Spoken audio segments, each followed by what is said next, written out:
Joe Rogan Podcast. Check it out. The Joe Rogan Experience. Train by day, Joe Rogan Podcast by night, all day. Young Jamie, back in the fucking saddle. How you feeling? Very well, thank you. COVID-free, 4 days in a row now. I've kicked it.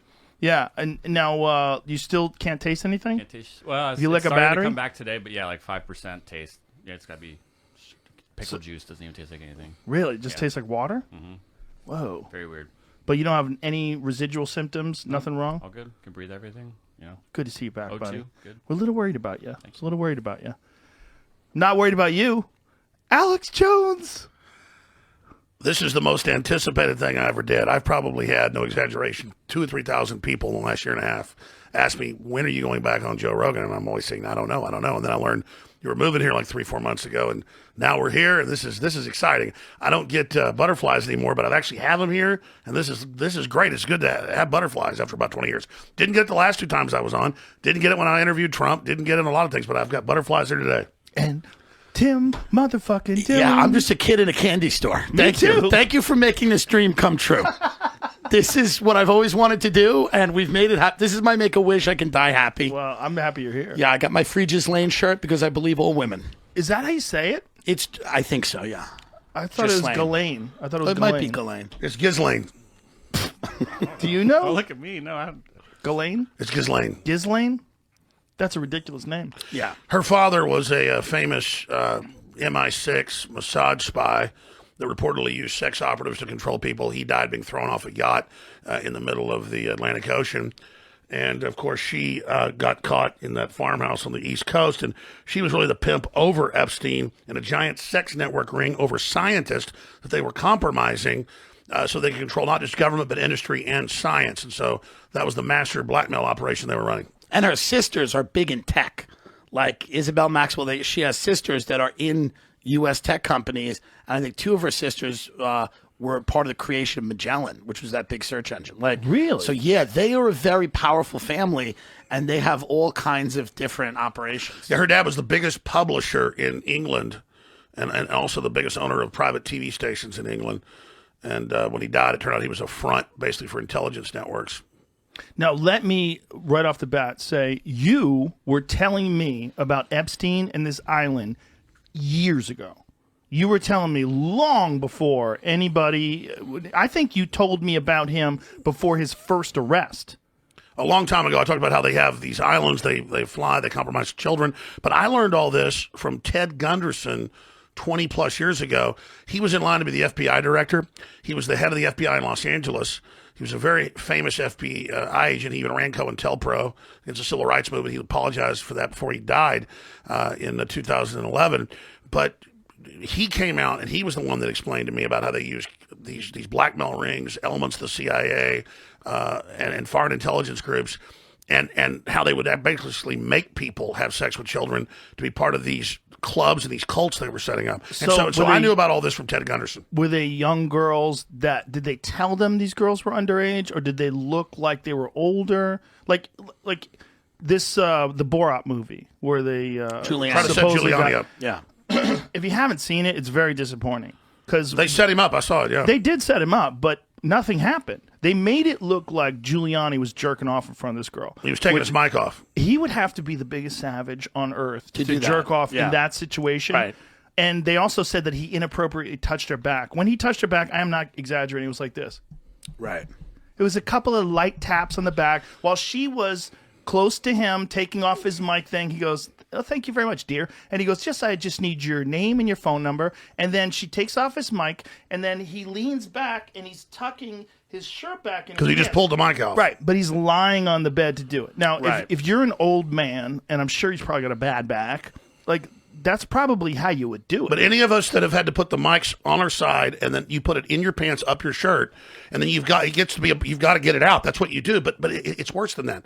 Remember when he was playing who was the gay character he played like 10 years ago? Bruno. Yeah. Remember Congressman Ron Paul at the time had run for president, and he's in the hotel. He goes, "Oh, the light broke. Please step into this room." So there's no chair. Ron Paul sits down, and he's reading a newspaper. And Bruno comes in and pulls his pants down and says, "I want to have sex with you." Now, that would be sexual assault if that was a man to a woman. Right. Ron Paul pushes him out of the way, goes out of the room. And so this is what he does. He's done it to other people. It's his specialty is to say you're being interviewed. Here it is.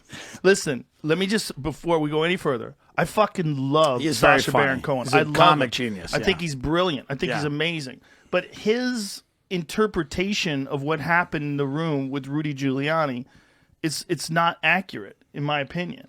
And listen, I mean, in Who is America? Like, see, he's tapping her while she's touching him and removing his mic. He does this little tap on her waist, but it's not creepy. It's like an old man, like a little tap, tap, tap. Right. Like if you want to take it out of context, like I don't know if there's more to it than what But let's we're go seeing. further. Let's go further. Right after this happens, Borat, Sacha Baron Cohen, runs in panties and a bra saying, have sex with me. She's 15. She's too old. Yes. So this is, and Giuliani's like, what the? I'd have a heart attack. Like, what is this? Listen, my fucking 12-year-old sense of humor loved it. Yeah. But the thing about it is they're making it seem like Giuliani was jerking off in front of her. Yeah. And that's not, like, he lies back and he's tucking his pants. Like, if can we show the whole thing so we can look at it? We don't have to. They put it out as promotional material. What's that, Jamie? So we can watch it in here, but Yeah. I'll be Well, let's just. No, I mean, I think Jamie's Let's right. just Because you're a us. big show, they'll try to tag you. Yeah. But they put this out as promotional material to be promoted. They put it out on Twitter. The clip is on Miss Pat's. Give a shout out to Miss Pat. I mean, Jamie's Comedian technically Miss right, Pat though. On Instagram. It's on her Instagram if you want to. But let me drop a bombshell on you, Joe. Okay, a bombshell. No. I've been a big fan of Sacha Baron Cohen until I learned he spoke at the ADL last year and called for my arrest for free speech. And he called for Jeff Zuckerberg's arrest, or Mark Zuckerberg's arrest. So he called for my arrest and for Mark Zuckerberg's arrest for free Hey, speech. he wants to work in Hollywood. Right. You got to do what you got to do. No, to but let's make go those movie further. Deals. Well, no, I agree, but I mean, he said arrest people for their free speech, and he supports internet censorship. So how does he make his money being this avant-garde, cutting-edge, really, over-the-edge comic that does things that could technically be seen as illegal? I support his free speech, and then he says I don't deserve it. Well, it's really he's- dangerous. He's flawed, like many great artists. Yeah. You know, I mean, I'm until they come for him, he's not going to understand the slippery slope of censorship. And this is another thing that We're gonna get to it, yeah. people have criticized me for being friends with you and for talking to you, and they also criticized me for not supporting a lot of these people that got banned and deplatformed. My take on it has always been the best way to counter wrong speech is correct speech. Right. When someone says something that's wrong, or someone says a conspiracy theory that's not accurate, the best way to counter that is to do better speech, to have people say the accurate information and to let the truth rise to the top. When you start censoring people, the problem is it's a fucking slippery slope. And there's a reason why we've been so steadfast in supporting the First Amendment in this country. And people think it doesn't apply to tech because these tech institutes are private businesses and they should be able to do whatever they want with their private business. The problem is that fucking slippery slope has gone from censoring you, from banning Alex Jones off Twitter a year and a half ago, to getting the White House press secretary banned off Twitter because she posts something from the New York Post, which is Right. crazy. It's crazy. That's a 200 and whatever year old America's newspaper. oldest newspaper. And what she said, the Post, what they printed and put out there is accurate. Well, let's go further. They're denying that it's a real story, but they don't ever say the emails are fake. They just say it's a smear. No, it's a real laptop. The videos have been released. It's confirmed. But just think about this. Well, it is a smear in that they're putting it out there. They're timing it. Sure, but they're not denying. make- But they're not denying it's real. No, it's real. It's real. Wait, how did this laptop become this big story? That's where it gets tricky. Yeah, I'm curious. Because supposedly he dropped it off at a In Delaware. laptop repair shop in Delaware. What an But also- idiot. I mean, who's but doing also- that? Well, a crackhead. Right. The guy's Good doing, point. The guy's smoking I crack. keep forgetting he smokes crack. Yeah, well, he Yes. did at the time. Apparently, Yes. he's kicked it. So Okay. congratulations to him. But the guy had some problems. Now, Right. this is self-admitted, and also And they have the receipts. And they here's the thing. He calls him dozens of times because everybody knows when you bring a laptop or anything in, they say, if you don't pay for this, we're going to wipe it and sell it. And so 3 months goes by, 6 months goes by. Nobody ever comes and gets it. The guy goes to look at it at the repair shop, the owner, and there's all these 25,000 files, what looks like underage girls, and all the rest of this crazy stuff, and him smoking crack or God knows what. He gives it to the FBI. Ray does nothing, the director, hides it from Trump. And so people, let's just say inside that had copies of that, they leak it to Rudolph Giuliani, who then now has started to put it out. So instead of facing up to it, they just say anyone promoting this, whether it's the House or Senate committees that were linking to it, or the New York Post or the president's press secretary, you're now banned, which again shows it's election meddling. It's gatekeeping to cover this up. But I'll tell you what else has come out now. His daughter, Biden's daughters, reportedly, and they've not denied it now, this broke 3 days ago, left her diary in a house that she had rented. And the diary talks about all the same stuff and everything. And What the fuck is wrong with Were this you family? going to jump in? Hold on a second. Hold on. Jamie? When I was looking into this, the thing I keep seeing people say is that he lived in California. He lived in California at the So time. is that, that is true? That's what I keep reading. But they as fly well. back and forth to Delaware. I mean, these are jet setters. They fly to Ukraine. Well, that also might make sense that's why he didn't go back to Delaware to pick up the laptop. Because when you're cracked out in California, it's really hard to make the flight. All right. Right? I don't know. Hold on. Tim is the only one here who's probably smoked the crack. FBI confirms they have the laptop I will now. confirm it's not an easy flight coming down off cocaine or crack. Yeah. Have you smoked crack or just I've never coke? free-based cocaine, which Well, that's is basically the yeah, same. it's close. How close is it? Not as close as where I ever went and made shady deals in the Ukraine. Well, that's the Never other done thing. that. By the way, How that's in does the emails. Biden- That's in the emails. Finally, where it's like, yeah, I need 30 million. Part of it goes to the big guy. And they're like, okay, we want to meet with your dad. And there's photos of them meeting and playing golf. So let me tell you, this is real. The FBI has the files. They admit it's real. It's a big deal. But it's a real problem to ban this stuff from about this Twitter. part of it? Came Putin out rejects yesterday. Donald Trump's criticism of Biden family business. Well, because it's Russia's bribing Hunter Biden. and 3.5 bribing- million through Yeah. through Putin, through the Moscow mayor who he's friends with, to Hunter Biden again. Well, if I was Putin, I would deny it too. Listen, Putin has got to love this.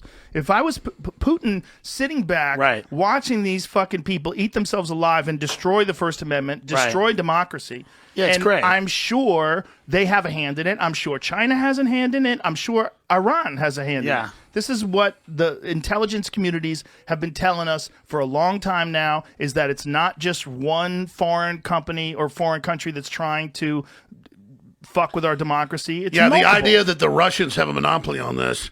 No. I mean, if the Russians were an NFL football team, they'd be like in the lower third. And by I mean, the- the U.S. and China are the top teams. Right. And we Right. should say Right. the United States does it too.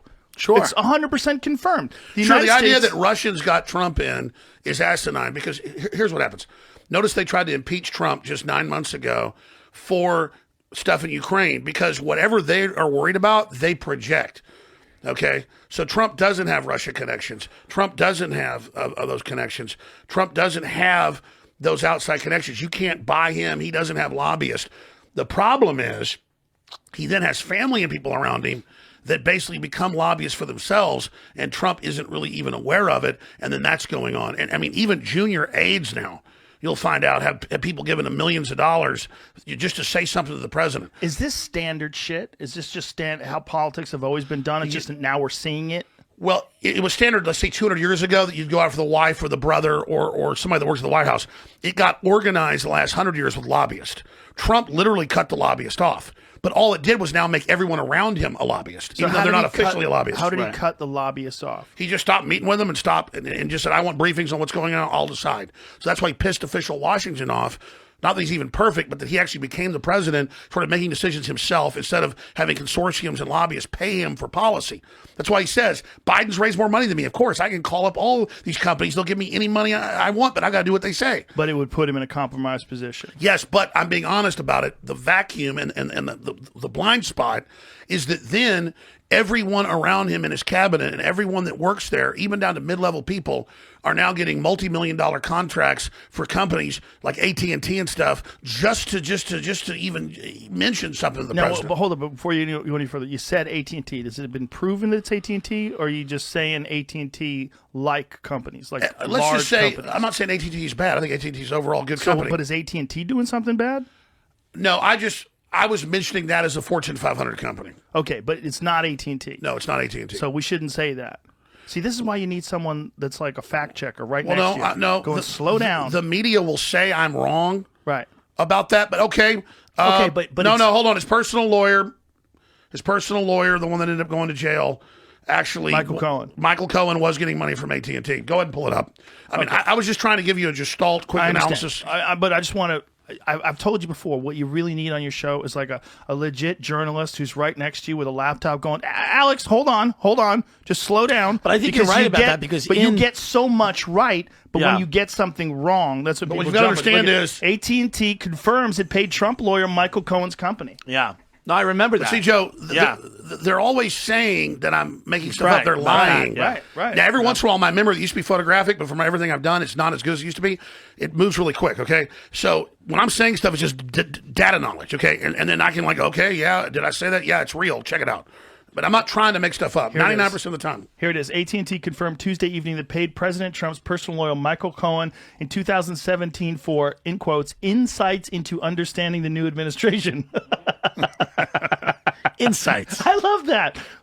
So how much they pay him? $200,000 in 4 separate payments of $50 in late 2017, early 2018. Interesting. Yeah, but he got paid. I think the number was $10 million total from a handful of companies. But and look by how the way, they did AT&T it. They did it is shady. Look, Avenatti alleged that Essential Consultants, a shell company set up by Cohen before the election to pay Stormy Daniels, was paid by several corporations, including AT&T. At the time, AT&T was seeking government approval for its acquisition of Time Warner, CNN's parent company. It's a merger. It's a dirty world. Yeah. Yeah, but I'm telling you, AT&T is a sweetheart compared to Google and Facebook and Twitter and all these people. So I wasn't attacking them. I was giving an example of how everyone in his entourage becomes a lobbyist because he thinks, I'll just cut lobbyists off. He's not taking any money. But then everyone around him becomes a lobbyist. That's what Do I'm you saying. worry about the influence that people like Jared Kushner have? Because I know that a lot of his supporters, like Ann Coulter, who's Trump's biggest supporter, goes, I don't love the idea that he hired his children and that they have a lot of connections. I can tell you this. I can tell you this. People were really pissed who were patriots of the intelligence community and in other areas, but also enemies of Trump, that Kushner had so much influence. But now Kushner's gotten a lot of respect because he's actually gotten a lot of huge peace deals done that nobody else could do for 50 years. And That's now interesting how little press those peace deals Yeah, have they're getting gotten. none. No press. Yeah, it's really concerning. So now, I mean, they were pissed like, who's this kid? And now everything he touches turns to gold. But he looks like the Omen. We've covered this. He looks like a multiple little times. devilish. He looks like Yeah. Damien. And he paid twice what it was worth for like 666 Park Avenue. Oh, Jesus Christ. That's not good. That's not great. Why would That's he want not great. that? Why would he want that? I think it was more than twice. Look up 666. Is it Park Avenue or? Listen, Maybe maybe he just he's thinks it's funny. Maybe he's a Satanist. He's getting good deals done in the Middle East. Yeah, I mean, Yes, he- look, he's getting good deals. They say the Antichrist gets good deals in the Middle East. If you're going to be a Luciferian, at least make peace in the Mideast. Like How about that? Maybe Satan's the only one that can do that. AT&T is a really good cell phone company. Yeah. Right? Hey. It's the way it works. I mean, you want to... When I mentioned AT&T, it's an example that popped in my head of unofficial lobbying. Well, I was happy that we called you on it because then we found out it's correct. Yeah. Yeah. Look, you've been correct about a lot of shit. This is my point from jump. I found out about agent provocateurs from you, from your 9/11 Road to Tyranny video, where they used them at the World Yeah. Trade Organization protests in Seattle in the late 90s. Like, I had no idea that it was a common practice to send in masked people to start smashing things during peaceful protests, Right. so then they could go By the in. way, I can give you the straight dope on Antifa if you want to do that. Go ahead. Okay. yeah. Hold on a second. 666 Park Avenue project had been a black hole of cash for years until a sovereign wealth fund made a substantial investment for the property after Kushner was already serving as Trump's top advisor in the White House. Wow. Okay. Might be a nice building, though. What does it say? The Kushner Company? Is that what his company's called? Yeah. The Yeah, Kushner his dad Company's went to previously prison. found himself. The Kushner Company's 666 Park Avenue project. That's hilarious.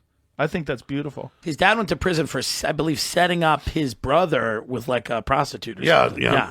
What? Yeah, they're a fun family, the Kushners. Wait a minute. The Yeah. dad set up the brother? With a prostitute, with a call girl, and take them to try to entrap. Step by step. We're going to fact check every one of these. No, fucking this is things. well known. This is I well known. understand, but we need to have this for the People like me and Alex don't just spout off. We I have know. the facts. I know you have the facts, but I want to make sure. Here, Chris Christie, Jared Kushner's father, committed one of the most loathsome, disgusting crimes I prosecuted. Wow. Wow. Listen, we fact check all of this. That is crazy. Make that bigger for my old eyes. Look at this. What does it say? According to the excerpts in the book Republics by Axios and The Guardian, Christie claims the younger Kushner was behind his departure from Trump's inner circle after the 2016 election, writing that he was still apparently seething over the events that had occurred a decade ago. Well, what is the events of a decade ago? They over-prosecuted his dad. He should have gotten probation for trying to set up his brother with a hooker. Said he got a bunch of time. Imagine your dad setting you up with a hooker. It's crazy. They're trying to set the other family member up. Here's what. If my father's guilty, I would. Mr. Kushner pled guilty. He admitted the crimes, Christie said. And so what am I supposed to do as a prosecutor? I mean, if a guy hires a prostitute to seduce his brother-in-law. Oh, it's his brother-in-law. That's what he said. His brother-in-law. His brother-in-law. Okay. I got confused. And then videotapes it and then sends the videotape to his sister to attempt to intimidate her from testifying before a grand jury. Do I really need any more justification than that? Holy shit, But it wasn't to intimidate. That's his interpretation. Yeah. That stuff goes on divorces all the time. People go videotape the other person cheating. So that's why it was wrong. He went to prison because he wasn't doing it. He was doing that to show that the person testifying was wrong. Of course, you're trying to influence testimony with the truth. It's this idea that, yes, they're cheating. I told you they were. Here's the proof. How does that become fraud? Okay, I'm confused. So he set up his brother-in-law with a prostitute to show that this was been going on before, which he'd already alleged. Okay, as part of the plot, Kushner hired a prostitute to lure Shoulder into having sex in a Bridgewater, New Jersey motel room. First of all, if you find yourself in a Bridgewater, New Jersey motel room, fucked. Run. As the hidden camera rolls, a tape of the encounter was then sent to Kushner's sister and Shoulder's wife. I know the whole story, so just trust us. We try. I just made a comment that you start thinking about like who's running these stories, and then Hunter Biden's running around with underage people on the laptop. You start going, why does everyone work for a Ukrainian gas company? Like, who are these people running the country? Yeah, the West controlled Ukraine, so they just use that as the money laundering op. It's not the Ukrainians running us. Right. They use it as that. But let's expand on this, Joe. What I'm getting at here is, I didn't bring up AT&T. They're a good company overall. They're not the ones censoring and stuff. Okay, it's the big tech. The reason I raised that was just the one that popped in my head, the first one. It's massive what's going on. I was just being honest that Trump's tried to... a couple $100,000. Like, I mean, as much as that sounds like a lot of money... Yeah, but the bigger ones, like he's talking about Communist Google, China. Amazon. Yeah. Communist China's even bigger. Okay. It's bigger than big tech. It literally spends hundreds of billions of dollars buying us off. It owns Hollywood. It owns a lot of the big telecoms. It owns the majority of our debt. And I've got articles in the LA Times and New York Times I brought for you where they say Xi Jinping must destroy Trump to save America. He was our leader. And then at the Davos group, he said 3 years ago, I will destroy Trump. I will work with Hollywood. I've got all his quotes right here. And Xi Jinping said, I want to overthrow American democracy. I want to repudiate it. I want to discredit it. And Xi Jinping admits he admires Adolf Hitler and Joseph Stalin. Okay, but isn't he doing that because... crazy. That seems crazy. Yeah. You can pull it up. I understand. I'll show you. Step by step here. Yep. Yeah. Isn't he doing that because of Trump's trade deals? Like the trade deals that Trump wants to do with China are not nearly... Well, they're not one-sided for him. Right. I mean, here's what happened. Special interests in the U.S. went in and opened up China, in the 70s when most of them didn't have running water or electricity. They're hardworking, smart folks. But by one-sided trade deals where we have higher tariffs on them than they on us and all the rest of it, or vice versa, through those deals, they use the slave labor of China to then take over manufacturing worldwide. And so China's a client state of the globalist. And so now... the Washington Post, the LA Times, the New York Times, I brought you the articles here. Dreams of Red Emperor, the relentless rise of Xi Jinping. And it says in these articles, he must destroy American Western Christian values. We love him and we accept China as our master. I have the goddamn articles. Right, but who's this saying, is treason. but, The okay, freaking dude who's right saying here. that? Who's Washington saying that? Post. But who's saying that quote? Who's that quote? Here, I'll give them to you. This is the Washington Post. And there's a huge article, LA Times. I understand, but the quote that you just said about he must destroy Just Trump. like I said, AT&T gave money unofficially lobbying, and you pulled it up. I read the article. I'm not giving you an exact. I understand what you're saying, but what I'm asking you is who you quoted someone, but who did you quote when you said that? I'm quoting from when I read these again this morning before I came here. Right. What I remember, David Don Durley. Oh, that guy. And this Chinese lady that works. I think he's talking about the prevailing sentiment of what they feel they must do. I understand, but when you quote somebody, it's best. No. to I mean, I just said in these articles. Right. Well, look at the headline: Xi's choice: destroy Trump or save him from weakened America. I mean, Right. Xi needs to destroy Trump. The Chinese dictator needs to destroy our president. So do you think that they're doing that because Trump wants to change the trade deals with You know what China? Trump said? Trump didn't start a trade war. He ended our surrender.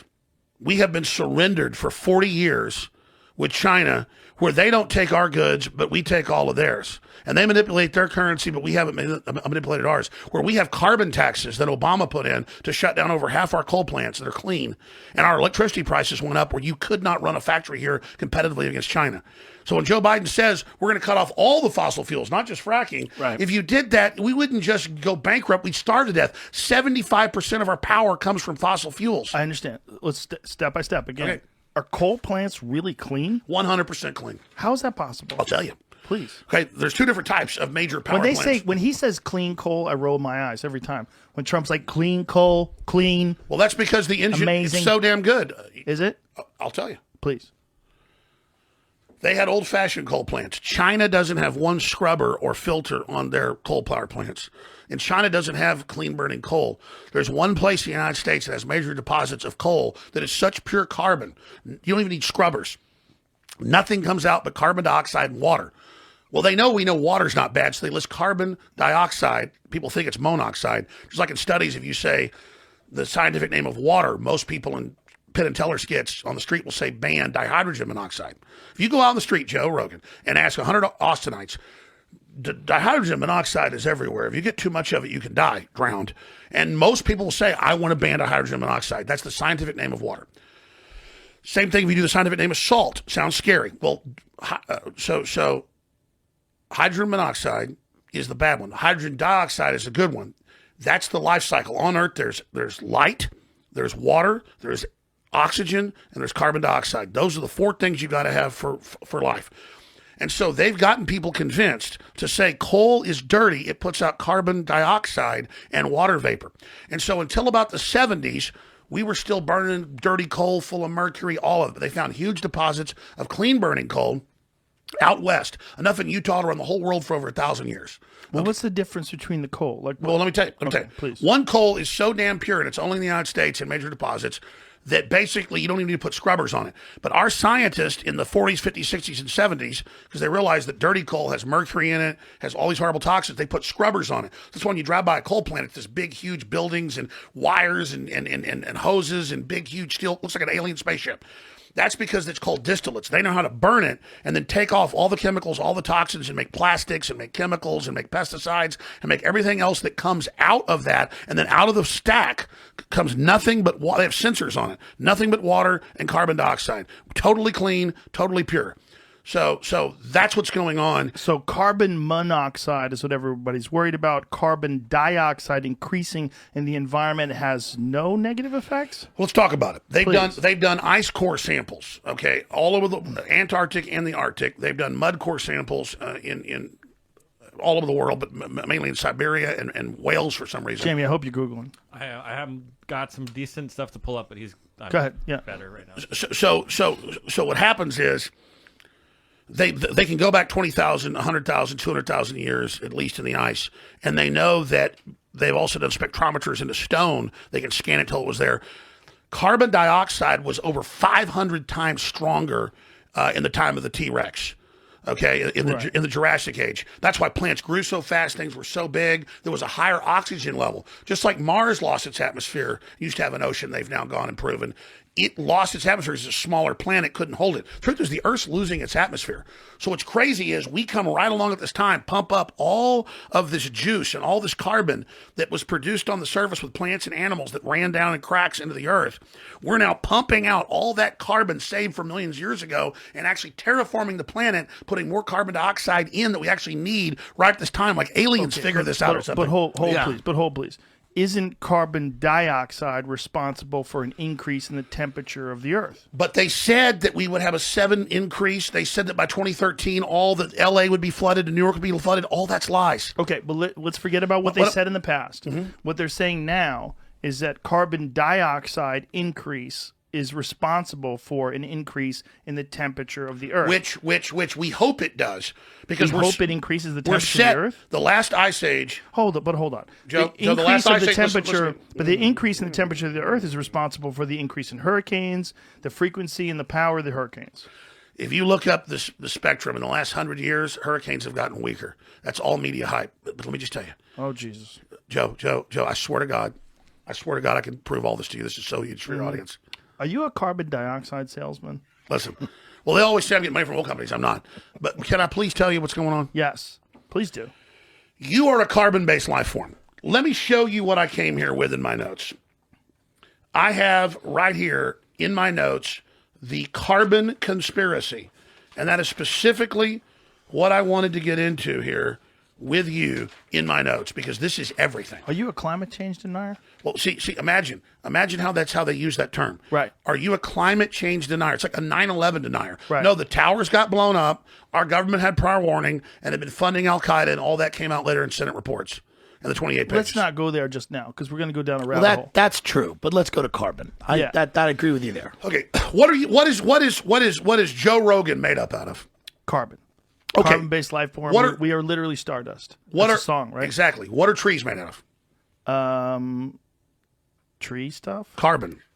Yeah, but carbon-based life forms. It's most of The the things whole on the planet. And so this is the carbon cycle. This is in the mainline textbooks. I understand. So just like they come out and assault reality now and say a little boy is biologically a girl. I don't care if he grows up wants to be he's a girl. Rabbit hole. Let's not go down these But I'm rabbit holes. saying it's not science. They go, the science is settled. There's not two genders. Okay. Fucking S. Okay, hold on. Let's not go down that road. If you want to go down that road in the future, we will. No, But right I'll now, do it. I'll do it. Let me tell you. I want you to talk about carbon. I know. I don't want to get off track here because isn't there a delicate balance with the temperature on Earth and the rising sea levels and the melting of the ice caps? This has all been established by a lot of they say the science is settled. It's not. But very concerned environmentalists have said that an increase in the temperature of the Earth could be disastrous for human civilization. It's a power grab. Are you sure it's a power grab? I absolutely. But how do you know that it's not all?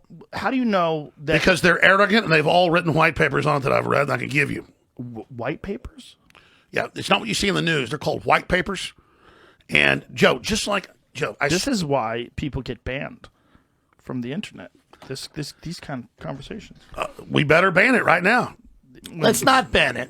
I'll throw that out. Let's just not. Certainly not ban the Don't have to Tim ban it. Dillon Listen, YouTube page. Which let me is tell you the story. Fantastic, by the way. What? Your YouTube page. Thank you. Let me tell you this right now. It'll be up for another They 24 have hours. called in the European Union for the arrest of scientists that question the cause of anthropogenic warming or if it's man-made. Okay, but there is a contributing factor. Scientifically, it's been proven that increased carbon dioxide has an effect on the temperature of the Earth. Do you agree with that? It depends on the models they use. Sometimes actually more carbon dioxide can cause a cooling effect, but generally can cause a heating effect. It depends on potash in the atmosphere, volcanic ejections at the time, and also solar maximum and minimums. If you had, sunspot activity is the main generator of planetary climate. But if you had a giant swath of scientists that are examining carbon dioxide in the atmosphere, would you agree that the majority of them believe that it's a contributing factor to the warming of the Earth? Joe, it's a mantra where they say the majority of scientists agree that climate change is caused by humans. I agree with climate change. The only thing that's constant is change. Of course the climate's changing. What I'm telling you is carbon dioxide was 50 to 500 times, depending on the time period, higher millions of years ago than it is now. Right, but you also realize that was What do before you we think? got hit This by might an be interesting asteroid. to hear. What do you think the motivation is for them to present the evidence in this way? Like you said, this is a fraud and everything. Because I've heard you talk about this before. What do you think their goal is by linking all of this climate change to man-made activity? What's the goal? The goal is a centralized world government that can then monitor all carbon and control it as a toxic bad thing. Your carbon, it makes you bad. That didn't work, so now it's, you have a cold, you're dirty with COVID. We've got to track you and tax you and control you. So the new thing is COVID to cut the carbon footprint, and they admit that. Before we go down the COVID rabbit hole, the environmentalists are not in bed with the industrialists. The environmentalists they're not in bed with all these people that think that they can control the world's. Actually, BP and ExxonMobil and others are the biggest funders of the climate change movement. They're the biggest funders of it. Contrary to what you hear. How so? All right, Joe. Here's the thing. I understand this and you're a smart guy, and I understand you want to go over each piece of this. Let's go through. Yeah, well, we have to. We have to. I agree. Let's go through each piece. But understand. You understand that the way you talk, and I enjoy the way you talk. It's fast. But the way you talk is fast, and you go on these long tangents, and then you go to frogs being gay, and a lot of things happen. I want to do people it. can, because I'm putting a record out. Yes, but I want to do it step by step. All right, let's do this. Let's do this. But most people, the vast majority, here we got here. BP commits $100 million to fund new emissions reductions projects. But let me just go back for a second. Okay. And I appreciate you backing me up. Yes. Let me break down. Are frogs gay? You want to get to the frog stuff now? Connect it all. That is, by the way. Why do I feel like I'm stoned and I haven't smoked any pot? Yeah, I wish I If was he's not stoned. going to smoke it, I'm going to. God, it's sober October. I have 6 break days the left. goddamn rule I and then go can't- an extra day. I cannot. I'm like George Washington. Well, in hey, on Cherry election night, we're going to get hammered, right? Tree. Election night, I'm getting hammered. But I'm going to pop in. You can pop in. But we've told everybody now that we're doing a live No, election we're night not. show. Kyle, Yeah. Kyle Kalinske, That's- Tim Dillon, Yeah. me, Alex Jones going to pop in live. It's going to be fun. It's live. So while you're watching the world Yeah. burn live, yeah. All right, Joe, here's the gonna be thing. It's just like, let me explain it to you because I love you. And, dude, it's just like when you said, what's the AT&T deal? And I went, oh, look it up. But listen, we did look it up and we found This some is bigger. information. This is bigger. Okay. Let me get my brain focused here for a minute. Let me just try to explain Please it. do. I've literally interviewed probably, let's not exaggerate, 200 top scientists, from petroleum geologists to astrophysicists to astronauts to quantum mechanics to petroleum. Buckle up, because I have two. I know. I'm a moron. I know. Okay? You're a moron? Yeah. No, you're not. Yeah, trust me. Joe, you're a smart guy, and I'm not. That's his cover. He is smart. Oh, yeah, right. Yeah, right. I'm a smart moron. Yeah, right. Okay, let me tell you what's going on. I'm going to say it again. You can go to any major study. Just type in carbon dioxide levels were hundreds of times higher in Earth's early past. Well, I understand that, but also I understand but that there was wait. You can look at the ocean models then. Yes. You can look at the ocean models. Right. And it's true, the oceans did cover more Yeah, than but they do Alex now. Jones, human beings weren't alive 65 million years ago, and the environment wasn't compatible for us. We put out a fraction. We hadn't developed yet. Right, we were moles. We had, shrews. Shrews, yeah. But my point is, you're right. Yeah. Is that Last time CO2 was this high, humans didn't exist. The last time there was as much carbon dioxide, CO2 in the earth, CO2 levels are far higher now than they have been for any time during the past. And oil, a single CO2 molecule can remain in the atmosphere. What'd you do? Oh, I see. I understand. Oh, okay. So let's just go to what this says. And what is this paper that's is this climatecentral.org? Okay. The last time there was this much carbon dioxide in the Earth's atmosphere, modern humans didn't exist. Megatooth sharks prowled the oceans, blah, blah, blah. All right. As we near the record for the highest CO2 concentrations in human history, 400 parts per million, climate scientists worry about where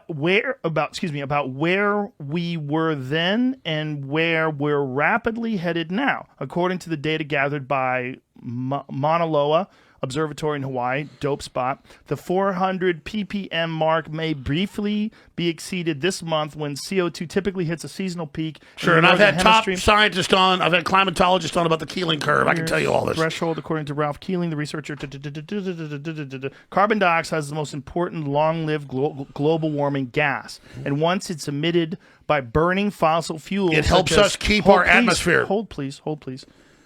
But once it's emitted by burning fossil fuels such as coal and oil, a single CO2 molecule can remain in the atmosphere for hundreds of years. Global CO2 emissions reached a record high of 35.6 billion tons in 2012, up 2.6% from 2011. Carbon dioxide and other greenhouse gases warm the planet by absorbing the sun's energy and preventing heat from escaping back into space, which means it enhances the atmosphere, right? But the sea levels didn't go up like they said.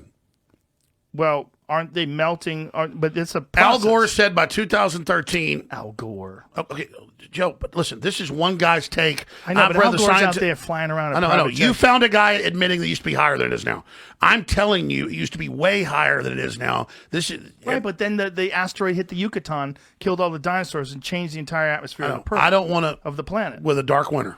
Yeah, it which was very bad for everything. caused right? by atmospheric dust. For a long fucking time, right? One major volcano, like Mount St. Helens, they estimated, put out more dust than decades of human dust. Yes. And human dust is what helps cause nuclei to form to cause storms. So we are affecting our environment. But most of the astrophysicists and most of the physicists I've talked to, and most of the climatologists I've talked to, they have broken down that the sun, by magnitude, is 98% of the driver of what happens. That's why when the sunspots take place, it's an coronal ejection from the sun, and one of those shoots radiation in our direction. It'll be clear blue sky, but they know when we get hit by that, it hits our magnetic field and causes an ionization of the atmosphere and electrification of it, and so that causes the giant storms. So the main driver of climate is the sun. And I think everybody, doesn't be a scientist to know, what's the main thing that Earth's living off of? The sun. The sun. And so they're telling us that carbon dioxide does this. What happens is carbon dioxide goes up. They said can be in the atmosphere for hundreds of years. It's normally absorbed by plants immediately, who they've got studies. They have found giant crocodile skeletons from just 10,000 years ago in the central Sahara, when hundreds of square miles is nothing but dunes. 10,000 years ago, it was lush jungles and beautiful, but they had goats, and they ate all of the plants and there's killed the roots. also the Younger Dryas theory of asteroid impacts that they think ended the ice age. 12,000 years ago. Yeah, 2 impacts. I believe there's 12, and then somewhere between. But the 11 answer and is we 12. don't know, and so they've now looked at all these big models, saying that it's all carbon dioxide, and it's not. It's the sun, it's asteroids, it's tectonic, it's electromagnetic from the Earth's I understand core. all this, but isn't CO2 emissions the one thing that we can control? So human-created global warming gases like CO2 emissions, if we can put a cap on that, wouldn't you agree? Let me ask you a that question. If we continue to put that stuff in the atmosphere, and it continues to get higher and higher and higher levels of CO2 in the atmosphere, wouldn't This that is going to make the studies show it's going to make deserts become green again, and plants are going to absorb the carbon.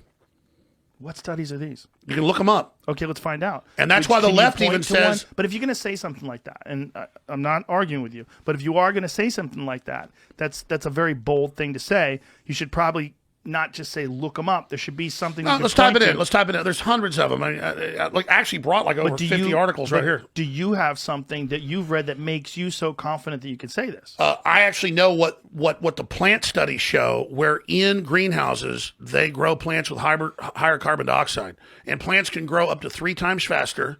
They live longer. Of course, plants But live let's expand. off carbon dioxide. And what do they put out more? Oxygen. Well, this one thing that has been proven is that there's more plants now than there have been in a long fucking time. There's a global greening because- happening, Yes. countering us losing our atmosphere up until this point. The Earth has less atmosphere than it did a million years ago, and it's like God did this or something, where we discovered all this oil, or it's just blind luck that we are terraforming the planet back to an earlier, healthier state by taking ancient carbon that was under the ground and putting it back into the atmosphere. But isn't the problem that along the way we're also increasing the temperature of the planet, and we are not aligned with a higher temperature? We're aligned Here's with the truth. temperature We that don't currently know. exists. We don't know. But in 1963, the Club of Rome came up with a limits to growth plan. And they had models and actuaries. And I have copies of this in my film Endgame. Seminal film. It's free online. Endgame Blueprint for Global Enslavement predicts a virus release to lock things down. Everything's now happening because it's their own documents. And in the 1963 Limits to Growth Club of Rome plan, they said, we believe there'll be a global ice age by 2020 because the last ice age ended about 12,000 years ago, and we're set for that. We're going to tell the public that actually carbon dioxide in the atmosphere is bouncing solar radiation off the Earth, because we've seen volcanoes cause this darkening effect and freezing. So we believe, our scientists believe, that carbon dioxide is going to make the Earth freeze by 2020. And so we've got to have a global regime to take control of all the factories and all the energy and put a tax in for global government in the name of stopping the ice age. Then by about 1987, they went, actually, we think it's going to heat up instead. So they flipped the propaganda. Ask anybody you know. Okay, but don't you understand that science back then didn't have as much data as they have now? So their models and what they had predicted in 1963 is faulty compared to the information they have in 2020. Yeah, just like Fauci said 2.5 million would be dead But again, from COVID. It was 200-some thousand. But worldwide, what is it? Worldwide, tuberculosis killed 20 million people, What did 1.4 million here COVID last year, what but did nobody COVID cares. kill? Yeah. Well, COVID killed a lot of people. COVID's not even killed a worldwide. million worldwide. What?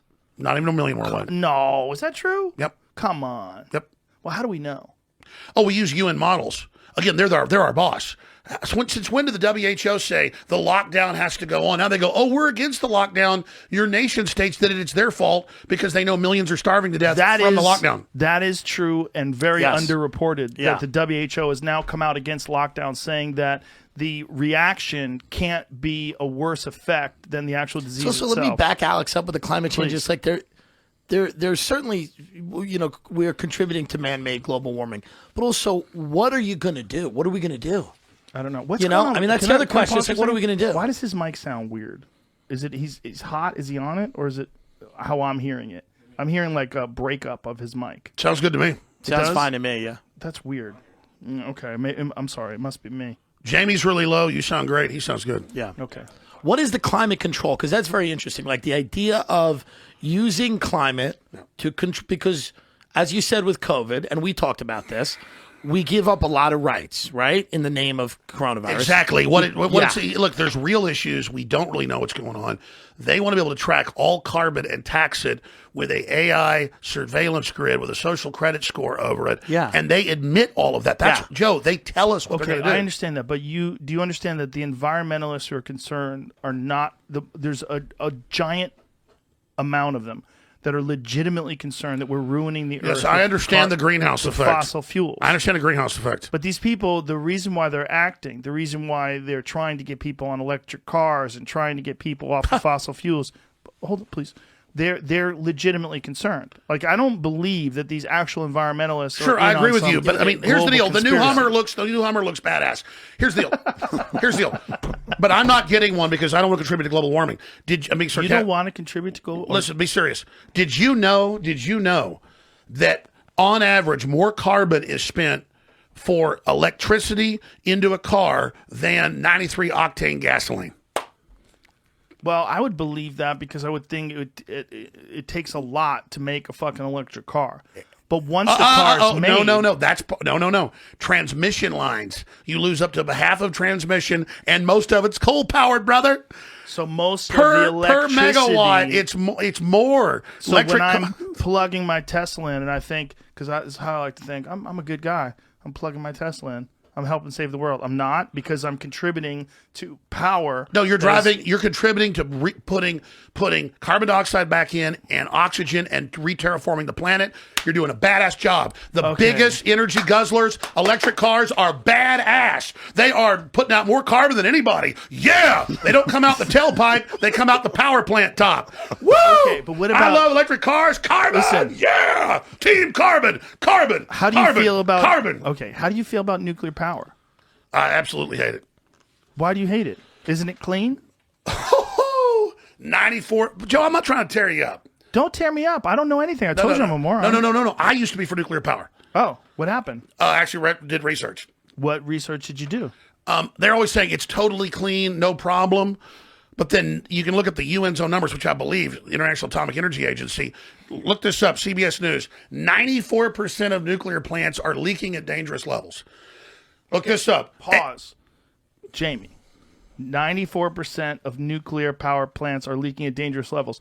Isn't the problem that we're using old tech like Yeah, Fukushima? now you see you're smart. Yeah. And I'm not just, you always know everything, Joe. The average power plant age is 36 years. Almost all these power plants the life is 20 to 35 years. Fukushima was already a decade older than it was supposed to be, a General Electric model using plutonium. Radioactive leaks found at 75% of U.S. nuke sites. Yeah, it's worse than that. It's 94%. Okay, well that's not good. I don't know why 94 doesn't pop up. That's in the UN But report. wouldn't it be possible with innovation that they currently have access to? Yes, to yes, make yes. nuclear But power you talk about plants- corrupt companies. I don't listen.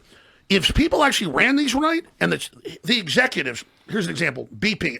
I think oil's great. It has toxic problems. We should clean it up. We should find alternatives. There's all sorts of clean energy we should go to that isn't. Solar's great. Whatever. They've got fission, fusion, a bunch of stuff coming down. Take one of the best films out there because it's so accurate. Because I had lawyers on from I read the transcript of the trial. The Event Horizon with BP. They literally have all these degreed engineers out there, and BP calls them up from England to Houston and says, you're spending $25 million a day on this super deep experimental well. We've decided to not pour concrete, they call it mud, in on top of this. The executives say we'll save $25 million a day if you dump water. And all the engineers went, we have mathematical equations, just like water boils at a certain amount. Okay, or we have a certain number of chromosomes. This is fact. Yeah. And they, on record, go, you're fired if you don't. Order them to dump water into it. So they follow the order, dump water in for 5 days, and it blows up. Because water didn't have enough pressure to hold what was going to be coming out when they finally hit that giant oil and gas deposit down there at 20,000 feet under the ground or whatever it was. Super deep well. It was deeper than that. So you watch that movie with Kirk Russell and the rest of it, and Marky Mark. Wasn't Event Horizon the one where they find? I'm sorry, Event Horizon's where they go. Yeah, Event Horizon is a spaceship. Yeah, that's what I'm where sorry. they See, go I'm to trying the to remember wormhole, oil in and Event Horizon. I'm like, wait a minute. Lawrence Fishburne, right? I think They go to hell. Here's my brain.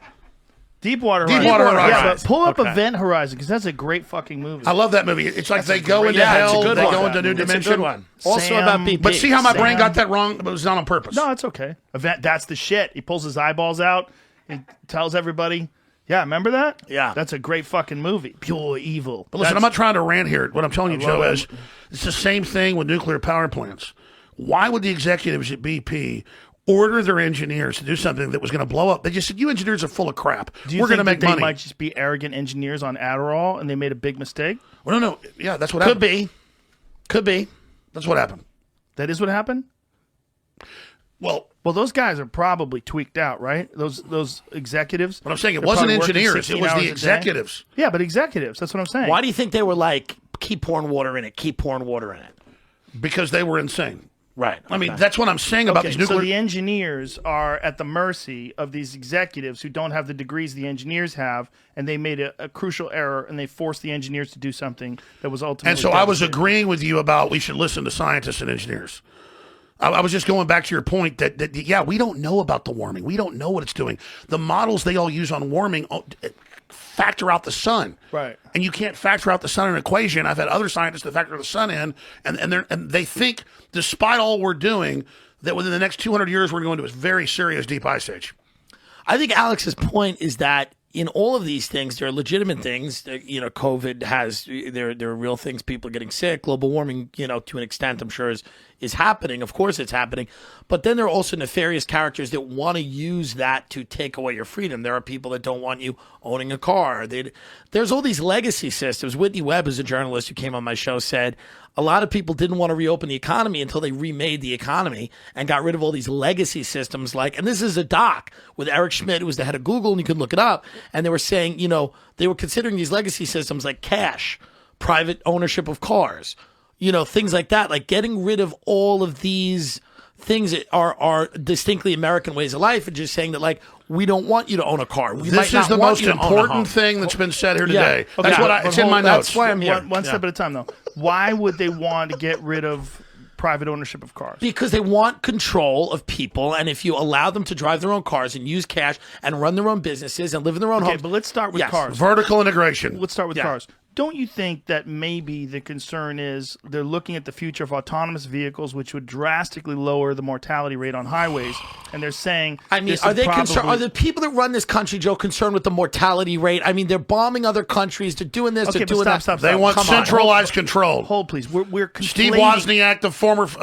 of Stop, Apple, stop. says Hold the best hold AI is this not as thought. good as an ant's Hold brain. this thought. Yeah. But hold this thought. The mortality But rate you on can't- highways. Listen, you can't think These that people the are in the woods with hoods on. But the people at Google that are working on autonomous vehicles, Yeah. they're not the same people that are trying to control governments all outside But it's the world. all- but it's They're controlled by different those guys. people. All of those people at Google want to usher in a brave new world. They want to remake the world in the But way you're that they saying want all to. these people, some of them are just writing software to Some make of a them better are pixel. sure. Hey, Some Joe, of them are. Joe, But Joe, there's I a wrote- lot of them that are not, Joe. Joe, I I wrote feel notes. like I'm the fucking They're voice of reason. that you're How not. is this possible? They're Joe? the tech You know why? utopians. I'm not Joe? high. They're I ut- should be high. they're I'd be right along utopians. with you. Yeah, you're very combative. Joe, These are utopians. They want to create Joe? a paradise on earth Joe, I brought you. through control. I brought you the documents, Joe. We have sucking on the, this cigar. Joe, we have the documents. I'm sucking on the cigar like it's a jelly donut. I'm hoping I get to the weed. on the inside. Joe. I'm licking the outside. What do you got there? A piece of paper? Take it. What does it say? What does it say? What does it say? I think it's confirming what I Looking just forward said. to the end of humanity. Well, what is this? See?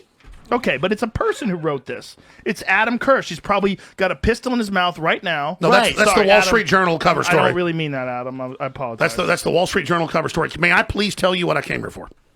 You came here for a reason? Yes. Hold on. Here it is.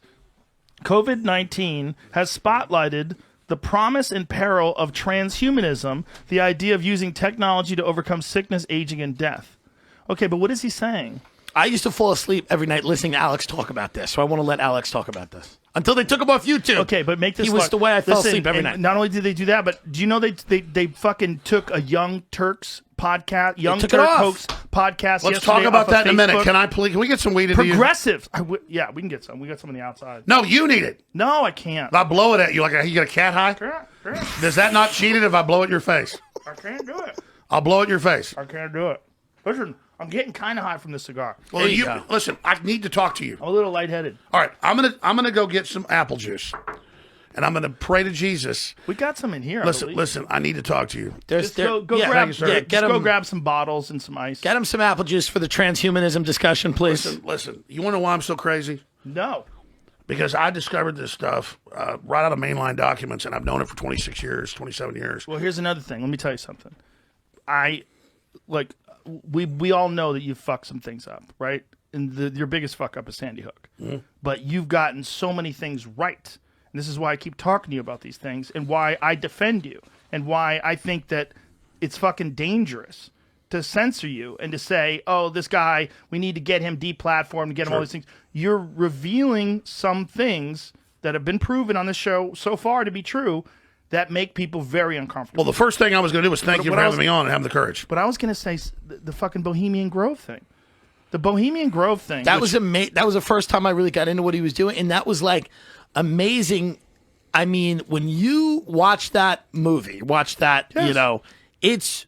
it's paradigm shifting. I've had people This is try wild. to Yeah. minimize that. I've had people try Yes, to. they all do. I go, listen to me. I'm not a billionaire. Well, I'll give you the real take on it because I've been there, and I think it's just a gateway to things. But let's get into Bohemian Grove in a moment. I really want to give you. I want to give you the big enchilada. The big enchilada. Okay. Yeah, Just like have I'm- mole sauce. Yes, sir. Just like I love mole sauce. I do too. Just like I'm saying, the engineers mean well. A lot of them have good points. I'm not saying they're wrong about all this stuff. I'm simply telling you I've read what the globalists have to say in their own establishment communication. Okay. And I have it right here in my notes to talk to you about the post-human era and the system that they are setting up, where in all of their main publications they say humans are flawed, humans are But bad. they are. But they are flawed, right? But then And these sometimes corporations bad. are saying they're going to take us out of our bodies and make us silicon. And that's what Elon Musk talks about. Beware of those that worship AI gods. Well, he's actually talking about Neuralink, which is something where they're going to be able to interface with your brain and increase the bandwidth in which you access information. But go ahead. Well, that's it. And But so, it seems inevitable, doesn't it? no, it's not inevitable. Already, driverless cars don't know a wreck up ahead or what to do. They have more accidents. Steve Wozniak, as I was saying earlier, the co-founder of Apple, says the best AI isn't 1,000,000%, close to how good an ant's brain Right. is. Stop. When they first developed cars, they said, well, how are you going to take them? There's no roads. Sure, AI They power. built roads. Here's the but deal. do you understand that the AI that's powering these cars now is not as Do you good? understand the people running the AI are predatory anti-humans that say they want to get rid of Musk us? is not a predatory anti-human. No, I didn't say he was. But I understand he's working on autonomous vehicles. He said, beware those that speak of AI gods. Yes. Okay, a lot of people are worried that, look, Elon is more concerned. Don't give me one of those. You keep that shit away from me, motherfucker. no. He doesn't I'm drink. good, thank you. I He's appreciate sober. it. Hey, Rogan. Look at all this extra fucking... I'm sitting next to Alex Jones. I'm as high as I can be. Election night. Okay, but listen, election night, we're going to get lit. But these guys who are making this It's like in stuff, Hollywood. This is fake. This is only corn syrup coloring. Do you think this is a good idea, though? This idea that we should be expanding our minds in this way and putting chips in I our... don't think it's good or bad. I think it is the nature of human innovation. I think we take things, we improve upon them. We do that with everything. But at what point do you cross the line? Joe, you're talking about... Can I please tell you? No, one at a time. At one point in time, there was... They had Morse code, right? Yes. They went from Morse code to you being able to send me a FaceTime video. Understood. Well, these things happen. Hey, Joe, this we're is not just against part of being technology. humans. We're not against technology. But okay, I please say understand that something? you're not against technology, but what I'm saying is if you follow technological innovation, it becomes better and more invasive. We need to design it where it doesn't make us obsolete. Humans take control of their environment. We build our environment. The globalists have decided to have a post-human future where humans are no longer relevant. This is where you lose me. I can show you their damn quotes. But he's getting me because I just gave you an article. I just gave you an article where they said it. Because I think he's right. I think the only reason we're still around is because they haven't figured out how to get robots good enough to get rid of all of it. If they had the right robots, there would be no Walmarts to get rid of everybody. You don't think that? If they were the right robots, The they'd right get rid of AI? They're making us obsolete. They're making us They're obsolete. trying to get rid of the If I workers. need a fucking cooler, I like to go to Walmart. Is that okay? But once you have a robot, you won't want to go to Walmart. Why? Because it's dirty, it's filthy. Everyone's got COVID. I listen to music. That's why they're doing the I get in COVID. my Is the post-human. electric car. You're not essential under COVID. They Not essential. They want to train you. Okay, listen. Look how calculators were great. No one knows how to do math now. Look how phones are great. No one knows their numbers anymore. All the statistics show that the science and technology is making us dumb. And that's why they wrote the big article, the co-owner of Sun Microsystems in 2000, Bill Joy wrote, Why the Future Doesn't Need Us. And he explains he went to a top billionaire tech conference and they made the decision to not let humans sit around and play video games into the future, that they were just going to slowly phase us out and kill everybody. Stop. They're not trying to kill Okay, everybody. pull up Why the Future Doesn't Need Us. But listen, why do you think they're trying to kill everybody? But why wouldn't they? Can we reverse engineer the question? Because we're called useless eaters. I don't think they're trying to kill people. I think they're trying to improve what a person is. What I think we're doing by chopping our son's balls off?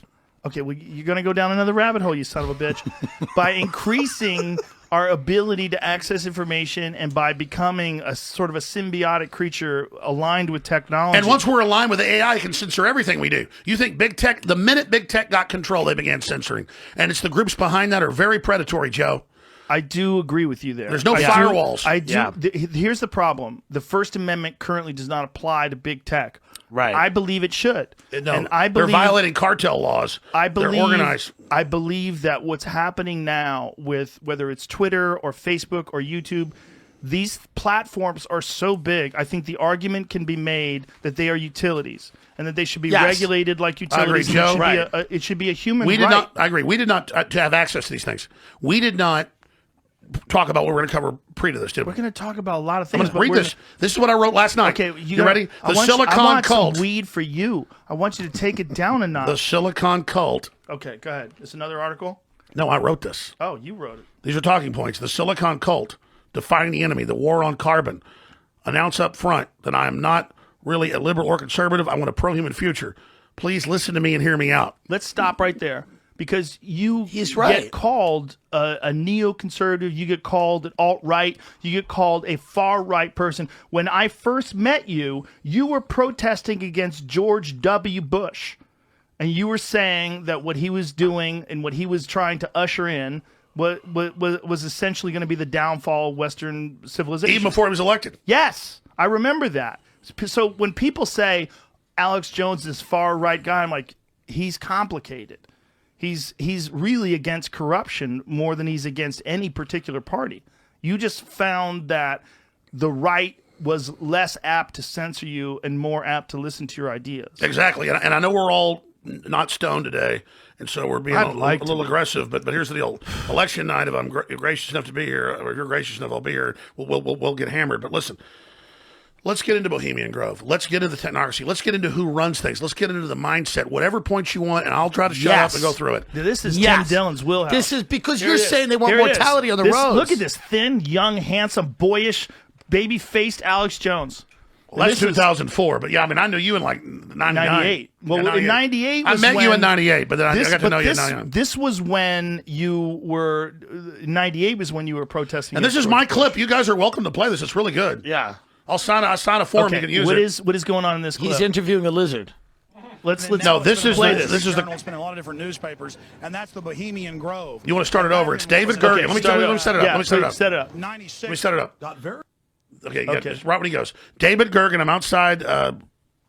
What's the main thing in New York where everybody plays? By the way, this is when Bill Hicks was alive, so I can confirm that you are not Bill Madison Hicks. Square Garden. Madison Square Garden, and here comes David Gergen, the Karl Rove of like 4 or 5 administrations, and I knew that he was part of the actual ritual at Bohemian Grove, so I bring it up to him, and he blows up at me. Here it is. Okay. He's like 8 feet tall. Just a few questions about the convention. Yeah, well, is there a camera or are you? Yeah, right there. Just about. Yeah, but I just want to get your permission first. Here. Okay, it's local. I've got. No, I understand. Just about a minute or two. Okay, great. We're talking to David Gergen, and he has advised several presidents, and of course has written quite a few books, and is a, I would call you a political pundit or researcher. Commentary at Over the Hill, whatever. One last question. I read a Washington Times article many years ago where you had a comment about the organization, and then now it's been in the Wall Street Journal, it's been in a lot of different newspapers, and that's the Bohemian Grove. And back in, what was it, 1996, when you joined as a Clinton advisor, the Republicans were criticizing you, oh, what about Bohemian Grove? And then you countered them by saying, hey, I don't run around in the woods naked. What did that mean? Here is the before-mentioned Washington Times article where he said, I didn't run around naked like they do. I don't know what quote you're referring to. I'm not aware of any quote like that. Listen, I am a happy member of the Bohemian Grove. I like the folks who come there, and it's really inappropriate for me to talk about the group beyond that. Thank you. Have you been there for the ceremony with the cremation of care? Frankly, I don't think that's something I need to talk to you about. Now, what we're watching for people that are just listening is a bunch of people wearing robes that are burning an effigy in front of a giant statue of Moloch, the owl god. And it's the effigy of a child. Well, I don't know if it's what It is. I think it's the effigy of a child. It looks like I believe a it grown is. woman to me. He's real mad right here. And yeah. Okay. Watch this. Frankly, I don't. Back it up think 5 that's seconds. We something missed to it. talk to you about. I said you take part in the ritual. Back it up 5 seconds. I'm Alex Jones. That's something. Cremation of care. Frankly, I don't think that's something I need to talk to you about. Really? That's right. Well, I'm Alex Jones, and I snuck in there in 2000. I'm the guy that blew it wide open and got the video. It's been on national TV. Well, I disrespect you for that. You do? I do. But it's a lot of big public officials going in there. Don't we deserve to know? You took an. I don't know anything about you, and I don't know anything about your film. But if you go in there with an understanding, you violated that understanding by releasing that film, and I don't respect you for that. Really? But we have public officials that I'm are sorry. setting You policy. took an understanding when you went in there that you would not do that film, and you did you have an understanding when you went in there? No. Did you crash it? Yes. Yeah, and it has no trespassing signs there too, doesn't it? No, they put them Yes, up sir. after. Oh, I'm I just sorry. walked in. I'm sorry, sir. I've been there before. I know what the circumstances are, and I'm sorry you violated the understandings. That was not a gentlemanly thing to do. But what about the ritual? Is the ritual genuinely? That's all the people, these fucking heads of state and Yeah, billionaires. that's the screaming. other thing. They run the world. I These don't- people. I don't owe you this comment. I know, I appreciate This is what's called ambush journalism, and I disrespect you for that as well. So thank you, ever and goodbye. been in the ritual? That's none of your damn business. Oh. That's right. Listen.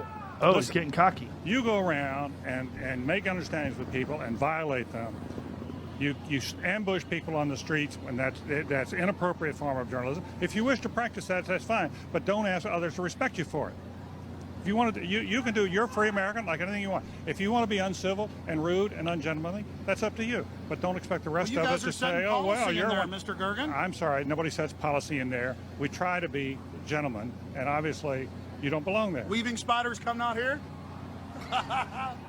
Yeah. That is a three-pointer.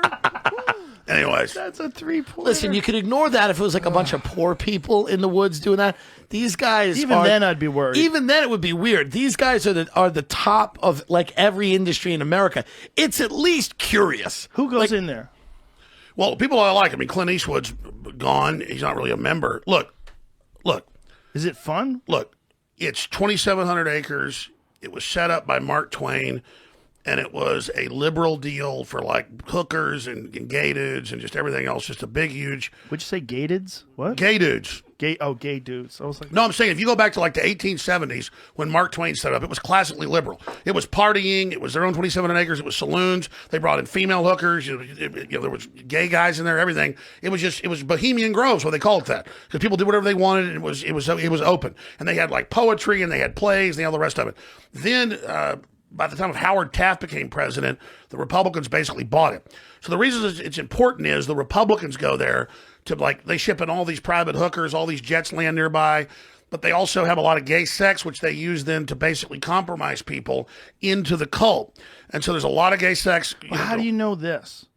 It came out in news articles. No one ever got footage of it. I was in there for one day. I snuck in. Had people. I looked good back then. They hit on me a lot. I had like people I recognized from TV walking around. Hey, let's go right now. I mean, it's a big gay hookup deal for Republicans. I'm just telling you what it is. And then they've got this ritual that's only the feeder group. So I'm sitting there during the ritual, and I'm like, hey, this is pretty cool. The dude goes, shut up, I'll kill you. And they're all taking it very seriously. And I'm not saying it's a gay thing. I'm saying that some of that goes on there. You were saying it was cool, and people were getting angry that you were saying. No, I mean, I was just quietly going, oh, this is really interesting. And they're like, shut up, this is a very important ritual. And they were taking it very serious. This hearse comes in with the body of a child. It is an effigy. They're not killing it. And well, it's just a bundle of sticks, right? Yeah, well, it looks like a kid. No, later, others infiltrated later that worked there and got us photos of it. It's an image of a kid. It's a little kid. Because Moloch in biblical is who they sacrifice to Canaanite. It's a bull, but they do it as an owl. But they do it as an owl, yeah. But that's from the Bible, is you would sacrifice a child to Moloch. Give not your children to the fires of Moloch. Right. And so I've given it to experts in religious history. It's not even, from Christian perspective. Yeah. It's a Faustian deal mixed with Babylonian and religious stuff from Tyre. Yeah. It's quirky. Look at that. Look at that owl god, and look at the fire underneath the owl god. And there's Ronald Reagan. I mean, if you saw that, if you were in the woods and you just saw that, you would be terrified. And Richard Nixon said, Richard Nixon, on the Richard Nixon tape, says it's a gay orgy. Richard Nixon said that? You can pull up. Richard Nixon talks about... Yeah, Richard Nixon said something about it where he... It's the most goddamn faggy thing you ever seen. I think it's just allowing... Well, nothing against... That's what it's saying. I think it's guys that aren't gay that engage in gay acts in the woods, and then they have something on each other, similar to Epstein's Island, where that's like, it. That's what it is. It's like a fraternity doing that. You got to screw. So it is that part? Hazing. Hold on a second. What is this here? And they don't allow women. No. It says founded in 1872 by a group of male. That's the context that YouTube adds. Bohemian When you talk Club? about Bohemian Grove, this is the title of the video. See, I told you, founded 1872. Richard Nixon, Bohemian Grove, most faggy goddamn thing he could ever imagine. Yeah. Yes, play it. 100% play it. I want to hear It's this. the Nixon tapes, yeah. Let me hear this. Let's look at Northern California. You understand? Northern California. You know what's happening in San Francisco. Just gone. It's clear over. I know that, but it isn't just down in the ratty part of town. But the upper class in San Francisco is that way. The Bohemian Grove that I attend from time to time, the Easterners and the others that come there. But it is the most faggy goddamn thing you will ever imagine. The San Francisco crowd that goes in. The San Francisco crowd goes in there. It's just terrible. Okay. So weird. The owl and the it's interesting, and I don't know how seriously they take it. I mean, that's the real question, right? Well, yeah. I mean, the whole gay thing's a side issue, right? The point is that I've talked to people that I mean, according to Ted Gunderson, the first time I ever heard about this was from this former high-level FBI agent who was going to be the FBI director, but he wouldn't go along with corruption, so he wasn't. It's on record. Gunderson almost became the FBI director, and he blew up like the things like the Franklin scandal, and he's been and the Finders Club, Club, which was huge. Yeah, which where the CIA was caught trafficking. The Finders is a cult that was caught trafficking children, and the CIA squashed the Florida. And then Gunderson got it raided in D.C. and found a whole CIA facility with the snuff films, everything. Telex machine. And so he told me about all this, and I thought he was crazy. Yeah. Even though he was Ted Gunderson. You told us about it, and we actually pulled up one of those stories. And I was correct. Yes, you're correct. Yes. Yeah. Thank you. So Ted Gunderson is the reason I know about this, and he said that they get people interested with that ritual. There's like 2,000 members. They bring about 1,000 guests. Not everybody can even bring a guest. Only like the head of each camp can bring a guest. Most of them are nice. Clint Eastwood goes there. Danny Glover goes there. But it's an all-male deal. Who's the other one? Danny Glover. Oh, Danny Glover? I'm just mentioning who's Lethal Weapon Danny Glover? Yeah, I saw him there. How the fuck is he in there? They probably like him from the He's movie. just a fun guy. I saw him when I was there. I saw Danny Glover. Interesting. I'm starting to believe this is not. I'm starting to believe we can get in. I'm starting to believe it's not that. Joe exclusive. Rogan, they'd have him in immediately. Immediately. Not now. Do a podcast Oh, absolutely. from They don't in care. front of the owl. But I just want to say that overall, Why it not? started You know what out I mean? as a truly artsy liberal thing that I think's good. I think guys deserve to go off the woods like we've done since humans were butt humans fuck, and, right? and party and do whatever. Right. And so it's but the thing is then the weird skull. Here's what happened about 1900 Skull and Bones that was at Yale in New Haven, Connecticut. That was a German death cult. It took over Bohemian Grove, and that's when they set up that as the central deal. So it's this big, inviting, fun party. What happens at Skull and Bones? Because that's one of the other rumors about Skull and Bones. can They tell you, I know. compromise you. I know. They compromise you so that you're always a part of this organization. Well, before he died, I did multiple interviews with Anthony Sutton, the top congressional advisor to Senator Frank Church. And we only know about Sutton because Charlotte Iserby, whose father was high-level Skull and Bones, gave him all of their internal manuals. And she's been a frequent guest. She's retired now. America's Secret Establishment, an introduction to the Order of Skull and Bones. Yes. Okay.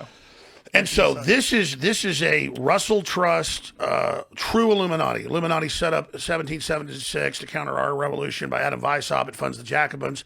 It funds the French Revolution. It's the opposite of a true egalitarian, open liberal revolution. It's the leftist. Always say they're the liberal. Liberal and leftist are two different deals. Leftist is left-hand path Satanism. Liberalism is egalitarian, open society, true liberalism. And so the left-hand path set this up.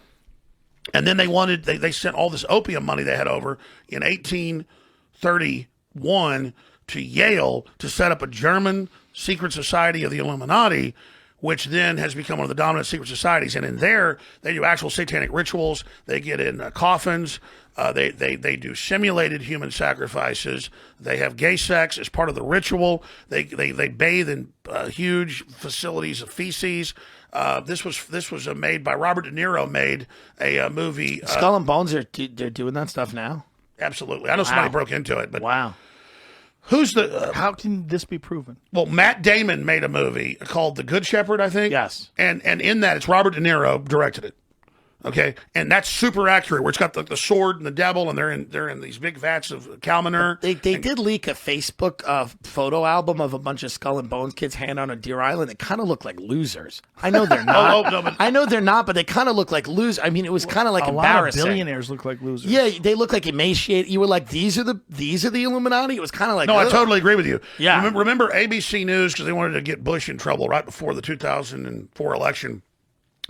Another frat was able to, because they're all doing this crap, Right. shoot video down into it where they're going, devil equals death, Satan. And they had girls they finally brought into the membership. It was all boys before. Yeah. Sacrificing. So, of course, it's idiotic. It's training wheels for what they do. But inside, they go grave rob. They've got Geronimo's skull. Yeah, the George H.W. Bush supposedly stole Geronimo's skull. Yeah, you got to do things like... I don't know if that, but that's a legend rumor thing. Yeah, It's probably been, true. It's been broken into. Yeah. One time the police went in there, but the point is that Skull and Bones, Order 322, is the Illuminati Germanic death cult that now set up chapters all over the U.S., and it took over Bohemian Grove around 1900. And so that's why Bohemian Grove is still this artisan, deal of elitist artist, but then it got co-opted by the Republican Party in Skull and Bones. And Helmut Schmidt, German chancellor, wrote Men in Power as a political retrospective when he retired in the late 80s. Saying, I love our Illuminati rituals that we have in Germany in our own sacred groves. But I think they've taken it to a new level with Skull and Bones at Bohemian Grove, and I really enjoy the time we have there. So these are just these elite institutions where, and Skull and Bones, I think they seek to create close friends amongst people that may not know each other, create loyalty amongst this group of people. That's why they got to tell them all the things they've done. Yeah, you got to tell them all the sexual history, all that stuff. They want these people to be loyal to each other. So when they're not loyal to the laws of America. They're loyal to this oath that they take with each other. And exactly. And it's like a Team America. Look at this. Descendant sues Skull and Bones over Geronimo's bones. Documents show George W. Bush's grandfather robbed Geronimo's grave. Members of the secret society allegedly steal valuable things and put them in tomb. Great grandson says Geronimo should be buried in accordance with tradition. Federal law protects Native Americans' rights to their family members' remains. And let's expand on that. What he just said, because this guy's done his studying. It's like It's like in Team America when the head guy goes. The only person who's ever said I've studied. No. But he says, he goes, suck my cock, Gary. It's not about sex. In Skull and Bones and Bohemian Grove, what he said is most of these guys are not gay. It's an act of dominance. Like, oh, you're a senator, you want to be president, bend over, and like a former president screws you in the ass. And that's what they do. I mean, the ritual is, I'm in charge, bend over. Well, isn't that a thing with fraternities anyway? Like hazing? You jizz on a cracker? Exactly. So it's the next deal.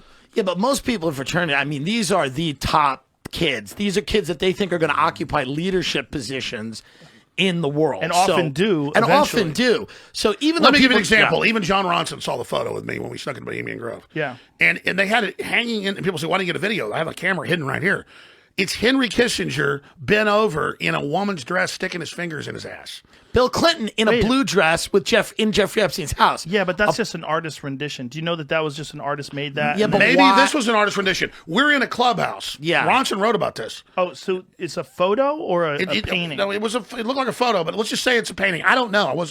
It's ancient memory 20 years ago. Okay. 20 plus, But I mean, Ronson's like, look at that. I'm like, is that Kissinger? Yeah, and it's Kissinger. It's all about being improper. And then they all go get caught to compromise each other to be in the club. It's a hazing thing. So that they can trust each other because they're all doing shady shit. Yeah. Yes. Even if it's an artist rendition, why does Jeffrey Epstein have it in his townhouse, a picture of the president in a blue dress? Well, because the president flew in his fucking plane that's what I mean. 26 times. That's what I mean. He was Yeah. basically, And by the way, it was a Ghislaine power Maxwell move, is now come out in court. It's getting no attention, confirming, okay, Clinton did fly to that island. That broke 4 days ago. It's gotten zero attention. Yeah, no, they're not paying. They're not paying attention. We haven't heard anything other than those court documents that just came out. Listen, I told you. Listen, guys, it's not like I'm even that special. My mom's brother was a famous helicopter pilot in Vietnam, running Black Ops into Laos and Cambodia and stuff. And then I shouldn't tell these stories, but no one's ever heard this stuff. But I remember growing up, him telling me this stuff, and it was true. Like they were, I'm not going to do it. The point is, please. No, What's the problem? I just can't do it. What's the danger? You said so much. Well, no, I mean, let's just say he took the fall for something that was going on. He didn't get in trouble for it. He got promoted. And he was involved in Iran-Contra. And that's how people get promoted. They fail upward by taking a lot of times the blame for something, or that's like common. Yeah, so I grew up.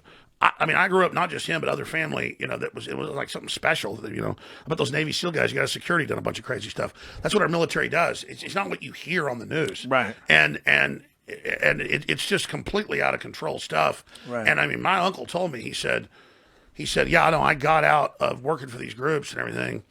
As an army officer that was sheep dipped. He wasn't wearing an army uniform and stuff he was doing. Right. We were talking high level, like we're talking running the real stuff. Like special ops. He was in charge. He had like the command base in Guatemala City, because he was like a top Morse code guy. Yeah. Of course, they had satellites then, but nobody could read this Morse code coded. So he was sending stuff to the White House Morse code. He was like when he was a kid, he was a champion Morse coder. So he wasn't just in command; he was like running all the stuff. And he just said, I had to do it because he said it was kids being smuggled out of orphanages by the CIA for sex ops in D.C. Jesus And Christ. he told me that when he was dying of pneumonia. Jesus, fuck. Yeah. Now, what is it with kids? Why It's is the way to compromise people. It's the energy, too. Yeah. I mean, if somebody will hurt kids, and he God. wouldn't. If somebody will hurt kids. It's like, what else? They'll do anything. But that's what everyone's so terrified of today, right? That there are some sex trafficking and sex cults, and there's over 10 times high the bust. level people. But that's like, And they are, though, but that's a fact. right? But if you want to get QAnon shit gets wild and big- it's sloppy and messy, and you've talked about that too. It gets sloppy and messy, and they're not right about everything. But the idea there are human trafficking. The entire reason QAnon is just people on the internet. They're like playing games, LARPing, acting like they're taking credit for something. And a lot of them are good people. It's just that you can give them like bona fide, like, look, they just busted a giant child trafficking ring. Associated Press, they don't want that. They want there's underground bases and there's dinosaurs and there's aliens. They don't want the real shit. They don't want the real thing. So is it that they're just into things that are just huge, more ridiculous than reality? Like what is? Yeah, because it's escapism, and Hillary's in prison secretly. right. And, I think they just learned about the world over the last year, and it melted their mind. Like you've been looking at this stuff when you were on with Joe a few months ago, you crystallized it perfectly. Yeah. They've been asleep, now they've woken up, and now they think everything's a cartoon version. Well, say it like you said. Yeah, well, it was just like, again, it's like if you didn't know anything about the Franklin scandal, you didn't know about Epstein, or you hadn't read these books, books. You didn't know the stories your uncle told you. And then eventually you just found out there was an island where all these politicians were going to and having sex with kids and they were getting compromised. Your mind would melt, and then you would get paranoid, and then you would start thinking that everybody's a pedophile and that there's tunnels underground, when the reality is it is bad, but sometimes you have to take a step back and take a breath and realize that, like, there are good people, and not everybody is evil, but there is a lot of evil out there, but you got to take a step back and try to realize, like, what is what. Well, there's one picture of Clinton getting massaged by this woman, and they were using it as sort of evidence, but the woman's clearly a woman. She's in her 20s, and they were saying... but she'd been working for him since she was like 15. Let's never use Clinton as the example of the QAnon people being wrong. That's not even what I'm saying. She's like, never there the it is. That's a grown woman. She's right? a grown-up, yeah. So, listen, let's be clear. The media did a limited hangout. They went with these whistleblowers instead of all the other people. And the fact that the witnesses reported at Epstein Island in the Caribbean, Little St. George, and on the other island too, that boats would pull up in the middle of the night to these shacks with little brown kids. And those are the ones that get disappeared. But who reported this? It's in major documentaries. It's in Netflix documentaries. It's in all the witnesses we talked to. And they said, my witnesses, my people I talked to over 10 years ago said, you remember me telling you about it, they've got an island in the Caribbean. They've got an island in the Mediterranean. They've got ranches in the Southwest.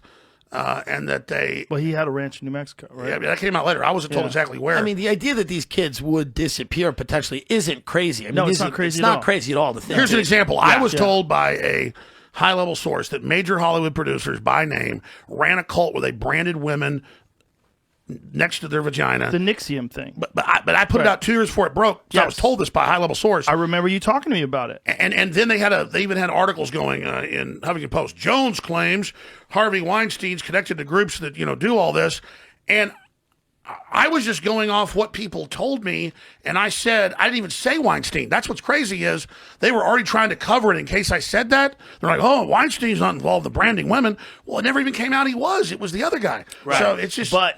What you said did turn out to be true. Yeah. As fantastic as it sounded, as outrageous, as ridiculous, it turned out to be true. Now it's in the news. First time I ever heard of Ted Gunderson. We pull him up. Ted Gunderson. It's on Wikipedia, up to be FBI director. He was the head of L.A. Imagine what he learned there. And he's telling me, he goes, man, I've been in the FBI 20 years. I got to be the head of L.A. He goes, like, this devil worshiping everywhere. Blew me away. Pedophilia, you name it.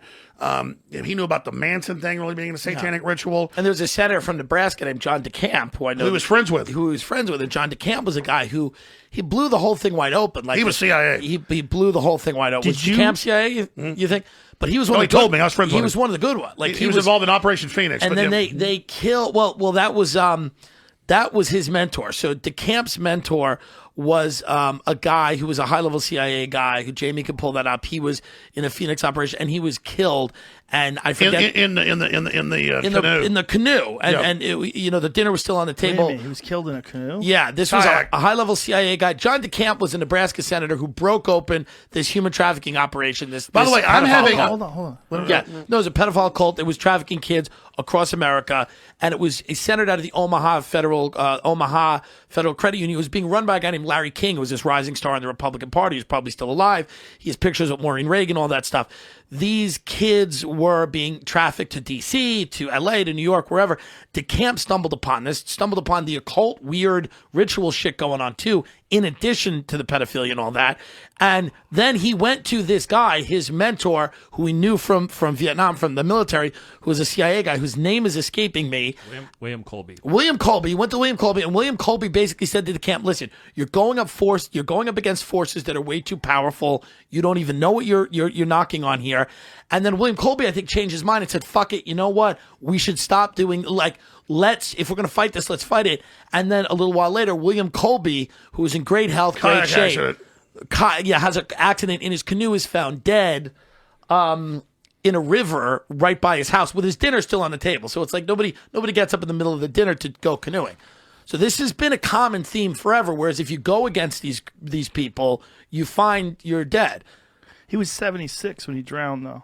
Yeah, but in a canoe while his dinner was still on the table. Sometimes people have heart attacks when they're 76. I understand that. I understand that. Okay, we're connecting dots here that maybe we don't need to disclose. Okay, William Colby, director of Central Intelligence, chose to disclose some of the nation's darkest secrets to save the spy service he loved, drowned on April 27th in a tributary I've of talked to Potomac folks. River. They killed him. They He killed was him. 76. How about and lived in the Gary, Georgetown this guy section Gary of Washington. Caradori, who was a private investigator, hired to get to the bottom of the. It's like Franklin Barry Seal, scandal. man. They're getting rid of the people. They just get rid of him. All right, so listen, we've done makes Bohemian sense. Grove. We've done Bohemian Grove. Let me tell you, Senator DeCamp was on record running major level Operation Phoenix, which was a high level CIA torture operation and execution operation. So Apocalypse Now is kind of based on some of the things they did. But he's on record, highly decorated at that. I don't want to go too far away from the Epstein thing because I still have a whole lot of more Let's questions. go back to Epstein. Okay. The island itself. Like, first of all, Epstein had this crazy place in New York City. 7-story palace. That the guy who owned Victoria's Secrets, he gave it to him? Yeah, because of probably blackmail. Right. And then there was other billionaires who it turned out had, and this is like had been glossed over, and no including one Bill brought it up Gates. Bill Gates stays there and tried to deny it, but Bill Gates denies staying with Epstein, but confirmed he stayed there and in his Paris home. Okay. And this was also, he met with him post his first arrest, correct? Yes. Because he was arrested. Yeah, a lot of people did. Chelsea Handler had dinner with him, I believe, after the arrest, too. I mean, a lot of people looked past that, apparently. Yeah, that British royal. Okay, Bill Gates met with Jeffrey Epstein many times despite his past. And there I got to say, Jamie's really fast. He's the best. He's the best. So let's go back to this. He's married Tim Dillon. Where's Epstein, he getting? Epstein had a huge interest in tech. He loved tech. Yes. Yes, and he wanted to. He brought scientists and big tech people over his house in New York City. Here's the deal. They were doing, I said this over 10 years ago, that they were involved in secret breeding programs for cloning. Okay, before we get to that, scientists, how were they getting these scientists? Where are they getting all the money, first of all? Where's he getting the money to get this island? Where's he getting the money to buy this giant house or get this? We now know that he was a nexus point from the dirty sides of the CIA, MI6, and Mossad at least. Yeah. And so they were compromising people.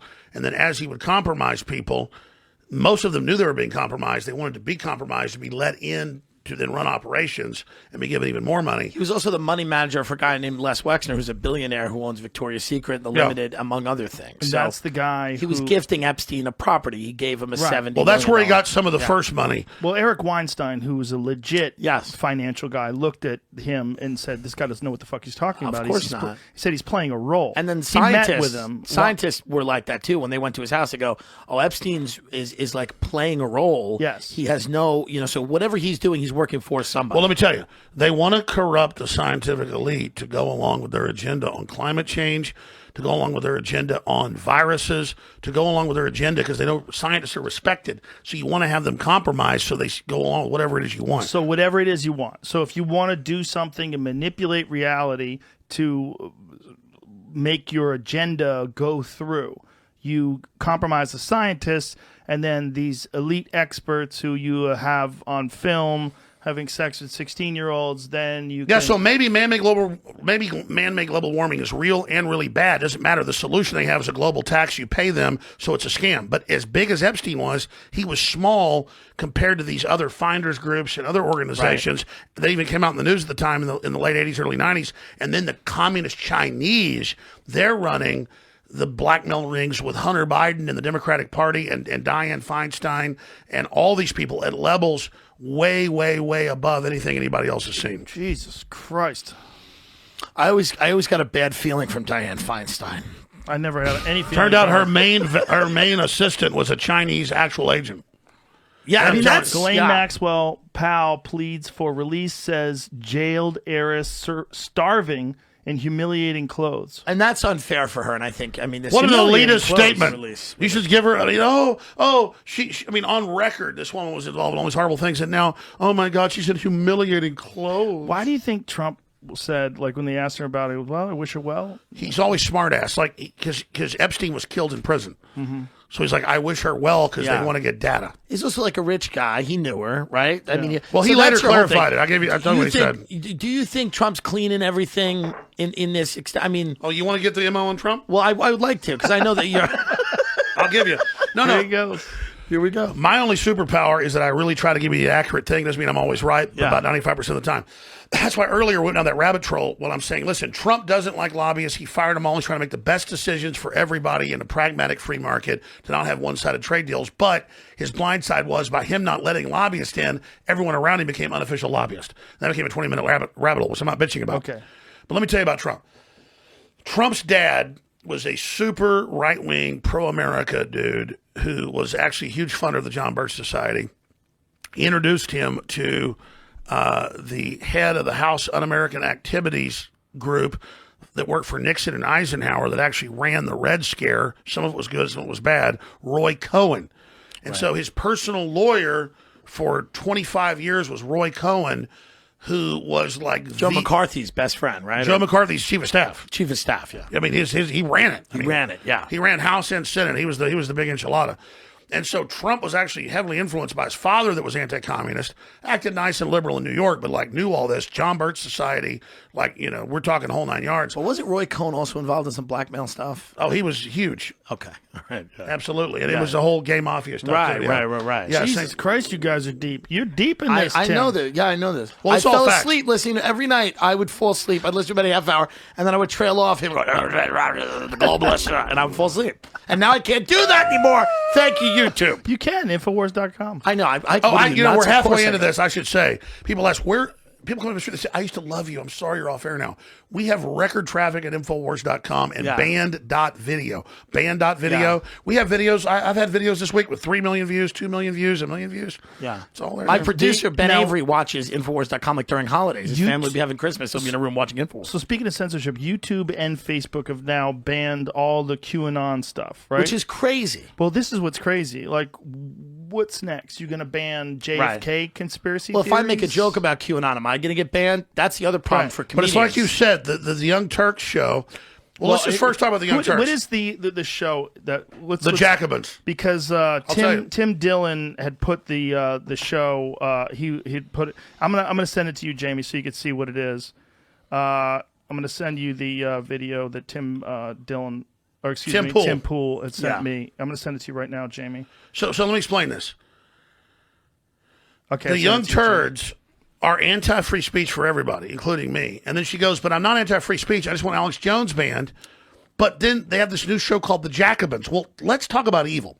The Young Turks were the group that ran the Armenian genocide.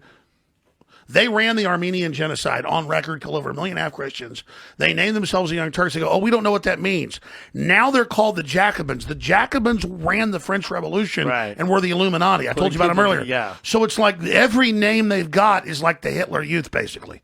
I mean, the Young Turks, and that now is a very unfortunate name. The Young Well, they Turks. also people run around with, the people that watch a lot of those shows walk around with either the Che Guevara shirts or they're unironically calling themselves Maoists. These are like suburban white kids walking around going, I'm a Maoist. I mean, it's kind of $800 smartphones. Right. Yeah. That is a problem too. It's absurd. I think they're trying to do good, and I think they are doing good. I really do. I think when they thought that, hey, I'm not anti-free speech, but ban Alex Jones, they just don't understand what that means. There's a reason why you can't just go around censoring people.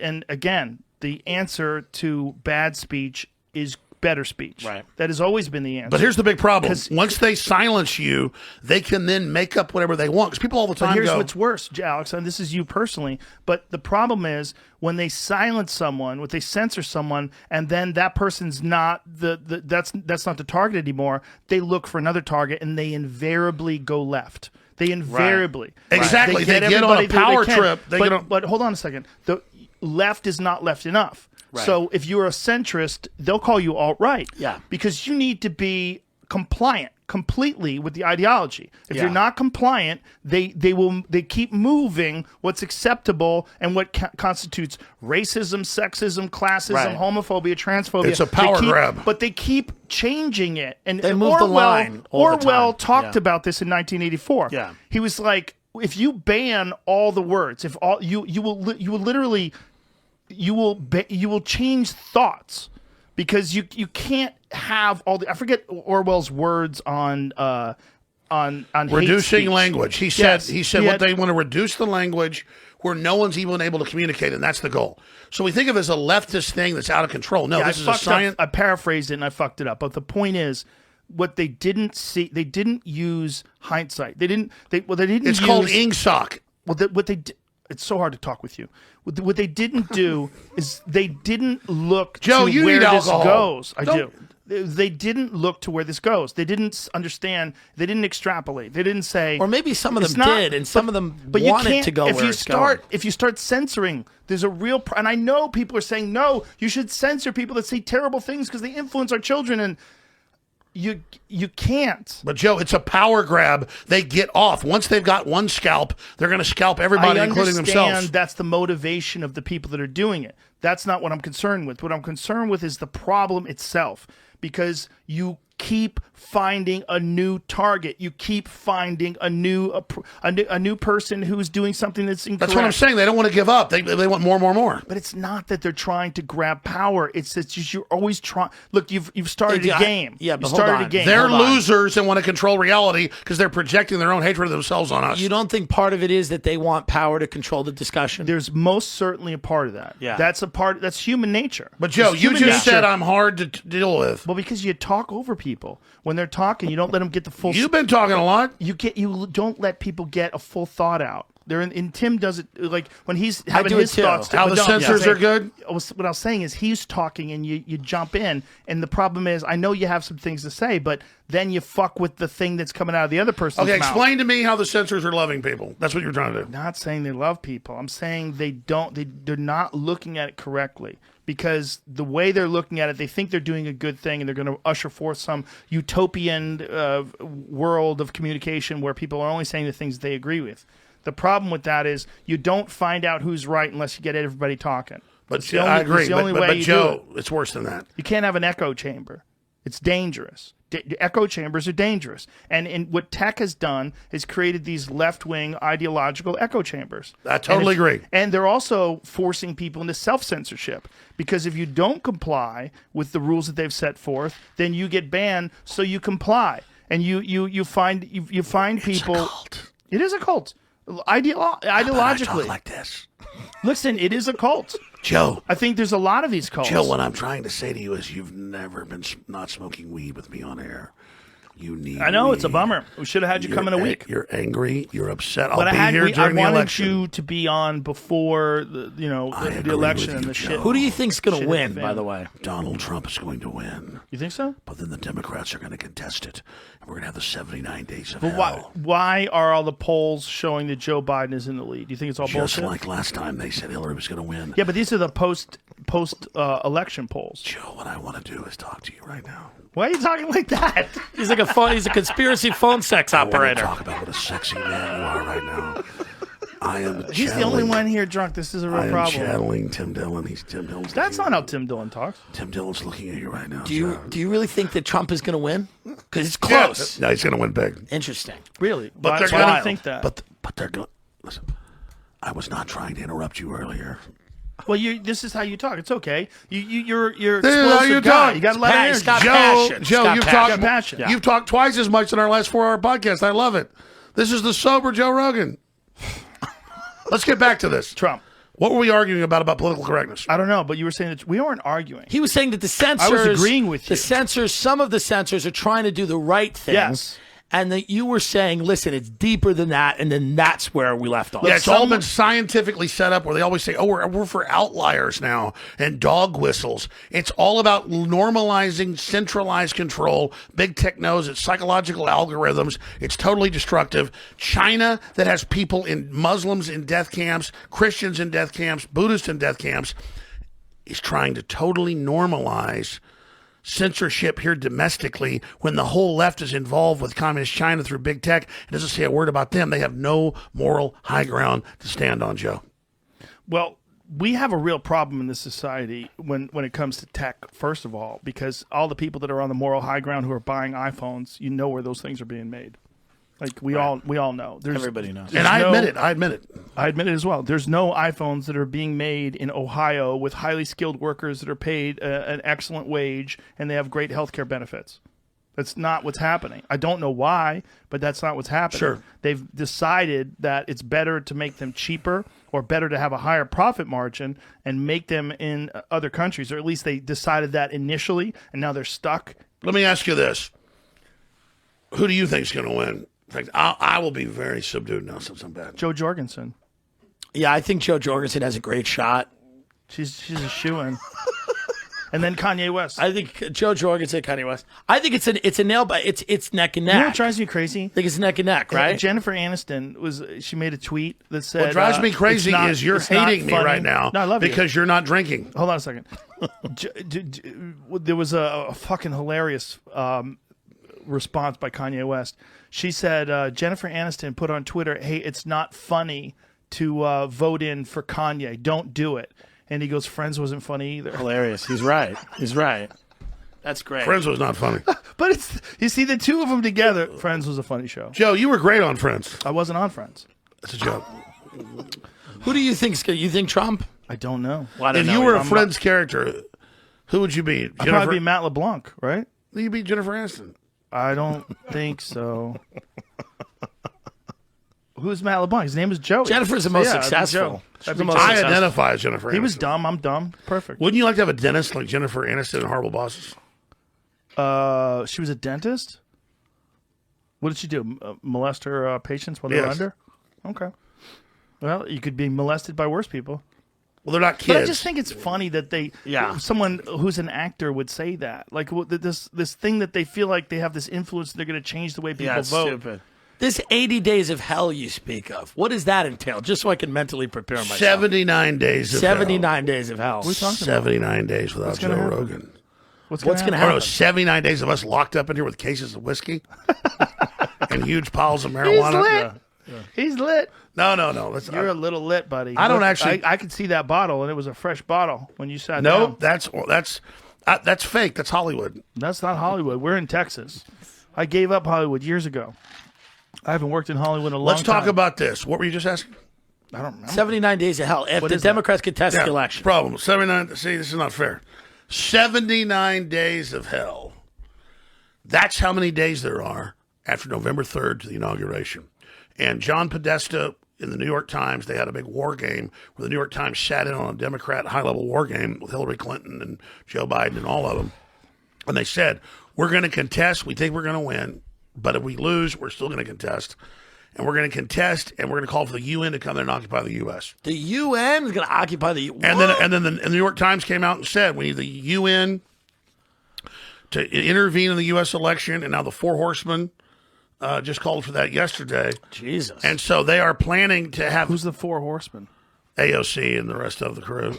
Oh, Jesus Christ. And so... I thought that's the tribe. Anyways...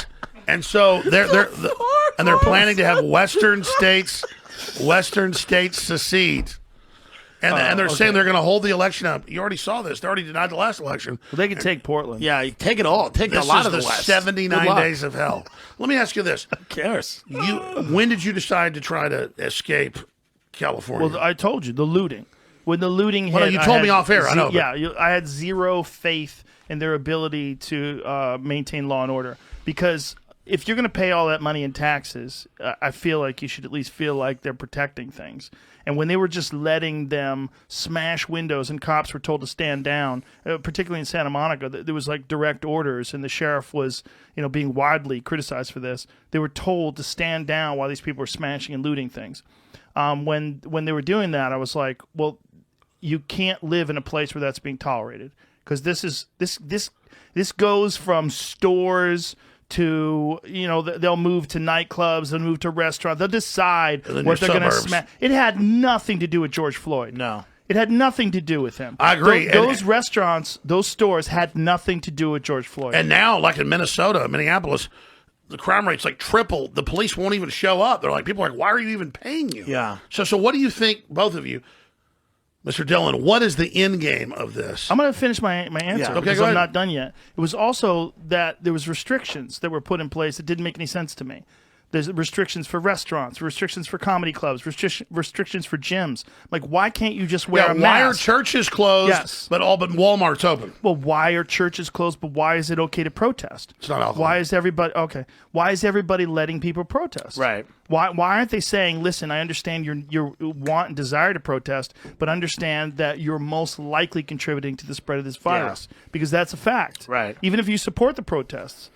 I agree. Yeah, the end game seems to be if you let society get bad enough, people will then accept all these more draconian security measures and censorship across the board with Do you tech. think that's what's going on with California? Like, why do you think they've kept California locked down this much? They want to kill the U.S. economy. China's been open for 6 months. They admit it's leaked out that they're doing this to kill the U.S. economy. Remember, It's leaked out how? Let's come out. Democratic Party reports. It's been stated. I mean, you heard Democrats all over the news say we want a depression to make Trump look bad. Who said this? Bill Maher. Yeah, but Bill Maher is not a part of the Democratic Party. He's a comic. I know, but I used Bill a public. Maher, but he jokes around about that. Like, look, if Okay, we can crash the economy. Okay, to get well, rid of Trump- regardless, when Jews try to, or Baptists in New York try to have an event, the police show up and arrest them. Yes. But then when Antifa or BLM was going around and burn stuff down, the mayor says it's great. And the mayor said, de Blasio said, this is legitimate. Antifa's legitimate. Your church isn't. Your synagogue isn't. So it's power. It's selective enforcement. It's martial law. I have articles right here because everything I brought today, I have the proof. ABC News is reporting in blue cities in Texas that they're going to come to your house and demand a COVID test, and if you don't, they're going to arrest you. Well, the federal and state courts have ruled they can't do that. Where's that being said? El Paso, Texas, and other But areas. I want to bring you back to what you're saying about crash right the now. economy. You use Bill Maher as an example, and I just don't think that's a credible example because he's a comic. Well, he said that. Yeah, but he's a comic, and Oh, he's but they not always a politician. say He's comics not a have bigger politician. coverage than news people now. That's what Colbert and all them pose as but news people. But Alex, you can't use him as an example of someone who's Really? a politician who is calling for the economy yeah, to but crash. strategically, if I was a Democrat, I wouldn't want things to open up again until Trump was out, right? Agreed. Right, I mean, that's strategic. Agreed. Yeah. If you wanted, China if you didn't want wants the economy to return. China wants us shut down. China admits they're using the virus to keep us shut down. Do you think he's a bioweapon? Well, I could give you an hour-long treatise on COVID-19. Okay, we'll get to that momentarily. Okay, I don't want to anger you, though. Before we No, get, I love being here. I'll sit here and tell fart jokes if you want. I'd rather get drunk and just have a good time. before we get to gonna that, sit in Tim's lap. but you Okay. said something that I want you to back up. You said that the Democrats are trying. I'm not denying the possibility that this is the case. But this seems like if that was the case, it would be a grand conspiracy that would at least you'd have to have some evidence of this to make that statement that they're trying or they want to crash the economy because they want to maintain power and to change censorship and to change the way There are the laws countless that things. people Yeah, okay, well, we've had Governor Newsom, we've had Governor Cuomo. Whitmer, Cuomo, exactly, all say the economy isn't going to be open because Trump's done a bad job. We're not going to open it until he's gone. And then Whitmer's even come out and But just it's wait a minute. Newsom has openly said that. You sure? Yeah, type it in. I mean, But what do you think he said? Listen. I'm a critic of Newsom because of his He's become an autocrat. He's keeps become his wineries open. But there's a lot of issues, right? There's a lot of issues. So that they close so many things. Joe. Globalism was about selling America off and bankrupting us under Cloward and Piven That's strategies. fine, but don't change the subject. I'm not. You, specifically, what Newsom has said. They can pull it up just like I told you about the AT&T But deal. what did he say that you think? And again, I'm not a fan of him.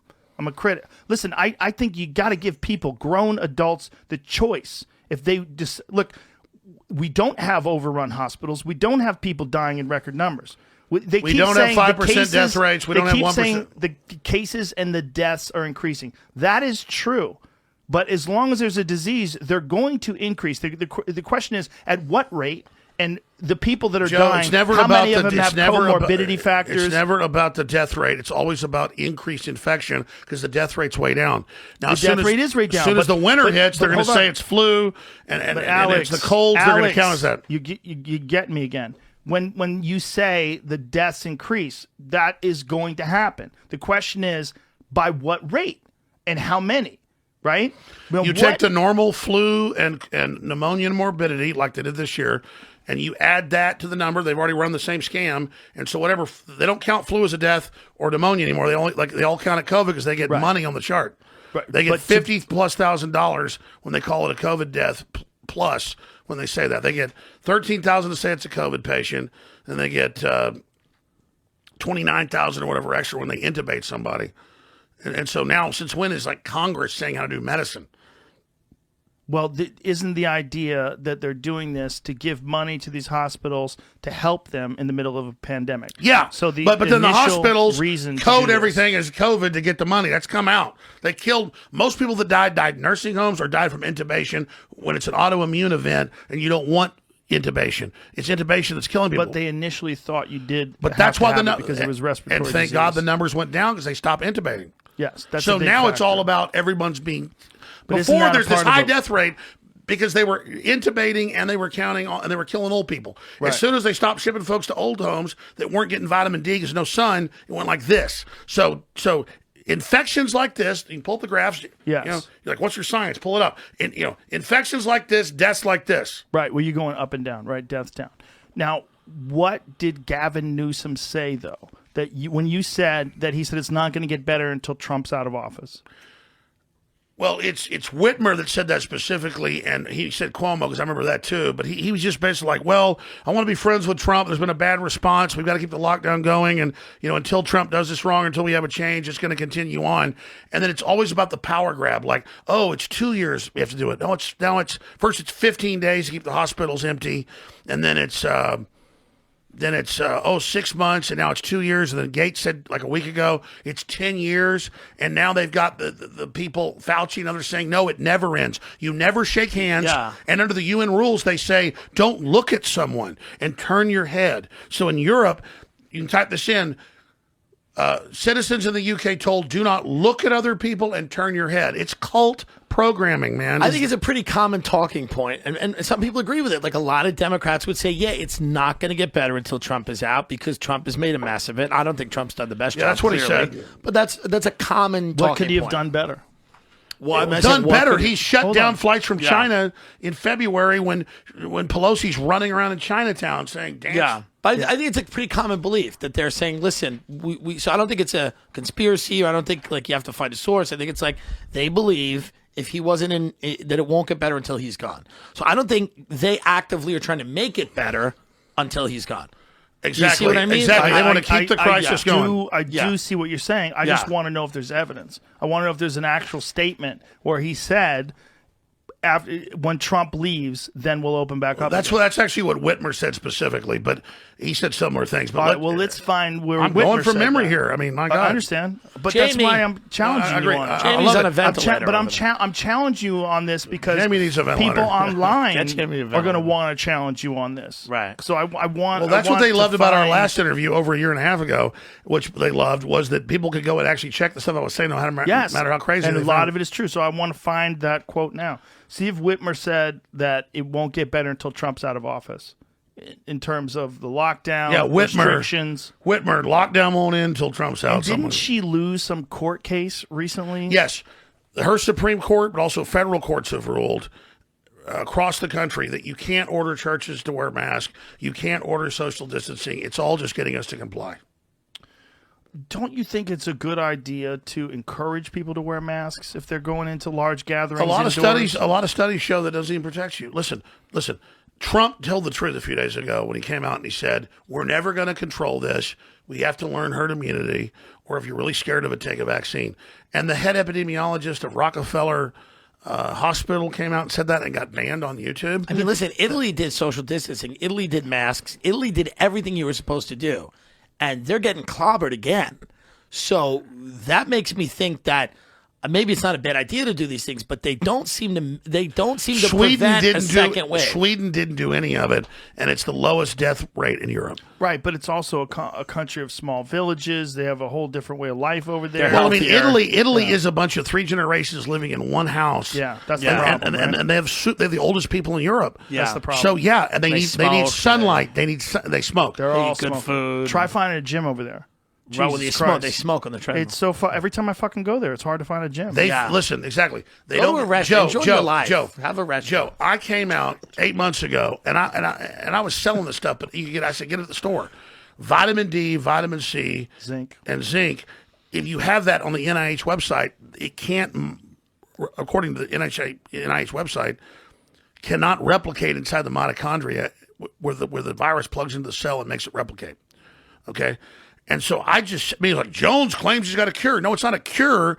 If you've got sunlight and zinc and vitamin C and all these things you need, it's very hard to get these things. That's why it's old people in nursing homes that haven't been outside in years that are dying so easily. Now, Fauci finally 2 months ago came out and said, you need vitamin D, you need vitamin C, you need zinc. Well, that is true. And young Jamie takes vitamin D, and he kicked it in a day. Yes. And vitamin C and zinc. Young Jamie was feeling bad for a day. But I don't want to argue, Joe. I want to just say I love Bill Gates. Okay. I use Windows. I'm looking for the Tell me quote. I can't find Whitmer's quote. a specific quote that says that. There's lots of quotes about them going back and forth, obviously, because they've had a public battle. I just think anybody like that, whether it's Bill Gates or Bezos or anybody who's a billionaire, if they say, here's the suggested course of action, they have to expect that they're going to be criticized. And a lot of these guys don't like taking any criticism when they're issuing edicts. These are billionaires that are saying, this is how we're going to live. Yeah, that's the next big question. This amount of Isn't vaccinations. it strange, though, that Bill Gates, who is not a health expert, is all of a sudden one of the leading voices? Yeah, it's strange. But it's curious. That's my next question. Yeah. Why is Bill Gates, who's not a doctor, suddenly on TV telling me how my life's going to go and what I'm going to do? This is the most important part. Why right is this a big project for him? Well, he's also a guy that wanted to shoot a missile of dust into the atmosphere to help climate change. I mean, very few people in history have had the resources to even think of doing something like that. That's right. He wants to have jets spray chemicals to block the sun. Right. And the scientists went have heard of before, Joe? no good. They went, not a good idea. So, and then if you call him on that, he goes, the lies and the conspiracy theories. It's like, no, we're just asking you why you want to shoot missiles into space. He went on CBS News and they go, 80% of those taking your vaccine trial are getting very sick. Some are dying. He's like, well, that's just how it is. You can pull these clips up. What? Yeah. He said that's just how it is? Yeah, he said, well, the FDA is going to approve it. I like Look this. at you. He's beat red. Look at you. You're blending in with the walls. But yeah, it's a problem. That's hilarious. That's a problem. It's a problem. I'm kind of retarded. This is that meme remember is hilarious. for 2 years they said Trump worked for. I've heard of political mudslinging my whole life. For 2 years they said Trump was an agent of Russia. He was an asset of Russia. The president. Then they did a whole report. And then it came out that he wasn't. There was no proof of it. With the CIA, the NSA, everybody. And then they went like this. They went, well, we might have been wrong about that. I mean, it's mind-blowing. One of the most Also, disturbing things to me was when Ted Cruz was cross-examining Comey, when he was asking him questions about what they did with evidence and how they doctored evidence. What do you got, Jamie? Oh. I just can't believe that Brian Redband is here. He saved us. Brian flew in when Jamie tested positive for cooties. And we Have had I known to have him like a 16 direct years? protocol. Yeah, forever. So we had to have the protocol was you have to be 10 days and you have to test negative 3 days Should in a row. Brian move here? Before you come. Yeah, Brian's going to move here. He's looking at houses right now. You are too. Tim's going to move here. I might. You're moving here, bitch. I might. Come on, son. I Brian. don't know. I gotta save LA first from the Satanists. Listen, it's not coming back. I know. Hey, let's talk about that. Not coming back. Please, a little bit of stuff. Yeah. I don't want to fight Joe. We're not fighting. No one's fighting. And I'm not. I mean, this much apple It's a little juice, I'm bit- having trouble it's thinking. okay. It's okay. I love you. No, you We're did this. fine. Just have some. No, I can't. I made a promise. But on election night, I can pop in. Yes, We're going to have one. that's right. November 3rd. That's November. But I will be able to pop in. 6 more. Yeah, I have we're very excited. Put that down. I have 6 more days of sobriety. That's gonna be a fun. But night. I got to be honest. I'm a little high from this cigar. Hey, you couldn't have a bigger promo for your election night. I'm glad you actually announced it here. Well, Kyle Kalinski's been asking when he can announce it, so now you know, Kyle. There you go. It's official. There you go, Kyle. I'm excited to get everybody in the room All right, and watch listen, the demise I want to of cover Western some of this real civilization stuff here. in real time. Can I show you some stuff? Yeah, what do you got? Do we ever find a quote for Whitmer? I can't find anything. I mean, Okay. there's lots of quotes, but I can't find. Do you want me to find it? Can you? Just Google on your phone. And Tim and I will talk amongst ourselves. Okay, go and then ahead. we'll pull up whatever that is. Okay. Gretchen Whitmer. They almost kidnapped her. By the Here way. it is. No, I don't have it. I'm just saying. Oh, That's what I Whitmer typed when in. Trump leaves office, quote. She was almost not how you like find it. there was a kidnapping plot against her, No, it's Yes. Whitmer. which 52% of the Lockdowns won't end till Trump gone. That's just come on. right. Lockdowns won't end till Trump gone. Try that. Whatever. I know it's true. Try I don't that. need to find it. Whitmer, lockdowns won't end till Trump gone. He'll find it. Yeah, the plot to assassinate her. What the fuck It was a that all plot to about? like kidnap her. That was weird, but And I'm I sure it's- predicted murder, up right? front that it was going to be FBI provocateurs. And it turned out the two leaders were FBI informants. what? What's even crazier is 52% of the citizens in Michigan agreed with the plot. That's a joke. Good one.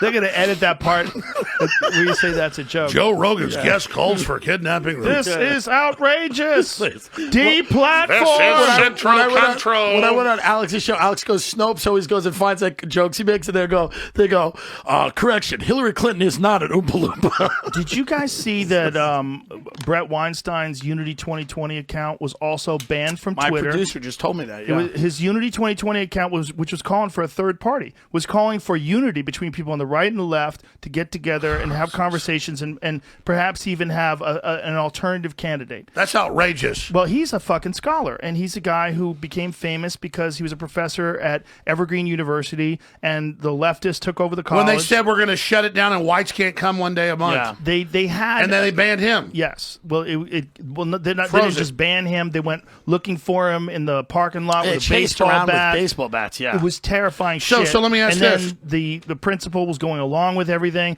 Literally, they yelled at the principal, "Don't gesture with your hands." Because you're threatening us, but he was talking like this, Right. like, Oh, put did your you hear? hands And out. they started And then laughing they started at him. laughing at him. British universities like Oxford, I think's the one. Look it up. Oxford or Cambridge, one of the big ones. You can't clap. It's a microaggression, Joe. Oh, that's so crazy. But this is what we were talking about for years, and people were saying, why are you concerned with what happens in the universities? It's the same thing we were saying about censorship. Because it keeps going. It never doesn't stops. stop. Yeah. When you allow that kind of nonsense in universities, those kids graduate, and they want to carry these goofy fucking practices into all of these So corporations. let me ask you and both you're this seeing question. that now. You're seeing that now. It's one of the things I wrote down I wanted to ask you, Joe and Tim Dillon. What happens? Where do they stop? Because they're going to keep running until they hit opposition, which is starting to happen. How far does it go? I was hoping there was going to be some sort of a federal regulation. I was hoping that Trump was going to step in and they were going to amend the First Amendment to include social media. Because I think what you're seeing now, the argument that these are just private corporations, I don't think that argument is valid anymore because the impact that they have, the significance of being able to speak or not being able to speak has massive implications on our election. We see this with the New York Post being election censored. meddling. We see it with the New York Post being censored with this Hunter Biden story. Whether you agree with the story being leaked or not, the fact that the New York fucking Post, which is a legitimate newspaper, as outrageous as they are, and the fact that the fucking White House press secretary gets banned from Twitter for tweeting that link. That's very dangerous. This is crazy. I mean, I think it leads to violence because if you take everybody's ability to communicate away, there's nothing left to do but commit acts of violence. And by the way, that's a Kennedy quote. Those Right. that make peaceful revolution. Jamie found something. This is as close as I could get to what he's asking for to be found. Okay, the Trump virus response is the worst in the globe, she said. If you're tired of lockdowns, or you're tired of wearing masks, or you wish you were in church this morning, or watching college football, or your kids were getting in-person instruction, it's time for a change in this country, and that's why we've got to elect Joe Biden. I mean, that's pretty. That's why I mean You can you make could that. say whatever you want almost. Yeah. But that's the common sentiment, worded right? in here. This is Right, but pretty the much, problem is if you just take it from if you're tired of lockdowns, And then you would get one Yeah. get one interpretation of it. But if you back it up to the Trump virus response is the worst in the globe, she said, if you're tired of lockdowns. So what she's saying I think is we're splitting hairs. You're not necessarily, because what she's Okay, well, saying is I saw a clip of her in a hold, speech please, saying that. because that's the problem with taking something out of context. What she's saying listen, is He's a wonderful person. Trump's Yeah. done. No, I'm not saying that. What she's saying is that Trump has done such a shitty job. That's the reason why we're locked down. You can't go No, to I church. get it. I get it. The headline I was. don't know if that's true, though. I think when you got a contagious disease, you got people flying in from Europe and China and all these other countries that are China. expressing.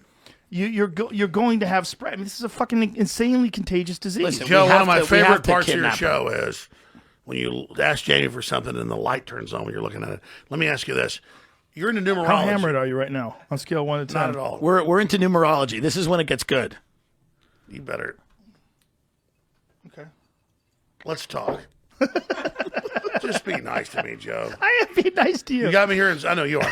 Let's get serious. Everybody wants to hear what I actually have to say. Okay. Numerology? What was the question?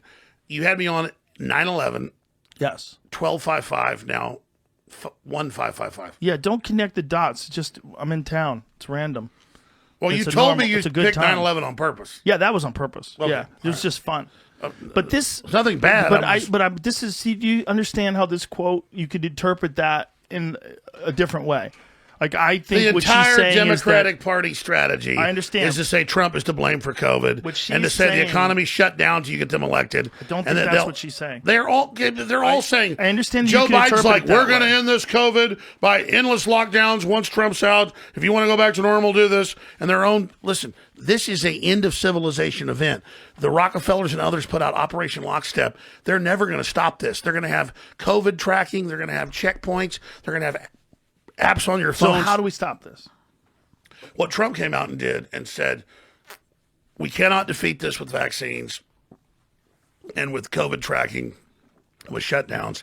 It's going to have to be with herd immunity, which is what the scientists actually brought articles. Why saying. can't we beat it with what he beat it with? He's 74 and he eats French fries every day. This motherfucker kicked it in 4 days. That's what I'm That's telling supposed you. to be a death sentence Joe, for old if people. you've got vitamin D, vitamin C, and zinc, it's very hard to get to die Okay, from but this. clearly he's got more than vitamin D, vitamin C, and zinc. He's got a bunch of medical treatments, right? Well, he was given Regeneron. He was given things that are expensive and probably not widely available. But wait a minute, Jamie tested positive. He's right over there a day later. Jamie's young and viral.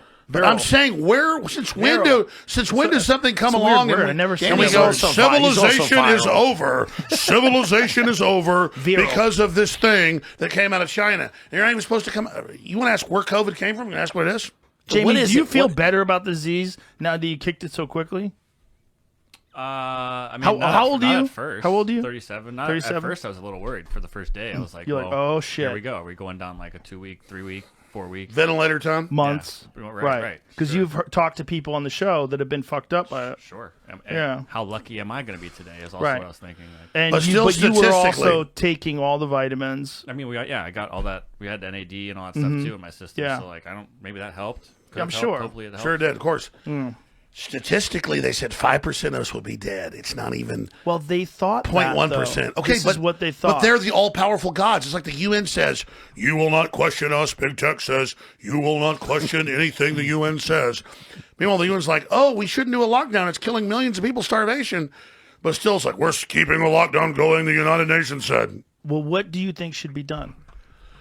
I mean, I think we should look at something that isn't much worse than the flu and say we all need natural vitamins and nutraceuticals and sunlight and health, and people should just know they got to deal with it the way it is, because we always get diseases, we always get viruses, we always live with it. The idea we got to lock society down and go into our houses, and this is a post-industrial move that they're using to roll out these systems to keep us locked down in our homes. Right, and if you want to be cynical, this is where you step in and say the reason why they want us to be upset and they want the economy to be fucked is because they hate the president and they want him out of office and they want to regain power. They want the They Democrats want to in remake office. the American economy in the image of what they want. They want to remake a lot of these systems that they feel are, for whatever reason, unjust or unjust or whatever, and they want to use this opportunity to kind of redraw the lines. And Exactly. They did that after 9/11. Exactly. This is the new 9/11.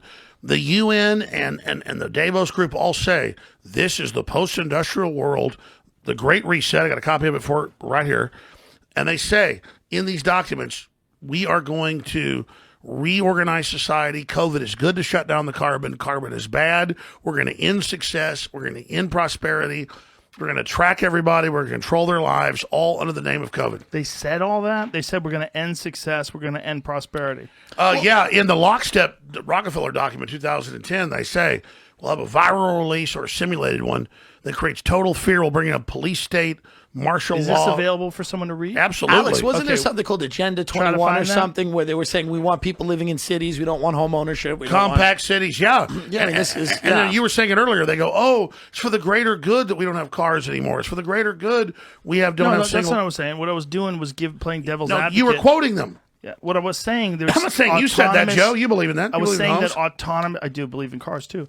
Autonomous vehicles are in the future, at least, likely to be safer than people just driving and texting. Well, it's not safe giving control over these corporations and robots and making ourselves obsolete. We need to build a pro-human future. Well, I'm pro-human, but No, I know you wanna are. I'm not know saying you're the not, Joe. Rockefeller thing from 2010. Sounds a weird So segue. I'm pro-human. I started, and I was already looking this up as you mentioned it because I was going down my own little rabbit hole. It says when I first started to find it, my first search just says there's a large conspiracy has been built out of this small grain of truth from this document from 2010. Okay, That's what it starts to say. So I haven't. Oh, is that gotten- Snopes? small There's grain just- of truth. Yeah. So Snopes Yeah, is let's- like God. It's like I don't think is it Snopes that you Googled. Let's this? focus on the grain of no. truth. Who says it's a grain of truth? Trying to hold on. I got a lot. Of No. here. It's Operation Lockstep, and it says a global police state will be brought in from a pandemic, and there'll be worldwide martial law. It actually says it in the document. Okay, It's like they always go like, "Oh, there's no Hunter emails." They admit the emails are real. Right. I love that clock. it is weird that they're beautiful saying clock. GGT Studios. Okay, Wait, here's- isn't it is weird? Here's the document. Okay, the Where- Rockefeller Foundation Annual Report 2010. I'll Control F. What would you like me to look up? Look up police state. Look up Yeah, authority. just look up police state. I forget the exact words. I mean, let's just go read it for yourself, man. Control F police Nothing state. came up. This is just one paper. That's it. I mean, that's the whole PDF. Is here. It's like it's really really long. So when you control F Yeah, it would police come state, up. Nothing nothing. came up. Okay, what else? I mean, I've read it before. It says that. So anybody can go read it right now. so you think they edited it? No. It's. I mean, I can't remember the exact words. Okay, well let's look up pandemic. Look up pandemic. Pandemic just means widely distributed. Epidemic means you're actually sick. 4 mentions of the word pandemic. Okay. All right. With no network to transfer critical infectious disease information without open lines of communications, thousands more fall sick. The new, in quotes, disease becomes an unchecked pandemic. By the time the right expertise is brought to bear on the push for problem, world government. it's too late. The disease has spread around the globe. In a world of global trade and travel, what's traded faster and travels furthest are the microbes in every handshake. Southeast Asia. So what is this in reference to? Okay, it says a few miles east, young boy and his men. No, hold on, please go back to that. Yeah, it's just a scenario that they're painting. So make that a little larger. No, go back to it. Just go back to where it was. All right.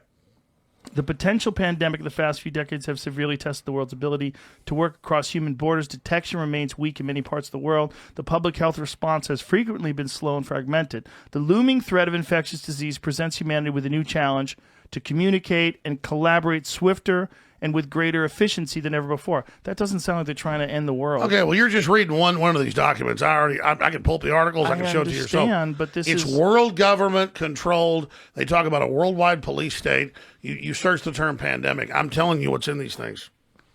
Okay, emerging pandemics, the new century, SARS, avian flu, and swine flu. If we don't move Investigated systems to bring in global it government. seems like they're trying to prevent pandemics. If they we love don't us. move quickly, viruses will.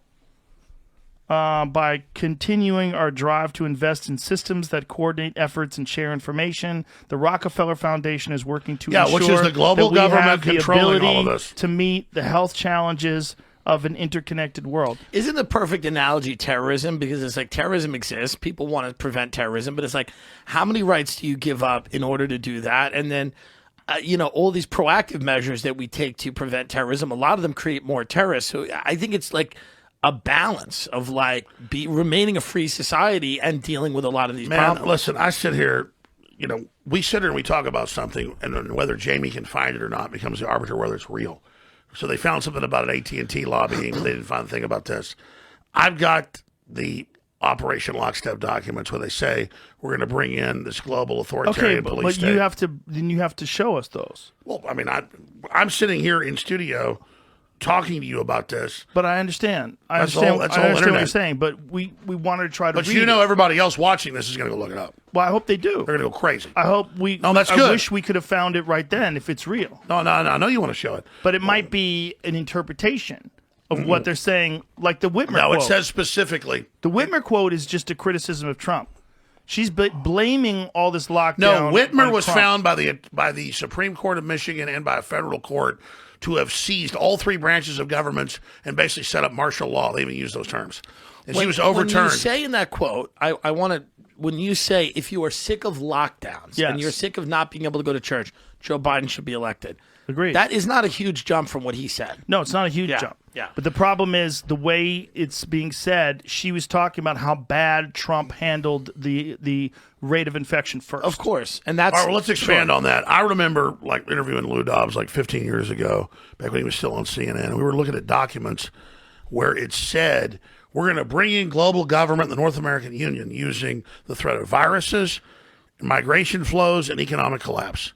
And they said like a deadly flu or a deadly SARS. Yeah. I'm sitting here watching this power grab, watching the UN and big tech saying, well, you can't say that the UN's wrong because the UN's in charge. Since when is the news, WHO, and all these doctors, all these medical doctors that come out and say other things other than them, like how steroids cured it or, you know, how hydroxychloroquine helped it, how are they being banned?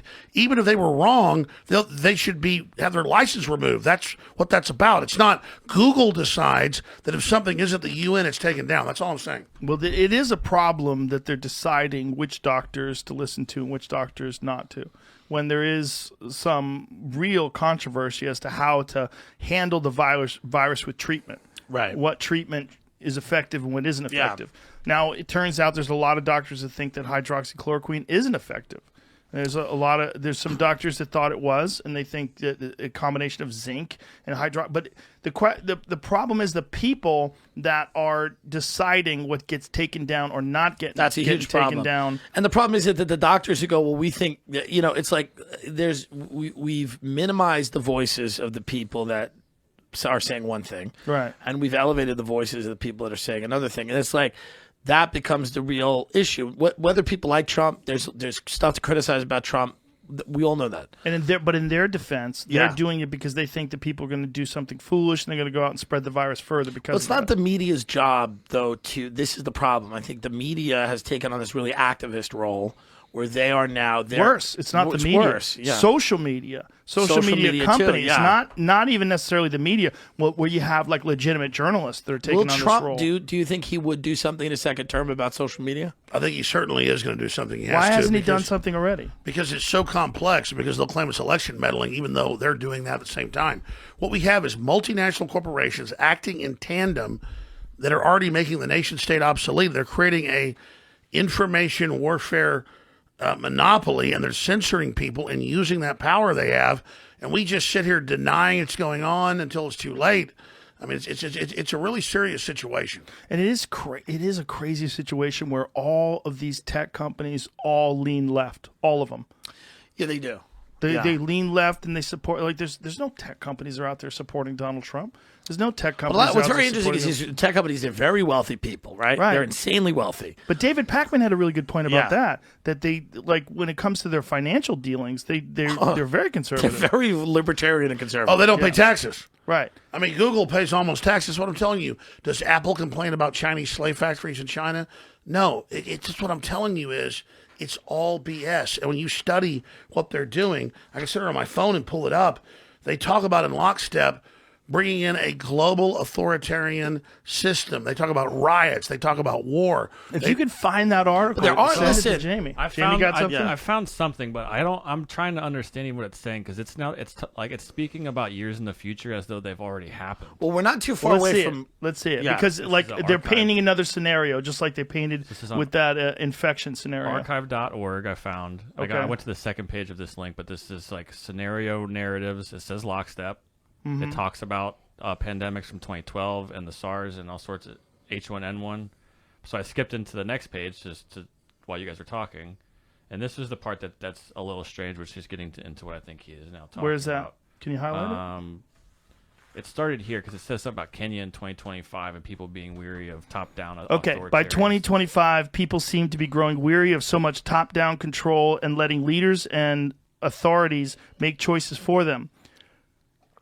Wherever national interest clashed with individual interest, there was conflict. Sporadic pushback becomes increasingly organized and coordinated as disaffected youth and people who have seen their status and opportunities slip away, largely in developing countries, incited civil unrest. By 2026, protesters in Nigeria brought down the government. Fed up with the entrenched cronyism and corruption, even those who liked the greater stability and predictability of this world began to grow uncomfortable and constrained by so many tight rules and by the strictness of national boundaries. The feeling lingered that sooner or later something would inevitably upset the neat order that the world's governments had worked so hard to establish. Okay, I never read that, but that's the other stuff. It's in there. It's thousands of pages, man. Okay. It talks about global police state and worldwide riots. And I mean, we're not that far away. There's It's weird people that are the way saying they're writing that, because they're writing it almost like I had never from seen the- that yeah. part. it's like but I'm just saying it says stuff like that. but Well, that's listen, look that at is the weird. ideas like the EU, right? It's a supranational financial architecture. People are saying that borders are racist. People are saying that the idea of America is racist. The country is, the idea of a country or a nation state is racist. There is this growing idea or ideology that global governance is a good thing, or that nation states are, exclusionary. Well, it comes and down to racist. this. It's Yeah. not that nation states are perfect. Multinational corporations are bigger and operate, in many cases, more powerfully than governments. Correct, yeah. And so they want control, and they say they want control, and they're going to use racial differences between two countries to play them off against each other, and they're going to use global crises to centralize global control. And that's what they say in these white papers is the corporations are using this for global control, and there will be rebellions against it. That's what I read. And then in the people lockstep have documents. more loyalty to multinational corporations and more loyalty. They have more in common with people that live in London or Davos or Switzerland than they do to their American citizens. And that becomes the problem. But you've got Google and Facebook executives on jumbo jets and mansions telling us we've got to lower our carbon footprint and be poor. They're hypocrites. It doesn't hold water. Yeah. How do we get out of There this? it is. Authoritarian capitalism. I mean, I remember, I don't have it in front of me, but I was reading the lockstep Rockefeller documents, and they predicted worldwide police state, authoritarianism, civil war. I mean, They're predicting in 2018. It says, will Africa's embrace of authoritarian capitalism a la China continue? And then Vietnam to require a solar panel in every home in 2022. And then in 2025. yeah, that's not the same documents I saw, but trade. that's the question is. It's weird the way they're writing this. They're writing this as if they're predicting. Already happened. Yeah, they're talking about it like they're seeing the future and like almost like it's fiction. But They're Joe, talking about it like it's an here's Trump inevitability. saying, Yeah. we're not going to control the pandemic. You don't. You get used to it. You get over it. You fight it with nutraceuticals. You fight it with, with therapeutics. It's the idea that Bill Gates came out 2 weeks ago and he goes, we'll be shut down for 10 years. Is that what he said? He said, yeah. Wow. He said, this goes on for 10 years until there's not one corona case. Well, they picked the perfect problem they can never defeat. But isn't that crazy? Like you see a guy like Jamie who literally kicked it in a day, and they're saying we're going to close down the world for 10 days. Well, or it's also 10 like years. the war on terror is still going on. I mean, yeah, they want to, exactly. They want a know. problem that never goes away. Yeah, it's never going to. I mean, the Cold War went on forever. I mean, this is just, they like these things. So, but we've entered into 3 hours in here, or 2.5 hours in here. We've entered into this weird spot. We're like, okay, what could be Where done? you're going to drink whiskey. Yeah. All right, What I've could already be been done? invited election night. I'm here. What could be done? What can be done? Man, all I know is I try to tell the truth. I make mistakes, but I'm sitting here with these notes I've written where I read what globalists say. I gave you that Wall Street Journal article where they go, we're impure that we can get sick. It's time to get rid of all humans and merge with machines. It's so beautiful. I think, well, that's just one kook. And then it's almost all these people.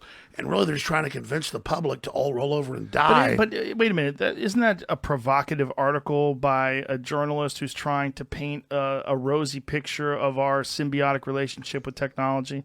I mean, when someone's saying, literally saying, looking forward to the end of humanity. It's a provocative article. It's like, but that's the nihilistic attitude these people actually pick up. I mean, yes, it is, but it's also sort of this inevitable, if you extrapolate from where we are now with technology to where we're going to be in 20, 30 years. And when you look at things like Neuralink and you look at a lot of this technology that they're coming up with. But we're talking about big enhances- tech censoring us. I don't want them plugged into my goddamn brain. Yeah, it's probably a It's a bad problem. idea. It Yeah. seems like a bad idea to have them invade your body. Well, when you're talking about centralized power like that, it is Yeah, a bad it's idea. not a good idea. It's a bad idea to give them All power I'm saying over is, speech. Joe, and It's I'm a glad bad you're idea. here. I'm glad you're here.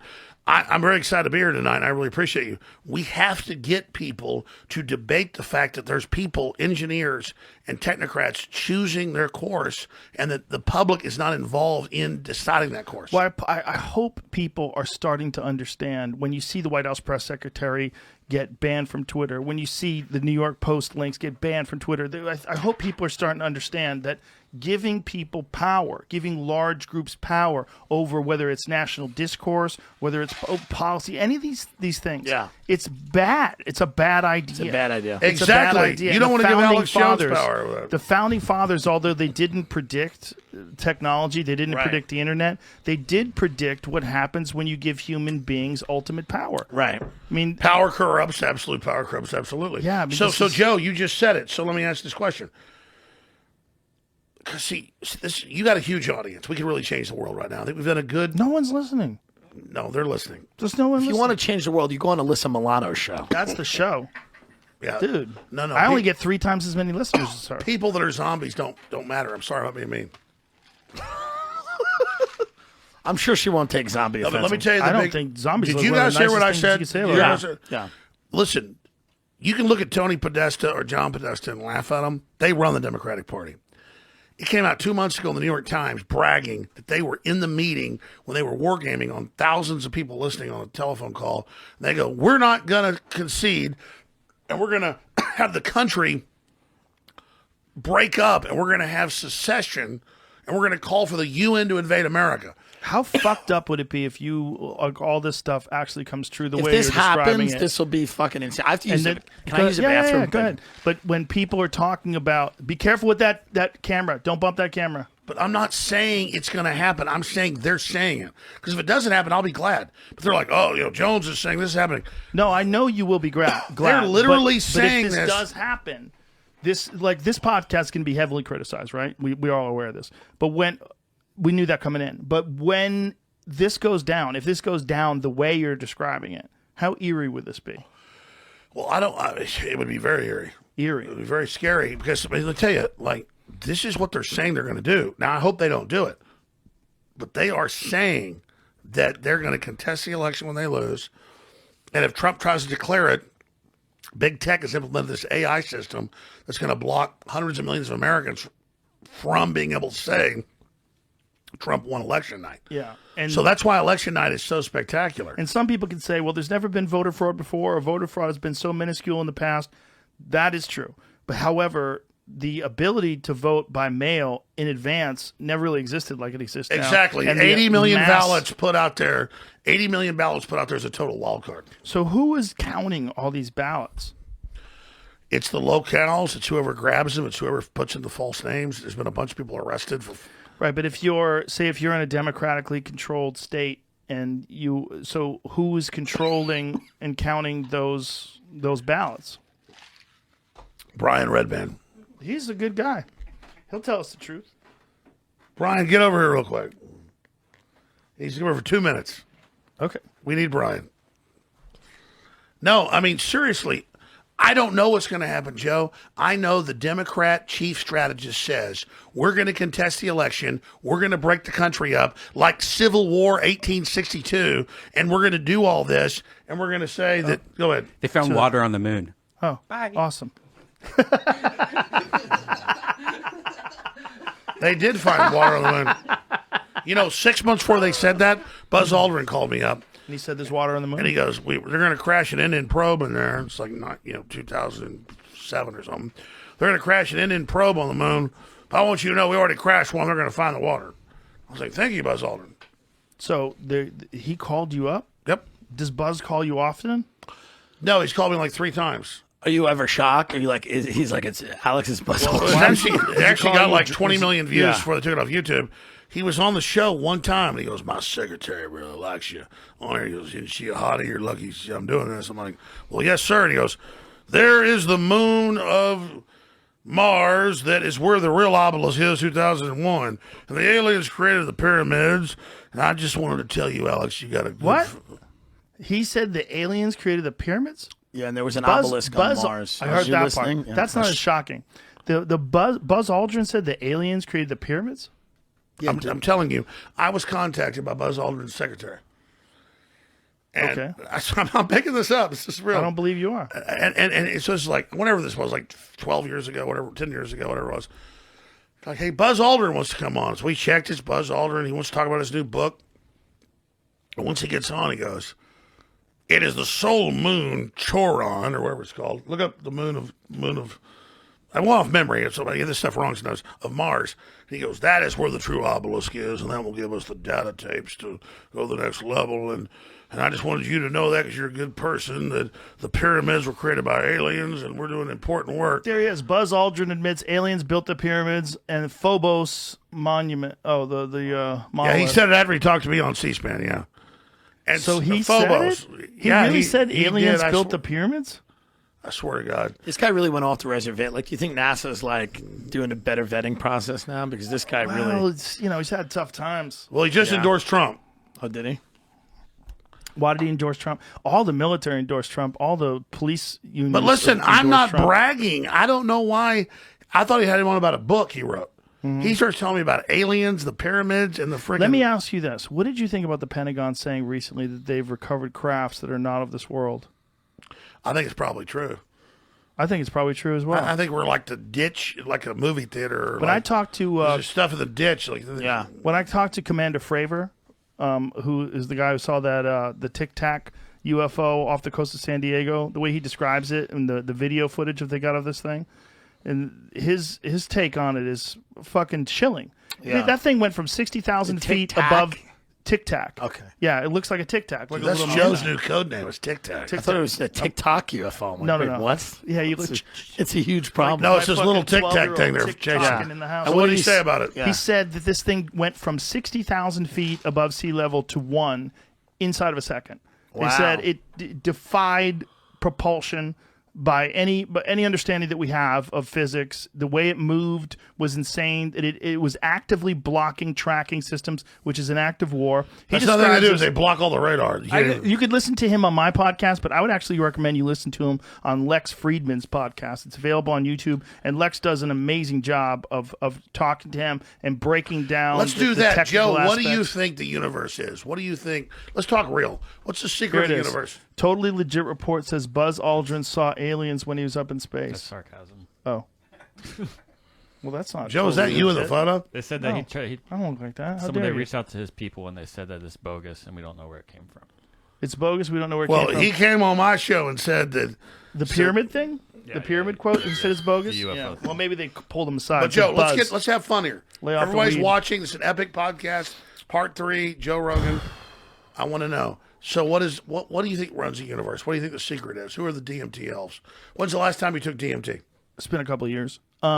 I don't think that there is any doubt that there's other life out there. It's a matter of if it contacts us regularly, whether or not it's contacted us, or why it comes and why it visits. Or Jacques Vallée, I believe, I think his perception is not that they're from another planet, but that would be probably the least spectacular answer, and that they could be interdimensional travelers. Some people believe that they're time travel. And Jacques Vallée is the guy who Steven Spielberg, he modeled that French scientist in Close Encounters of the Third Kind after him.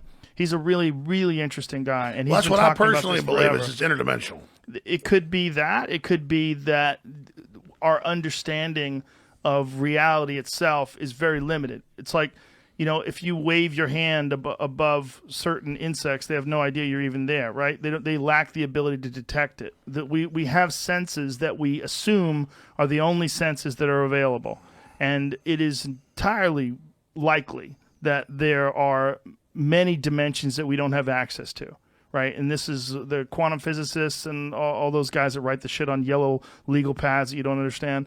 They all believe there's many dimensions outside there's no of the doubt to dimensions that. that we're So that's aware what of. I agree with you. I agree with you. I think the universe is insanely huge, and they're finding life-compatible planets on a daily basis. There's hundreds of them now. So I agree with you. Let me ask this question then. What do we do about this corrupt political elite trying to make us look at them and follow them? How do we break free of them? Well, that's a different thing of the universe. But my question is, like, why are they telling us now that they've acquired these ships, or that they have access to these things, or that they know these things are real?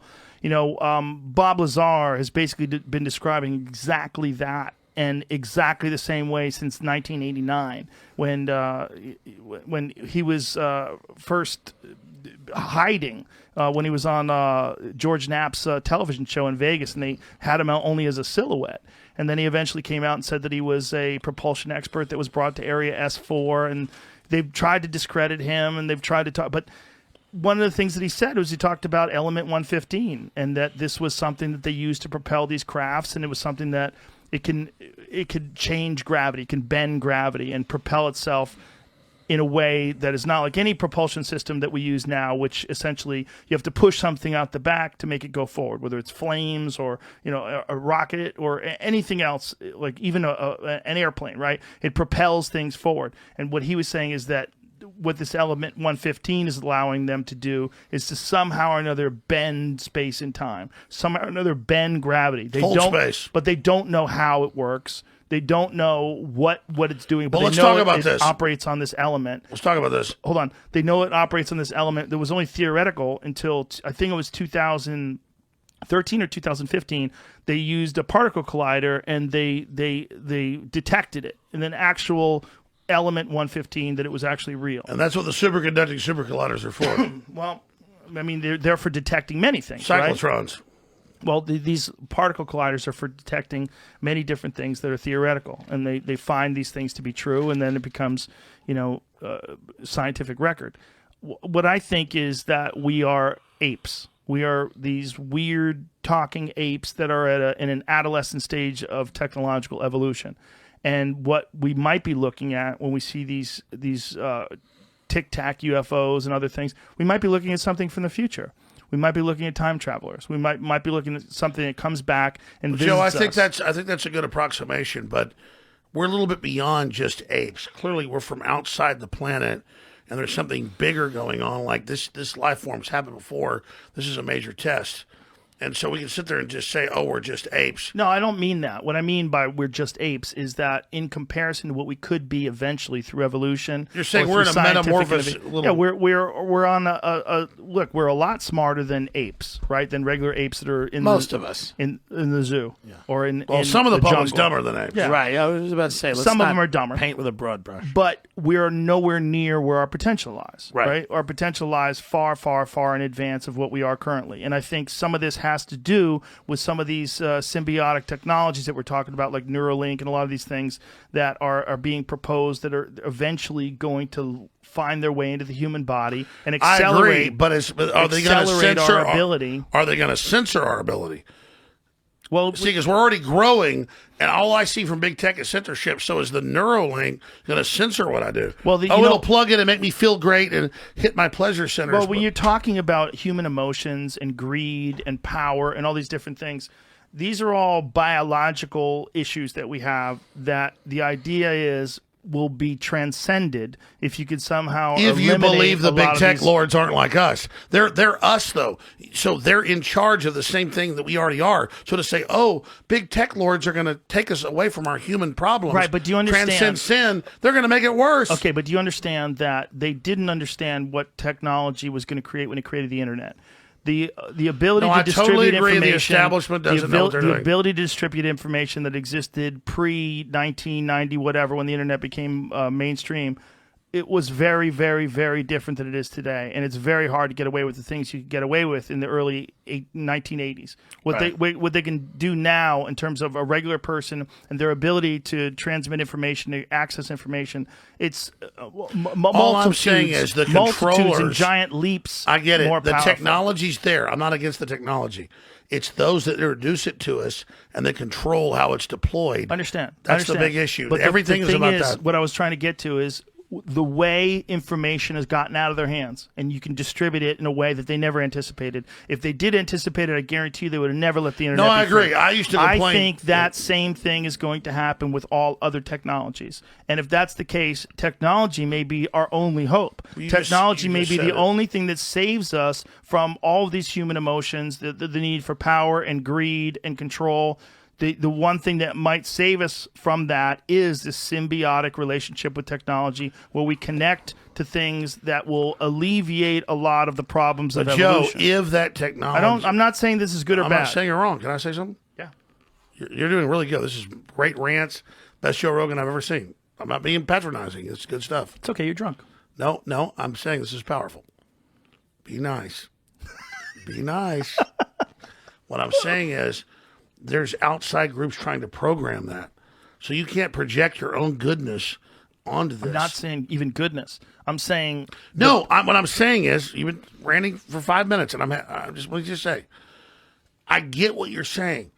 It's just that you're sitting there saying this will free us from our problems, but it's still humans that program the nexus points of it, so it could actually amplify the problems. I'm saying we should be wary of all of it. Oh, it certainly could. Look, it could go sideways. It could all go bad. But it also could go to a point where people don't feel the need to do that anymore. And that we recognize that a lot of what we have is we are escaping the shackles of our monkey bodies. Oh, if we're our monkey bodies. Yeah. So if we're silicon and don't need resources anymore, we can just be spiritual, and then we'll be able to free ourselves and not hurt the earth anymore. Hop in that Tic Tac and fly to Alpha Centauri in the blink of an eye. So we need to. No, I already seen the transmission. If you could have a spaceship that would allow you to go anywhere in the galaxy, would you be willing to give up any of your emotions for that? No, I know the digital deal.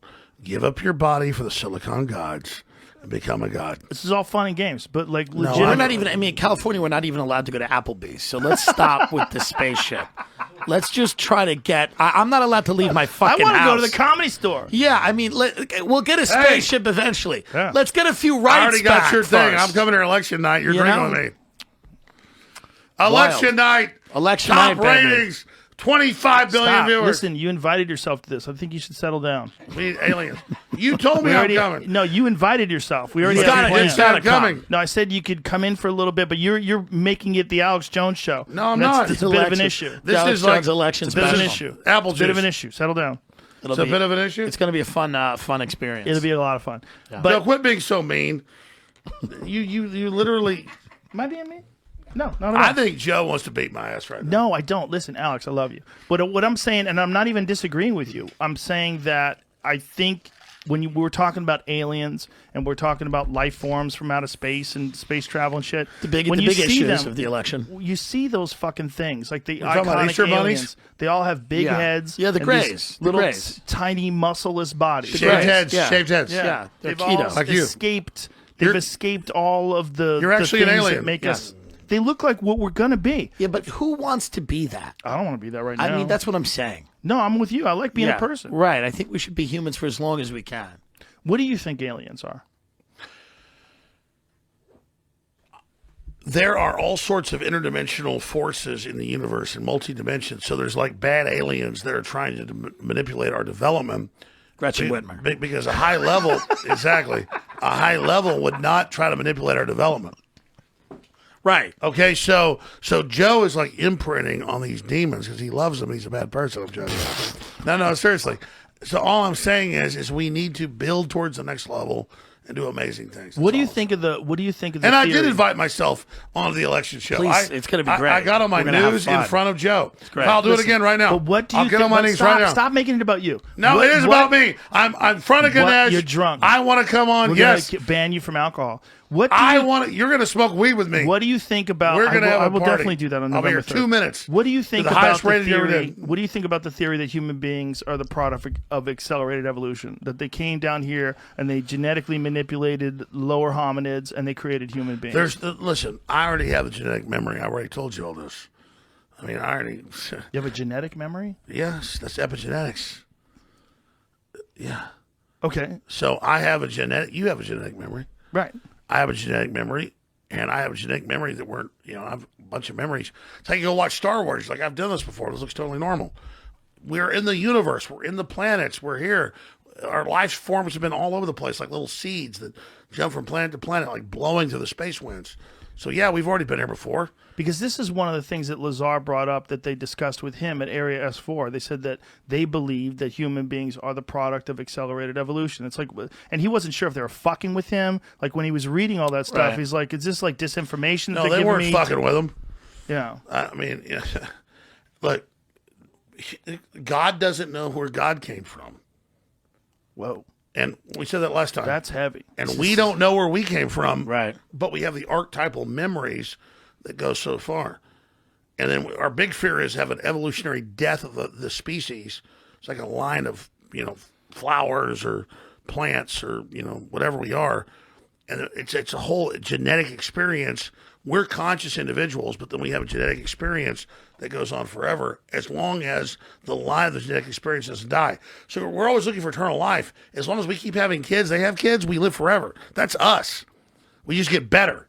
Well, as long as the Earth doesn't experience a massive extinction event. But that's what I'm saying. Well, if we go interplanetary. That's, So the main mission November is that. 3rd. Well, We're gonna go 79 interplanetary. days. 79 days of chaos, and then I am hopefully- endorsing Joe Biden right now here on air. I'm voting for Kanye. By the way, that might be a good strategy if you endorse Joe Biden right now. I'm going to go with my history of Yeah. voting for people that have been on the podcast, so I'm going to vote for Kanye. I'm going with Joe Jorgensen because I like to back a winner. Am I sitting in the same seat as Kanye? Yes, you are. All right, I'm fulfilled. It's the best. All right, but before this goes any further off the rails, I think we're good. We've done it. Oh, you want to end this transmission? Do you? I never got to all my notes. You got more shit? What got else would you like to talk I about? got more shit than you can fucking imagine here. You gotta come back.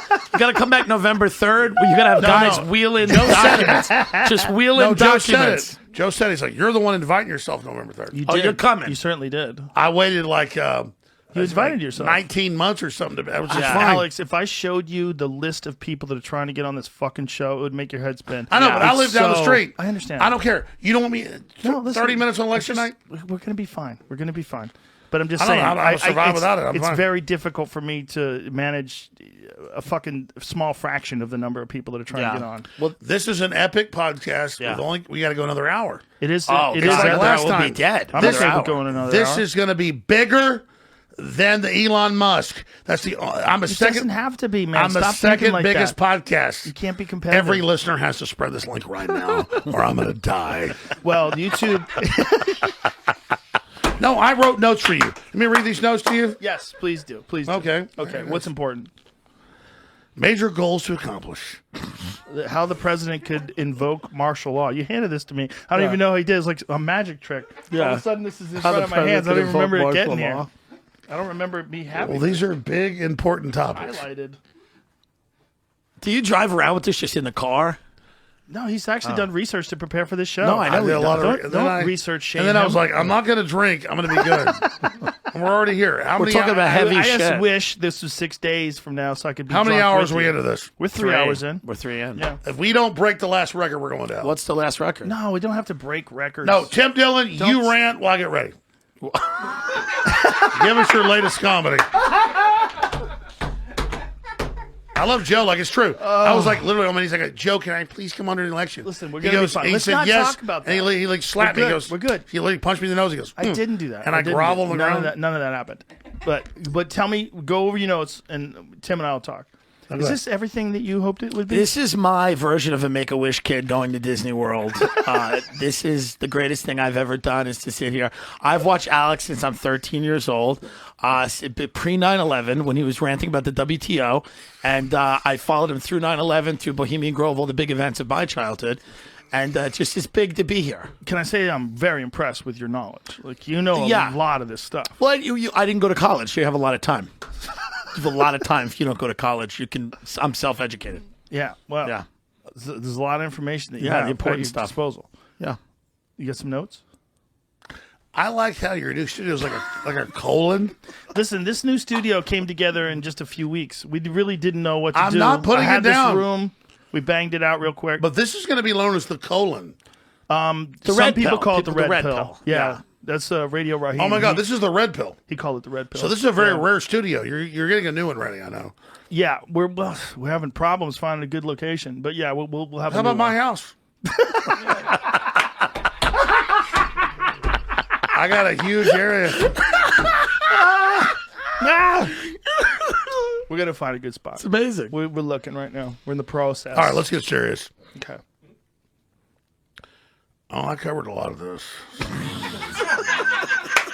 Alex, we're good, man. We're good. No, We're we 3 have to hours go for in. another 2 hours. But we're gonna see you again in a week. Oh, You so endorse I Biden. am on the nightly news. Relax. Yeah. I have to beg. How about I just beg a little bit? You don't act. Come on, man. I'm Is not there below anything begging. else- Is there anything else you really want to discuss? No, I mean, I'm glad that Jamie is better than I am at searching the internet. I'm not kissing his ass, but I'm really good at it. He's better than I am, which is almost no one is. He does it with one hand. The problem is I remember all this stuff. Now, most of the time it's accurate. Sometimes it's not. But, I mean, if I'm saying something, I believe I saw it or I did it. One found thing something? that was in there accurate, I didn't want to correct earlier, but the year you were talking about something, you kept saying 1963, and then they went to like 82 or whatever. That happened in 73. That group wasn't even around yet. The something of Rome. Club of Rome. Yeah, that wasn't even created until 68. So just for clarification purposes. Okay, cool. But I Over think 10 they years had a old. subgroup earlier than that. Tim. But I'm not saying you're wrong. Yeah. Well, who knows? But Jamie's he has George Soros COVID. This is a compromised individual. Google might have compromised the records. Oh, that's another thing I want to say. Can I say this? Yeah. This is the most important thing we said tonight. We said a lot of important things. But both of you are not drinking, Yes. so you don't know. Right. But this is it right now. Okay. mRNA vaccines. Yeah.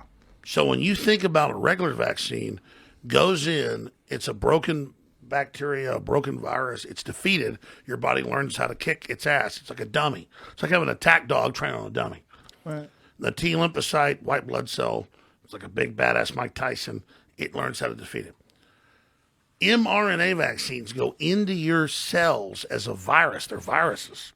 So it's a virus they inject you with that reprograms your cell to then have a certain response to things and release proteins, which is what cancer does. And so they admit on the news that 100% of people that take these are getting sick, 20% are going to the hospital. And so they also have vaccines that are called behavior modification vaccines. You can type it in. Okay, but let me pause right there. mRNA vaccines, you said 100% of them get sick and 20% of them go to the hospital.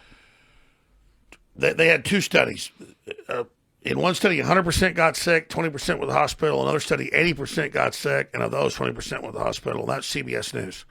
You type in. Jamie's going to find that right now. You can because- type in Bill Gates grilled over vaccine dangers. You'll have CBS News reporting it. But the point is, they admit a bunch of vaccine deaths have happened now from the test. But what was I getting to before that? So you were just talking about mRNA Oh, vaccines. Behavioral modification. Yeah, so type in vaccine to cure heroin addiction. But we're going to get to that. But before we get to that, we got to Google the stats on mRNA vaccines because this is going to be highly contested. So we have to find Well, out. no, you can type. I mean, I can share the clip. Bill Gates. But we just Google the stats on mRNA patients in trial. I think they don't even have the stats on that. So how do you know it? Bill Gates was on CBS News. And he said 80% of the people get sick Yeah. and 20% of them go to the hospital? No, it was two vaccines. They said one vaccine, 100% got sick, and a certain percent went to the hospital. The other 80% got sick, and 20% of those went to the hospital. And sometimes that does happen even with a flu vaccine, right? Like sometimes people get I swear get a to little God, sick. you type in Bill Gates grilled by CBS, they'll bring it up. Right. Certain vaccines do get people a little Well, bit we sick, had that right? conversation about the whole thing in India. You know, he introduced a lot of vaccines in India. There was some negative reactions to them. I mean, that's what happens. It's just, a lot of people. Joe, I sent you the article.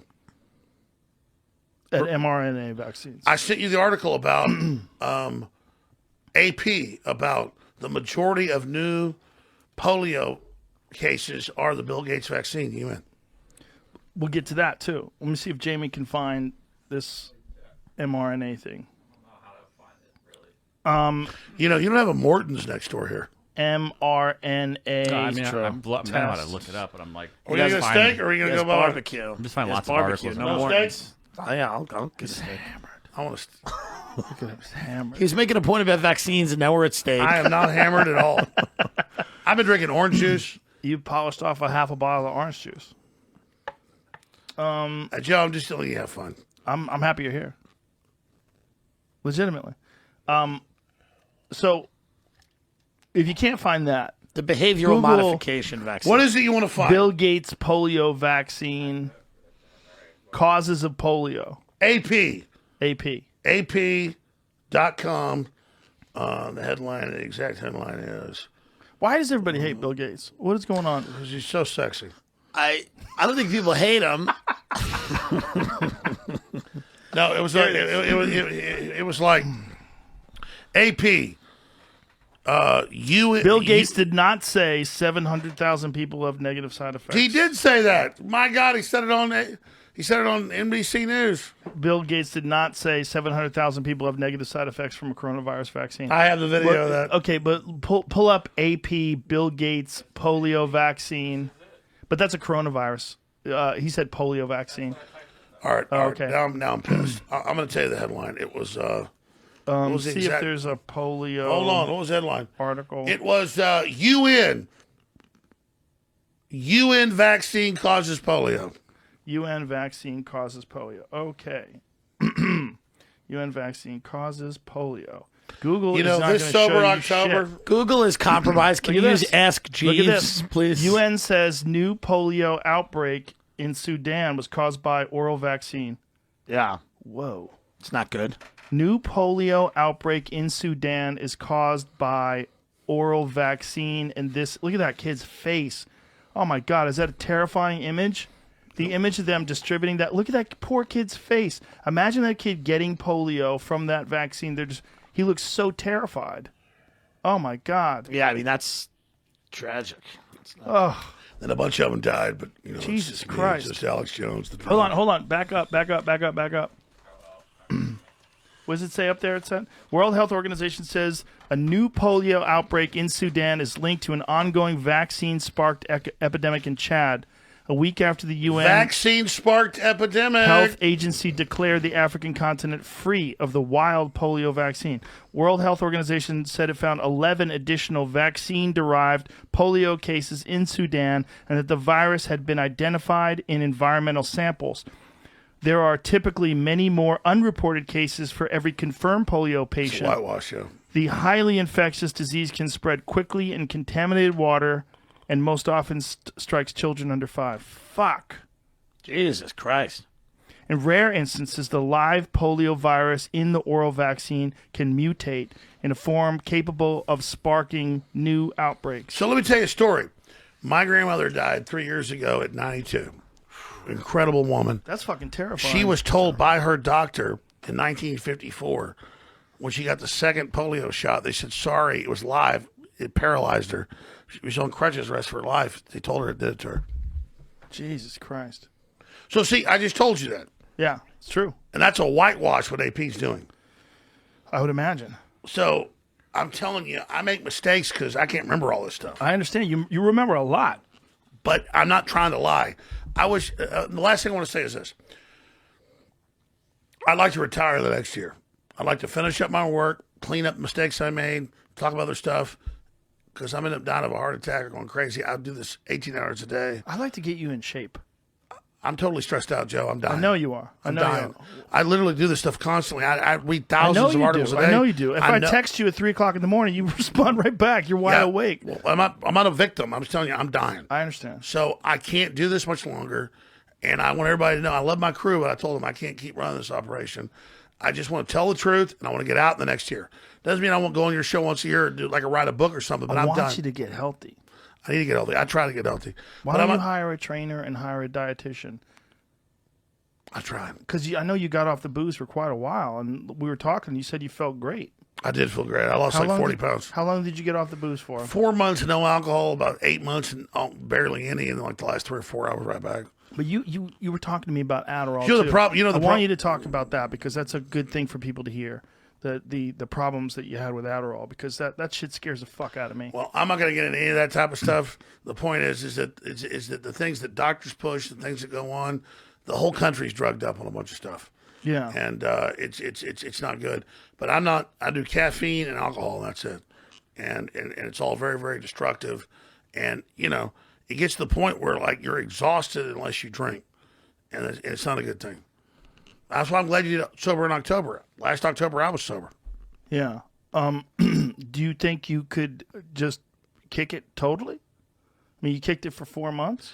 Do you think it would be if good I to wasn't kick it totally? doing a show every day and having to read? I mean, I'm not exaggerating. I read 50 articles. I probably scan 500. I mean, I look at so much stuff that it's enslaving me. Like I just want to. I don't want to be around it anymore. It's not like I'm scared of it. I want to be something else. It's negative. It has negative consequences on your health. Yeah. So for me, I just want to get away from all of it. And what do you want to do? I'd love to go hunting and fishing and hiking and oil painting and doing sculpture. I love metal sculpture. That's a beautiful chimpanzee skull you got right there. I mean, I've done this 26, 27 years, and when you've done it that long, you want to stay in the fight, but at the same time, you want to not do it anymore. And that's the thing about people, the Democrats suing me and attacking me. Before Trump even got elected, I was already telling people, hey, I'm going to shut this company down. I can't fund all of you. I can't do this anymore. Them attacking me made me keep fighting them.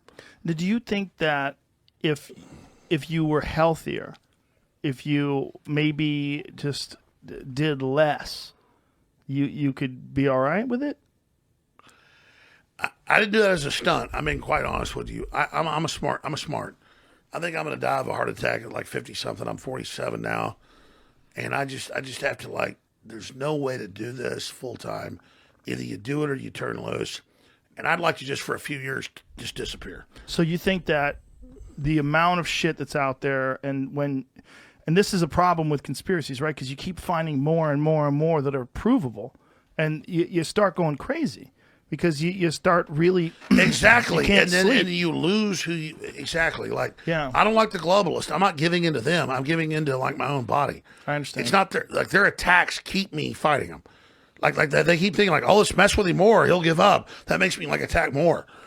And I'm not trying to like get him to top attacking me. It's not some Machiavellian thing. I'm saying I just want to like I don't want to look at the news. Maybe if you just took some time off and like just got healthy. Maybe that's what you need. Maybe you just need an extended vacation. I mean, you're your own boss, right? You could do that. Do you ever think you maybe shrink the operation down a little bit, and then you could kind of do what you want, how you want, instead of just being a 24-hour day operation, you could just take it down? Well, here's my problem. When you get personal, I mean, I had perfect teeth till like 2 years ago. I have to wear a mouth brace because I'll literally crush my teeth when I'm asleep. Like I broke one just the other day. I got implants going in right here, and I'm just like literally in my sleep clenching my teeth so hard that I've got like giant muscles.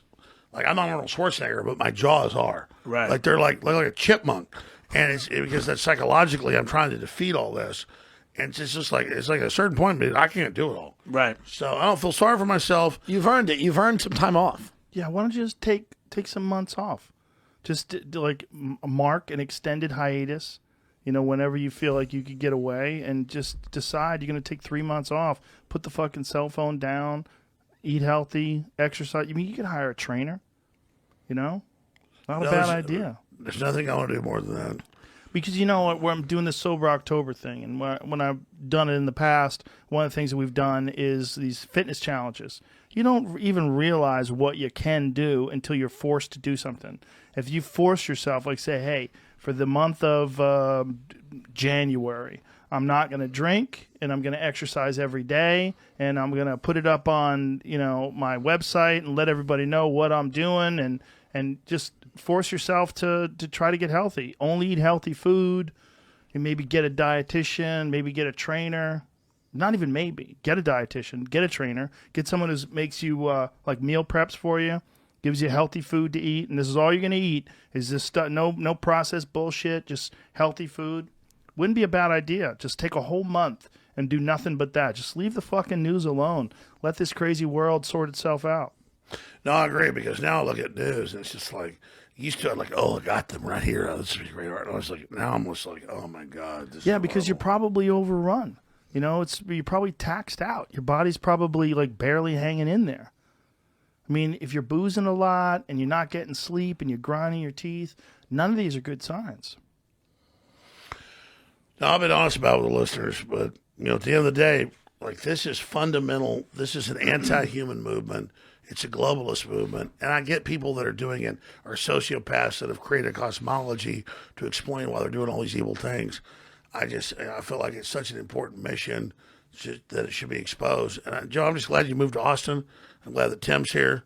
I'm glad that all Tim's this stuff. moving. He just told me. Yep. I got to save LA first, and then I want to go work with Bill and You Melinda can't- Gates you for a can't save while, LA. and then I will come to Austin. You can't save LA. I know. We'll see. November 3rd. So, Joe, what is your prediction? Who wins? Who wins in 6 days? I'm not smart enough to make the prediction, but I do Trump's think gonna win. I think it's going to be chaos either way. It's going to be chaos. I think if Trump, I've never, ever in my life felt this country more divided. It feels more divided now than I've ever felt before, where the possibility of a civil war doesn't seem outside the realm of possibilities. It doesn't seem like something ridiculous. It doesn't, like people used to say, if they said it in the past, someone said, oh, this country is on the brink of a civil war 10 years ago, I'd be like, listen to this crazy fuck. Right. But you say it now, and I go, like, I could see it. Yeah, when- Tim, why are you not moving to Texas? Well, I He's might moving to eventually. Texas. I might eventually. I don't know. We're gonna see. I got to don't move. know. I got to open a comedy Joe club convinced me here. that Joe told me to move to LA a year ago, and then I moved and it just destroyed. Well, so the don't tell me to move pandemic- here. I might move here and No, it'll be a no, problem. We're going to Who knows? start a comedy club out here. Yeah. We're going to set this place up right. Well, thank you for having me My again. pleasure. I apprate it. I appreciate you being here. It was No, of everything course. I hoped Yeah, it would be. good. This was a great one, Alex. This I is think really people good. got to see a side of you that they maybe even... As long as we want, man. No. I mean, Here we go. 4, 3, 2. Yes, Alex Jones. We're live. wow, it's good to be back for the second visit.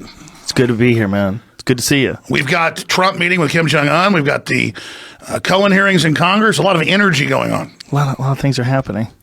Planets are aligned. We should tell everybody that you and I had, well, first of all, we had a long conversation on the phone, which led to just a lot of talking. You were about driving to things. Vegas a few weeks ago. We Yes. talked like an hour and a half.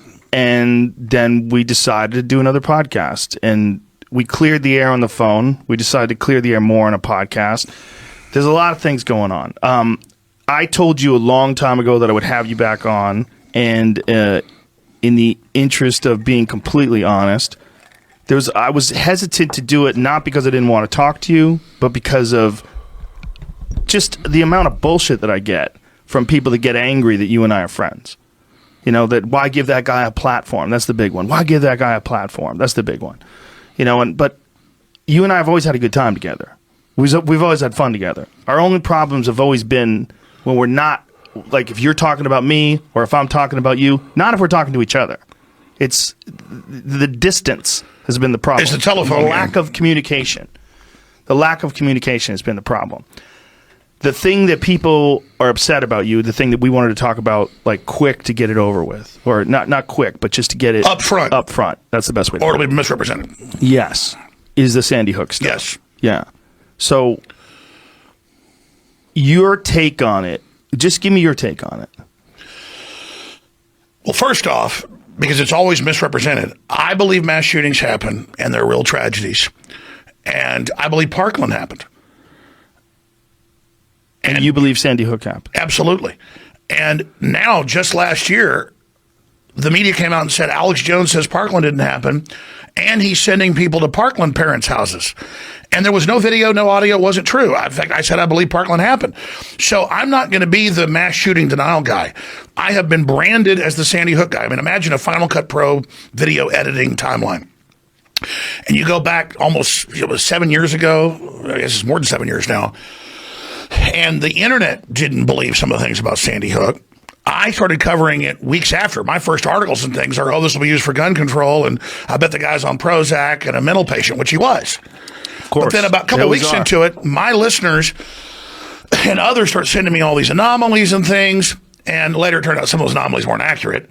And then I just moved on from it, okay? I mean, I'm not Adam Lanza. I didn't kill those kids. But when I'm on the streets now, people don't know who Adam Lanza is, the guy that killed those kids. They think it's me. They say, I can't believe you're not in prison for what you did to Sandy Hook. All they know is Alex Jones, Sandy Hook, dead kids. So, well, I don't think that's. I think the majority of them are angry because the narrative has been that you're sending people to these Sandy Hook families' homes. Exactly, and I'm not, and I never have. That you're responsible for these people getting harassed because you said on your radio show that it wasn't real. Yes, there is video and audio of me saying I can see how people don't think it happened, and I can see how people think it's synthetic because there's been staged events before. That then gets edited, put together, cobbled together. But I never said go to people's houses. I never said go investigate these families. Did you ever say that you think it's not real? Yes, I did. But now you do think it's real. Because I learned some of the anomalies were not accurate. That's a problem with all this conspiracy shit, right? Because the conspiracy theory stuff, the people that want to believe, they believe in conspiracies with everything. And I think there's a certain percent, and we talked about this just a few minutes ago. Yeah, when I started getting accused 4 years ago, a couple years into it, when I said, no, I think it happened, then people that I had interviewed and things started saying, he's involved, he's one of them. Because you are now saying that it happened, they thought that you'd been compromised. Yes, and then I was realizing, this is how it works. A certain percentage of people are schizophrenic. Exactly. And then they just think everything's a conspiracy. Well, this is the thing about conspiracies. It's very attractive to people that are schizophrenic. Schizophrenic people think everything's a fucking conspiracy from top to bottom. Every single interaction that people have is some sort of a stage event that's trying to take them down or control this or mind control that. That's a big factor in a lot of this conspiracy theory shit is mental illness. When I started having people come to the office saying that I'm Bo Bridges or that I'm Jeff Bridges or that I am you're Bill Hicks. Bill Hicks, and people in restaurants screaming, F you, Bill, we know it's you. It's kind of like Dan Rather, the guy threatening me. What's the signal, Dan? What's the signal? What I've experienced now, the quote fame of being super famous, being the conspiracy guy. I was legitimately questioning things because of Gulf of Tonkin, Northwoods, things that really happened, babies that weren't thrown out of incubators to get us in the Iraq War. But I kind of realized a few years ago that I kind of had my own mild psychosis in that when you've been lied to by the media and the culture so much over and over again, everything then starts becoming automatically, you're sure it's fake. And then everything you see fits into that. This is probably, again, 4 or 5 years ago, I began to realize, because I was on the receiving end of people pulling up in white vans with guns at my office saying, I know you put a microchip in my head and I'm going to kill you. And so it was kind of like once I got super famous, it was like, whoa, there's a certain percentage of people that are way off on the spectrum where they believe everything's fake. And then there's people that believe everything they hear is true. I mean, you should be questioning, you should have the right to do it, but it's somewhere in the middle. And so this is what I'll say about Sandy Hook. I legitimately questioned it when people brought up anomalies. I then had debates about it on both sides. The internet pushed me to keep covering it. I probably covered it 20 times in the first few years it happened. And then as soon as I questioned it, not being staged, I got attacked so much that I said, screw it, mass shootings happen. I believe it happened. But then media would call me or interview me and say, okay, but tell us the anomalies of why you questioned. They were getting me to say it again. Not that I didn't have the right to question it, but they thought, well, Alex Jones versus dead kids, Alex Jones denying it, Alex Jones harassing families. This is a perfect way to get this guy who's so popular and getting people to question and getting people to think. And so it took me years, I think I'm smart, I guess I'm not, to figure out what was going on. So when Hillary, a few months before the election, gave this huge speech that says Alex Jones has a dark heart. He knows Sandy Hook kids died, but he says they didn't, and he sends people to their houses. He's the worst guy in the world. So I came out and I said, listen, I never sent anybody to the houses, but I apologize if it was taken out of context. People have a right to question, but I'm sorry for the families, and I'm sorry for your hurt, and I get it, and I've experienced crazy people now, big time, just like you have. Please stop saying that I'm saying it didn't happen. Please stop saying I'm sending people to people's houses, because here's what happens. When they put it on every major TV channel, local TV channels, radio, I mean, thousands of articles that didn't get syndicated. If I said 100,000 articles, that's a low number. The amount of Sandy Hook coverage against me has been so insane and so huge because it's supposed to be the first domino that once I'm taken down, then all the dominoes fall. Well, it's also clickbait. There's also a thing if you say Alex Jones, Sandy Hook, and you put in a title, a certain amount of people are just going to click on it. Alex Jones is still pushing a Sandy Hook conspiracy theory, one that I saw just 2 days ago. Exactly. So this is the point I've gotten to is, here's the key. They say more people are showing up in Connecticut. More people are coming to their houses, which they are, because the media is all over the news saying there's a big conspiracy here. Alex Jones says it doesn't happen. And so people then hear it and they think, oh, it's like looking for the Mothman or something. They're all running up there and the media is saying it in my name. And I'm saying, no, I believe it happened years ago. And so then I'm getting the blame and the attacks and the demonization and the threats for what the corporate media is saying over and over again, that I'm saying that it didn't happen. And the families are getting the threats, and the families are getting the attacks, and the families are getting called crisis actors. Yes. And then it gets even worse. You did something different? Oh my God! In hindsight, yeah, absolutely. But again, I legitimately didn't think my show was as powerful as it was, so that I wasn't retrospectively, looking at everything I was doing as much as I should. Nobody's perfect. I mean, as you get older, you grow and you learn things. But I just began to realize about 3 years ago that they're making my identity, not being a nationalist, not being a populist, not being a free market guy. They're making my whole identity Sandy Hook.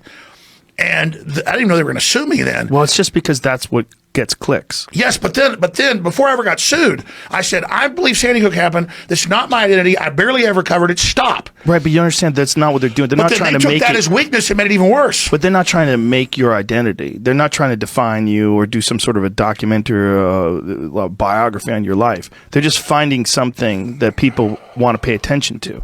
This is one of the problems with news coverage today, is that they find things that people want to pay attention to and they focus on them out of proportionate. I agree. And then they say that I'm making money off Sandy Hook when the newspapers and the publishing houses are using me as a way to put out that incendiary, hurtful thing. Well, I didn't mean it to be hurtful. I didn't mean it to be incendiary. I was legitimately questioning, as the internet was, and I've seen a bunch of other state stuff. And then I say, hey, take it back, don't do it. And they go, no, we're going to commit this hurtful thing that's still free speech, but it's hurtful in your frickin' name. And that's what I'm not saying I'm the victim here. I'm saying stop it, because everything they do about deplatforming me, the biggest frustration is I still have my huge audience and radio stations and Infowars.com and Newswars.com. But reaching new people's very hard. And then now that I've been silenced, the mainstream media can say whatever they want, Joe. About me, and I can't respond. I mean, you can go to YouTube and type in Alex Jones. Well, this is where all you of and it's I the had negative this stuff, problem. and there's one that says white supremacy and Alex Jones. And you click on it, it's a famous British actor and author saying, Alex Jones says kill the families of Parkland parents. And I'd actually have lawyers getting ready to file suit over this. I warned the guy. I sent letters. He didn't take it down. I have to. You can pull up this famous British actor. I forget his name. You can pull up, just type in Alex Jones to YouTube. All the mean stuff's put up on top. It's like the 7th, 8th link, and it says Alex Jones and white supremacy. What to do about it? And he says, Alex Jones and the white supremacists are saying go to the people's houses at Parkland and kill the parents. And we have to take him off the air because he says kill the parents. There's no free speech for killing parents. And I'm like, dude, do not say that. I'm going to get killed.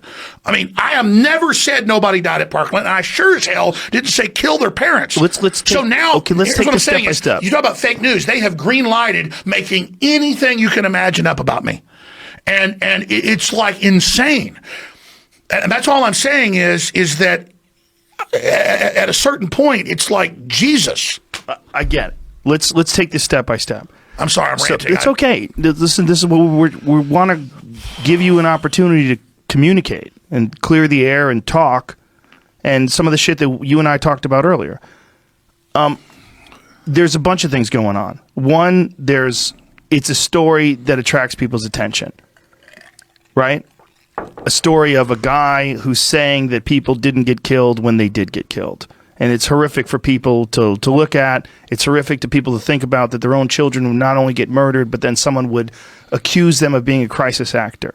So then they start pushing that story, and that story becomes something that they make money off of. which is really, in some ways, kind of ironic. They keep this story in the news, and they keep getting clicks off of you and misrepresenting some of the things that you've said. Yes, and But Joe, some of the things that you said, you wish you hadn't said. Absolutely. Too. That's also real. But I mean, let's be clear.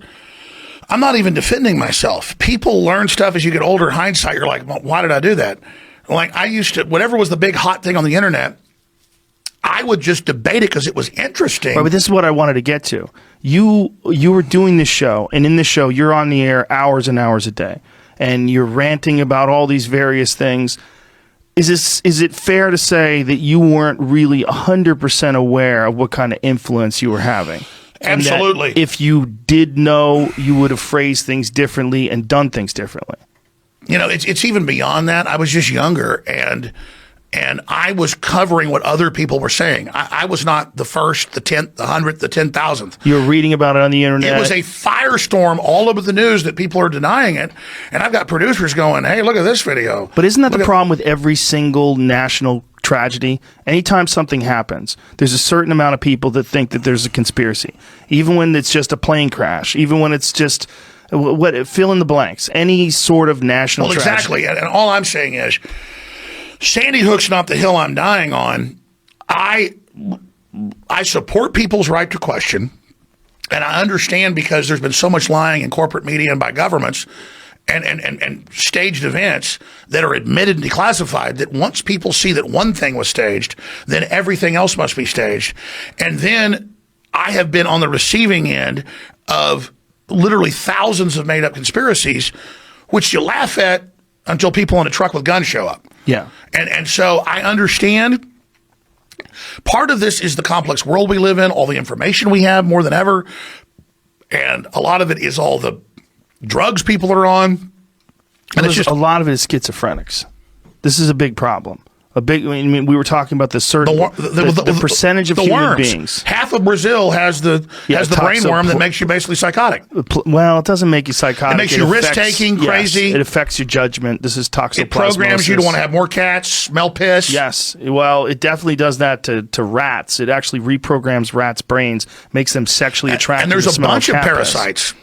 Yes, there's a bunch of them, and there's some that probably haven't even been identified. And that's where the whole crazy cat lady thing comes from. Yes, that's exactly what it is. It's one of the reasons why they tell women when they're pregnant to stay the fuck away from cat litter. Don't touch cat litter. Don't go anywhere near cats. Yes, I mean, it can be actually fatal for babies. But what I'm trying to get at... Goes back to the Middle Ages when they said kill the damn cats. Well, I'm sure there's a lot of factors there, right? See, old wives' tales were like, you get demon-possessed by that cat, and really it's a damn brainworm. Well, that's probably also why they told you not to eat pork. And that's science fiction. That's a real brainworm programming you. Like you were saying earlier, I looked at it's true. I didn't even know that. Yeah. That the top soccer teams have the highest level of brainworm infestation. Well, there's a disproportionate amount of people that live in countries with a high toxoplasmosis infection with successful soccer teams. There was some study that was done on that where we had Dr. Robert Sapolsky like women that have it are more sexually promiscuous. Yes. It's recklessness. Yes, and they think the men are more reckless, and that's why there's a disproportionate amount of motorcycle victims that test positive for toxoplasmosis. This is what Robert Sapolsky out of Stanford University was telling us. Is there a way to remove I don't think there is. The brainworm, yeah. I don't think there is. You know, there's like snails that get a brainworm that programs to go to the top of a tree so birds eat it. Yeah. And then it's crapped out, and the snails eat that, and then it's a food cycle. Yes. So don't tell me in classic evolution, and I don't also believe the interpretation by right wingers of the Bible. That's not what it says. I mean, obviously, evolution happens in big, quick jumps, but we know what's going on. But the idea that just there's worms and there's all these different, well, you're talking about the one that gets into a grasshopper. The aquatic worm gets inside of a grasshopper's body and gets the grasshopper to commit suicide, gets the grasshopper to jump into water and drown, and then it comes out of its body, and that's where it lives. It lives in the water. So it literally gets its host to commit suicide. So how did that chain of events, how does that evolve where suddenly a worm gets in a grasshopper and does something a supercomputer couldn't do? It programs to drown itself. Well, this is a matter of complex biology. I mean, I think it's insanely complex, and it's something that scientists are studying on a daily basis. We're going to get to that coming up because I don't want to just talk about me all day. and I appreciate you having me on here to do it. And I know I don't have a talking point. I don't have a PR firm. You know, we even talked before we went on air about what am I going to, you know, I mean, Alex, what do you want to say today so you can help me get it out? I don't know. I'm only. Well, I want to say a bunch of things. I'm only learning how this works, being in the process of it, and it's giving me a much bigger view than I knew 23 years ago when I first got on air, because I've experienced what other people have said, these bad things I did experience. I did it from a good heart.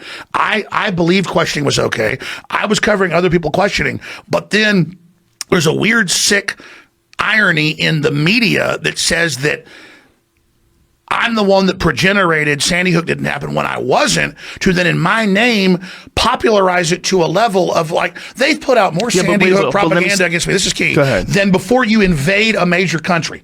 I mean, this has been going on for years. Every day, the news, the print. No one died at Sandy Hook, Alex Jones says. Alex Jones says go to their houses and hurt them. What the hell's it for? It goes on and on and on and on. Well, you're thinking this because it's about you. So because it's about you, it becomes a primary point of focus because it's affecting your life and it's something that you're concentrating on. But the volume is massive.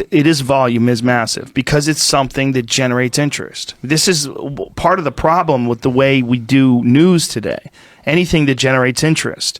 I mean, honestly, if the media really cared, they probably would have never talked about it.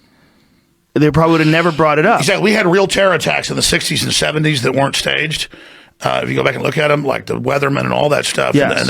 and the government and the media didn't cover it. Well, this is a long time ago. Well, but they didn't cover it because it gives, if you cover terrorists, they do it more. Right. That's true. I was agreeing with you. Yeah. Okay. That's true. That's like in other countries, they don't print the name of mass shooters in the newspaper because they don't want people to get attention for that. I mean, some different countries have different philosophies on this. I genuinely, I've known you 20 years, or since like 1998, 99. I genuinely really am trying to find the truth.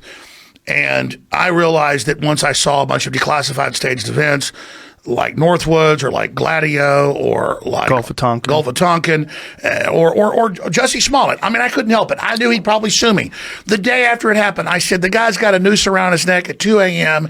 in Chicago. Who the fuck has a noose in Chicago? Who's walking around with a noose? Who even knows how to write? Who knows how to make a noose?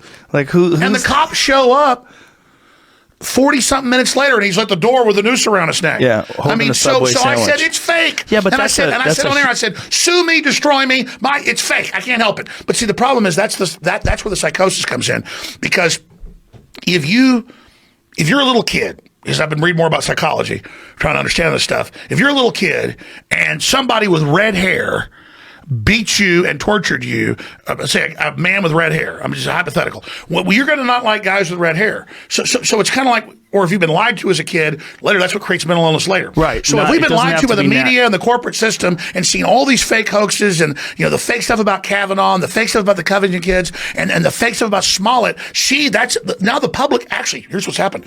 I'm getting huge backlash in Smollett. It's not. Wait a minute. Who's giving you backlash? Listeners and the public are like, hey, Smollett's fake. The Covington kids are fake. Blasey Ford and most of these women said it was all fake. So why are you saying Sandy Hook's real? Everything's fake. And it's like, no, dude, everything's not fake. That's what I'm saying is the differential's gone.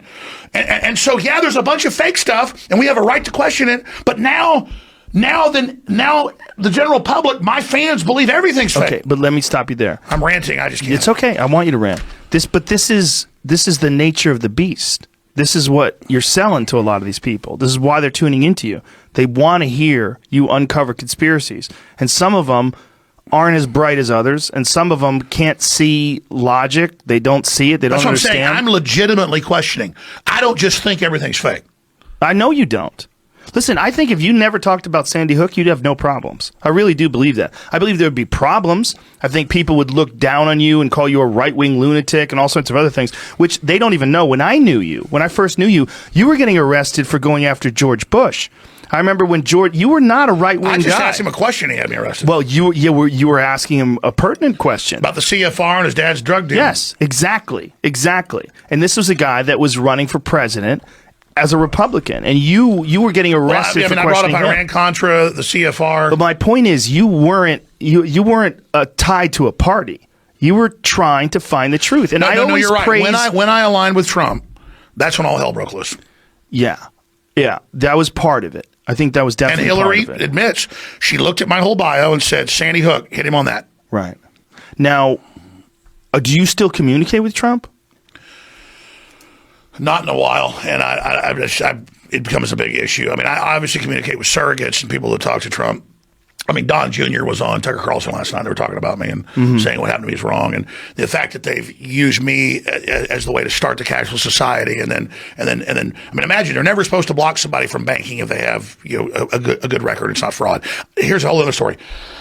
I had an A++ rating with my shopping cart and bank accounts that I had for 22 years. And banks looked at it and said, we've quite frankly never seen anybody with a credit rating this high because you never even do chargebacks with our shopping cart. People do that. What does that mean, chargebacks? The point is we have the best credit there is. Okay. A group out of Boston, which I'm not going to mention here for your show and things, but we're preparing litigation against, who does the ratings. It's a secret rating system for like Taliban, Al-Qaeda, the mafia that's given to bank executives. 2 days before PayPal banned us, they put a hate designation from the Southern Poverty Law Center saying I'm basically a terrorist. So when they call you a hate person now, it means a terrorist in Interpol. So all over the Western world, I am listed. And we've been sent documents out of England and out of the U.S. that we were sent this by high-level banking people that are freaked out. We made contacts. Lawyers checked it. They can't believe it. They have designated me as an international terrorist. And that's how they took 5 of my 6 bank accounts and got me down to 1 bank account with perfect credit, saying you cannot take money on your shopping cart, InfoWarsStore.com, for your products, T-shirts, books, whatever. You aren't allowed to be in commerce because you are a terrorist. And what do they use to define terrorist? H. It's classified symbols, and we got some of the documents. H is hate. H is hate. And just so they just decide arbitrarily that you're a hateful person, that you promote hate. No judge, no jury. It's the global Chinese social score. That's what they're all testing for here. Well, this is what we were talking about that's very important. This is actually dangerous. This is actually dangerous to give people the ability to define people without any strict, rigid qualifications, without anything that you can point to on paper. If I was a convicted murderer and got out of prison, I could start an online store and sell T-shirts. Right. If I was Charlie Manson, he had like 4 TV specials on CBS on 60 Minutes. When I was a kid, I'd watch Charlie Manson. I don't think he was allowed to get paid for those, though. I think that was part of the thing because of he's involved in murder. Well, sure, they have laws on that. But the point is, he would do Geraldo Rivera shows. The point is, Hitler basically was the #1 thing on the History Channel when they first launched it. So you can hear what Hitler has to say, even though we know he's a bad guy. Well, why can't you hear what Alex Jones has to say? Because they have found what I talk about as effective. It gets people thinking, and they want it shut down because we've relaunched populism. InfoWars has done this. My audience has. 1776 worldwide. Populism, anti-globalism, anti-communism, anti-China. And the big tech companies, Google and Apple and all of them, have publicly moved to China, and they publicly agreed to censor and control the population. This is in the news. And that's why Tim Cook got so mad at me. And I made a huge issue to Trump, and I sent reports to the president. I know he got. And that's what happened on that Sunday night when they said, that's it, we're done with Jones.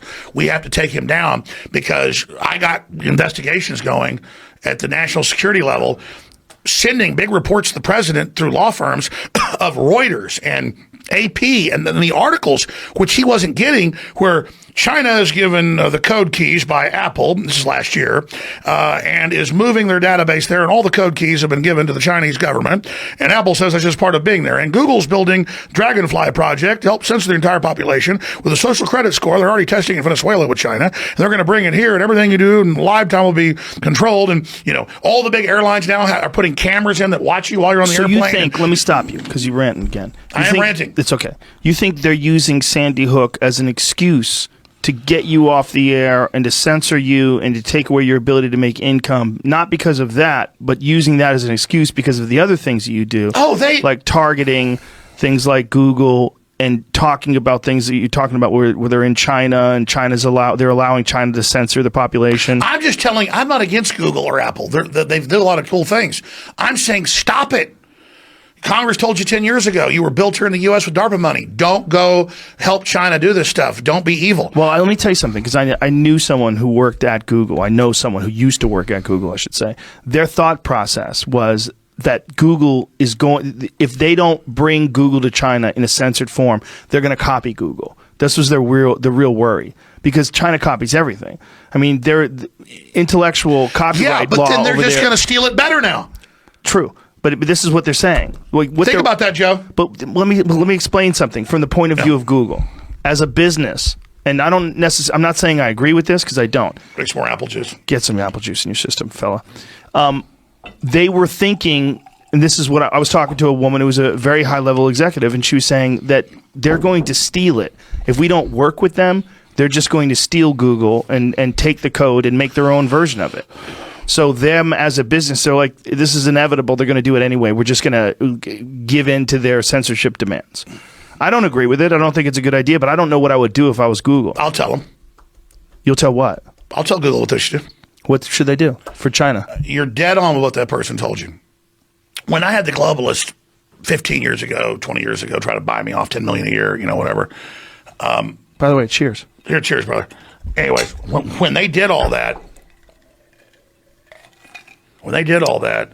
what were they trying to do? Who was trying to buy you up? Well, I can't get into it. Okay. They're private meetings, and it's journalistic stuff off record. But everybody gets business offers. Like, Alex, you're going to influence things by being on the inside. If you don't join this and help save the planet and do all these big things. My dad got the same speech when he was in high school. Already at UT had planned too. I can tell you about that. We'll get to that later. But if you don't join us, then the bad guys that are in the system are going to win. That's how they co-opt you, because that's how those people you're talking to are probably a pretty good person, that person at Google. They've had hundreds of their top engineers quit over this, because here's the thing. China in 1949 was nationalist and capitalist, and our own CIA, it's been declassified, leftist, the Ford Foundation, that's who's above the CIA, helped put the Chi-Coms in power. It took them decades to get running water and toilets. They have no environmental standards, no rules. They've had all of our investment. They've been built up because the Chinese communists will do whatever the globalists want. When you go and you are in China, they make you become state-run to get 0% tax corporate. Okay, that's why Trump was trying to lower ours just to be competitive. China has 0% corporate tax. Look it up now. If you become state-sponsored, state-run. So they're claiming, so that China doesn't rape us of our technology, we're going to go over there and spread our legs to them even more. So it's not a rape. We're willing, and we're going to take you along with us. So the idea that, well, if we don't give it to them, they're just going to rip it off. So let us go really give them all the big secrets and have Google last year tell the Pentagon, we're not going to help you with AI autonomous drones. But Google gave them all the latest AI, and I'll get into more sophisticated stuff in a moment, gave them all the sophisticated AI, and now China announces they've got all these AI drones that are autonomous and all these AI weapon systems to direct their aircraft. So what I'm telling you is China has no rules. 20 years ago, they had cows that produced human milk. 20 years ago, they had spiders that produced body armor, spider guts. Okay, they have human-animal hybrids 30 years ago. They've got giant human tissue farms. You hear, your Achilles is torn. We've got grown in a lab a tendon. It's not a frickin' tendon grown in a lab. It's a frickin' deal, humanoid. These aren't humans. The way they get around it is they make them. Wait a minute. We're saying so many things. Listen, I love you to death, but you say I bet you so $10 million many different humanoids things. are real. I believe they are, but you say so many different things without stopping. It's hard because for I'm people reporting to the absorb. government agency, so they'll listen and investigate. I'm decompartmentalizing. Okay, but this will be studied for years. So what? No, what I'm telling you is, Joe. Yes. Joe, it was in MIT Quarterly 25 years ago that they had human-animal embryos, but they killed them at the embryonic level. You can pull it up. Listen to this man. I believe they've got humanoids. I believe this. They've already used CRISPR to enhance children with higher intelligence. Yes, in China. Well, it was a side effect, they believe, of making boost their them intelligence. HIV. It was something about HIV, immune to HIV. Joe. Yes. Everything they 100%. roll out has already been tested. Oh, I believe you. But it has an aim. So let me tell you what's really going on. The globalists want to play God. They have what they call a breakaway civilization. So instead of talking about the breakaway civilization, I want to talk about Sandy Hook, which I get, and I appreciate you letting me cover, and I'm sorry it ever happened. I believed it happened. I'm sorry for people's pain. And then I ask the families and I asked the lawyers and I asked them all, stop in my name, saying I'm the wolf at the door, saying go after these families and stop running around through the news everywhere saying Alex Jones says Sandy Hook didn't happen, because the media, Well, how about the media is the people? most unpopular thing in the world with 7% approval rating in Gallup. So when they say that I say it's fake, that sends people to Connecticut because people think the media lies. Right. So if they're saying Alex Jones said it didn't happen, it must have not happened, and now they're trying to create a violent event. Not the families, but I think some of the people involved know that if they make a big enough hype about it, they're going to have a big event up there in Connecticut. You understand? And they're going to blame it on me. So I'm saying no, no, no. I believe it happened. Stop saying I said it didn't happen, and stop saying that I'm saying no kids died. Because I want to talk about human-animal hybrids and humanoids. Because, Joe, why has it got to be a humanoid? Why? Because if you make it a few percentage points another animal or another creature, it's a gray area. There's no human rights. You have an animal rights movement. You have a human rights movement. There's no alien movement. Right. Aliens are real. They're creating human-animal hybrids that are a new creature, never here on Earth. It's alien. So the aliens are already here. AI is alien. The chimeras are alien. Aliens are already here. So you're saying they're making these human-animal hybrids so they could, what, harvest tissue from them? That's just level 1. What's level 2? What's level 8? Because I'll tell you, a lot, for the best of my knowledge, a lot of people think, oh, it's human harvesting of Falun Gong, or these Buddhists really healthy. That's big. That's going on because they still have a better non-rejection rate. But with the chimeras, I remember 22 years ago reading a BBC article that was kind of testing the waters. They occasionally test it. And they go, oh, yeah, about 15 years ago, the first animal-human chimeras were made in test tubes. They were not brought to term. But some scientists want to implant them in utero in cows because obviously that's a bigger uterus. You can grow up a bigger humanoid and get more tissue. And so then I went, I better go research that. So I went to UT library at that time. You could get some on the internet in like 1996. And I went and actually pulled up all these MIT reports, and I took them to my dad and other people who's a doctor. And they go, yeah, that's really crazy. And it was all about how we've got to prepare the public for this because we're going to be able to download their memories and then put it in a new body. This is before Blade Runner. So see, it's not like this is the world's not imitating Blade Runner. Blade Runner is a preparation for what's coming. And they're telling you more human than human. This is going to be more advanced. This is going to be better. But like everything, like a cell phone or like a vaccine, it's got a Trojan horse. It's got a back door. It's already been tested. It's already been perfected. It's being rolled out. You're not given the real technology. You're not given the real life extension. You're given the crap, Joe. And the Earth is seen as like an egg yolk to give the propulsion power for this new thing that's going to be born. And whether you believe that or not, just like when the new thing meaning artificial intelligence? Beyond that. It's beyond a fusion of artificial intelligence and a whole synthesis of new life forms. And so that's the big giant race when Elon Musk came in and told you, because he goes to these billionaire functions and he has a conscience, so he's freaked out. And they go to these billionaire functions. I don't just know this. I've talked to people, and I was in Wired magazine 20-something years ago, Why the Future Doesn't Need Us, Bill Joy, a billionaire, co-owner of Sun Microsystems. He goes to a billionaire meeting with 200 guys, and the consensus was, we're not going to let people play video games and party all day. We're going to set up a world government. We're going to slowly titrate the dose and poison the public, dumb them down, put electromagnetic radiation out with 5G that scrambles their DNA, lowers their IQ. We're going to cause mass mental illness and a controlled societal collapse that'll then be organized and controlled in the mop-up crew by robots, controlled by the globalist programmers who believe with the off-world entities they're in communication with that they're going to be given the operation to upload and be in that larger kind of Borg cube system. Okay, hit the brakes. If they sell the country out. You got to hit the brakes because we take this back to. I'm so baffled. What's the matter? I Googled one of these things. MIT Technology Review estimates that about 20 pregnancies of pig-human or sheep-human chimeras have been established during the last 12 months in the U.S. Total whitewash. Listen, 2016. I 100% believe it. Look, I think that this was going on in 1985. I'm sure. They tried to recruit my dad to a DARPA program. I believe that. In college, and then when he was a dentist. I believe that. I believe that they will take all sorts of liberties in gray areas when it comes to scientific research. I definitely believe that. Did you ever see Trinity and Beyond with William Shatner? I know you know. But let's start slow because you go over so many different things. Hydrogen bombs trying to ignite the atmosphere in the 1960s. Oh, no, I know the U.S. Air Force tried to destroy the atmosphere in 1968. Yes. Operation Starfish Prime. They actually detonated a nuclear it's bomb. psychotic. They detonated a nuclear bomb in the upper ionosphere. Trying to blow up the radiation bomb. Yes, they've done a lot of goofy shit. But see, that's the thing. That's why I got mad at you, and I love you, and you're a smart guy and everything. Is I know you know. Listen, you got mad at me because we didn't communicate. You know all this stuff I know. You're even better at saying it. And then you sit there because you can't handle it, and you sit there and you dole it out. It's not that I can't handle it. There's two factors. One, I don't have any time. I don't have enough time to go into it as much as you do. You asked why I flipped out and got mad at you? That's it right there. Every time I bring up a fucking subject, you know all about it. I don't know all about this. You fucking know all about this shit. I don't know all about Bullshit. this. You're a smart guy. Listen, I don't know about this human hybrid Joe's chimera just dumb. Joe just is a pot. Bullshit. You know exactly what you're. I don't think you're a bad guy. You're trying to survive for you and your family and do good. Okay, but my no. family, your family, none of us are going to make it. There's a post-human era coming. The breakaway civilization. The deal's been made.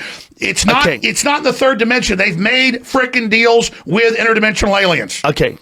And notice the media never attacks you for that because that's the truth. Maybe this is true. I do not know this. And we'll get into it. Okay, I do not know this. And even these human-pig hybrids, Jamie just pulled this out. I believe it's true. I mean, I'm worried about human-pig hybrids. I'm sorry the Sandy Hook kids died. My identity is not that. I get it. They admit 5G in all the studies, LA Times, causes massive mutation and cancer. Wait a minute. And literally rattles your DNA apart. All of our kids are under attack. You mean 5G? And I'm mad at Trump for allowing 5G to come in. This is the new internet You know why they won't let China put in WAPO?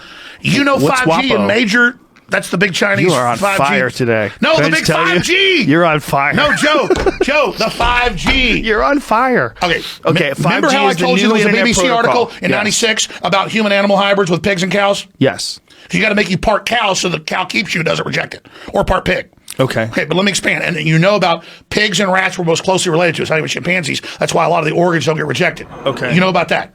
Yes. Okay. Yes. So pigs are very close to humans. They even use pig organs and people. Exactly. As usual, you know everything. Show. No, it's true. I mean, you know, in a general knowledge, you know everything I know. No, I don't. Listen, let me tell you, Alex. Joe, this is literally, we know what they're doing. So just like they say, oh yeah, we had human-animal hybrids. This is like frickin' 39 years ago now. 23 years ago, I'm reading in the BBC about it and go confirm it's happening. Okay? And they're just floating it. There was an article in 1999 in the Baltimore Sun. And I interviewed Nick Begich. You read Nick Begich? Dr. Nick Begich? No. Oh my God, he'd blow you away. Who is he? His dad was a U.S. congressman that got killed. His brother, a U.S. senator. Should have him on the show. They're the guys that got all the money given to Native Americans. Can you spell his last name? Begich. He's a good friend of mine. Can I get him on? Absolutely, we'll fly her right now. Anyways, the point is. So what does he do? He was telling me all these years ago. He goes, Alex, it isn't chemicals in the food and water. That's child's play. Spell his last name again? Begich. I can only write it. Jamie? It's electrochemical. Okay. It's electrochemical. But I'm reading in the Baltimore Sun, after I just had him on and thought he was crazy, he's giving me all these patents for mind control using wavelengths and microwaves. And I'm sitting there looking at it, and I'm reading it, and I'm seeing it. And the Baltimore Sun says, the CIA is testing on cell towers wavelengths to calm the public during crises. I just had Begich on with patents talking about that. What Begich explains is it's not that the microwaves have somehow interfaced with the brain. We already interface with the space winds and all these other magnetic fields and everything else. So they're all just testing this stuff. And so everything they deploy, they've got all these other technologies. My dad was at UT in '65 when he was in high school. They already had CD-ROMs, computers, everything. But they had a nuclear reactor underneath the building. He wasn't supposed to tell them. And oh, absolutely. And that's what I'm telling you. It's a breakaway civilization, dude. We don't know what they've got. We don't know. We don't know who they're. We don't know the whole thing. That's what I'm telling you is this is hiding in plain view. And that's why it's so crazy. Imagine if you knew all this, you're trying to tell people, and they go, oh, God, he's doing that. Find one thing he did that sounds mean and make that his whole world. So that's what I'm telling you is it's been in the newspaper that the cell towers are being used for mind control. That sounds like a schizophrenic. So see, here's what a schizophrenic is. I want to see that. How do they use the cell towers? Pull it up probably. Look, here's the thing. Listen, here's the deal. Right here. You've got a total schizophrenic that thinks the sun is following him around town and thinks their dog is watching him and works for the aliens. That's not happening. You've got someone over here someone over here that believes everything they see on Fox News. Yes. Okay? Yes. Now, questioning's good. Science is good trying to figure out what's real. Yes. And all of us get freaked out. The nature of the world. No one knows what the universe is. We don't have all the answers. So it kind of, people can't handle that bigness. They can't handle that question, especially low IQ. So they have to differentiate and create a model that allows them to put it in boxes so they can make it make sense because they can't handle it. It's like they say, even top astronauts spacewalk for the first time and they're out in the universe and the whole planet's under them. And what are they going to do? It's mind blowing. Well, imagine once you realize we don't know everything, we don't understand, and it's endless, and there's all this crazy crap. People go nuts, and as humans learn more and more, and as we become more advanced and go through this metamorphosis, it's going to create a giant societal crisis where most of the people are already going to get killed. The globalists understand that in the birth of this planet, this new species. And so they've decided to take control, make it scientific, stun everyone and dumb them down so they can scientifically try to orderly carry this operation out. But then I go, wait a minute, you're detonating over 100 hydrogen bombs in the upper atmosphere to see if you can ignite the atmosphere and destroy the Earth. Yeah, but that was in the 60s. I know, but what I'm telling you is the same professors train people. Right, but those people are dead. The people that detonated those hydrogen bombs in the 60s, they're dead now. We're not dealing with the same human beings. I'm with you on I think people in a lot of ways are more immoral now. I think I agree with you in some ways that everything evolves and things get better. This is one of my arguments about Operation Northwoods, that if they were able to push Operation Northwoods and get it signed by the Joint Chiefs of Staff in 1962, was it 62?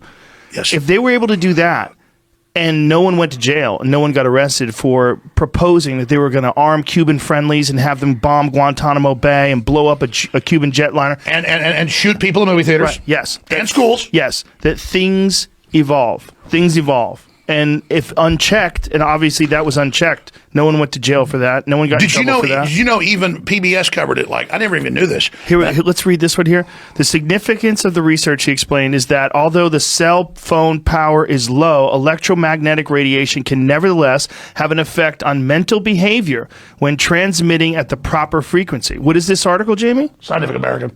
In Scientific American, it's titled Mind Control by Cell Phone. So it really does have an effect. They did a whole study on it. But let's go further. Yeah, it doesn't. Yeah. So there is.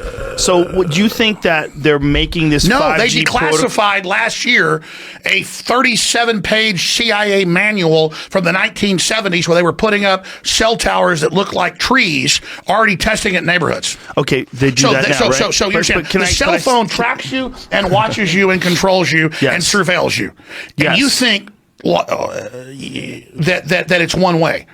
But beyond that, it's a microwave relay system that can manipulate. And then the towers are even more powerful. So this is a device given to us by the gods, okay, given to us by the technology that the breakaway government, NASA, has developed that you don't just think they made up themselves, right? What do you mean? Who do you think made it up? Well, when you're ready to get to it, I want listeners to understand something. And notice the media is not going to cover this. The media's not? Well, no, they'll cover that was on the show. They're not going to cover this. The media, okay. Because this is not my opinion. This is the real research that I have heard, that I have talked to Army generals, commanding generals, major generals, generals, CIA, everybody. And they're all 100%. And I thought it was a psyop before, and then I've researched it. I've talked to hundreds of people now, not on air, but I'm going to make a film on this, who've taken ayahuasca and DMT. I've not taken it, and for obvious reasons. And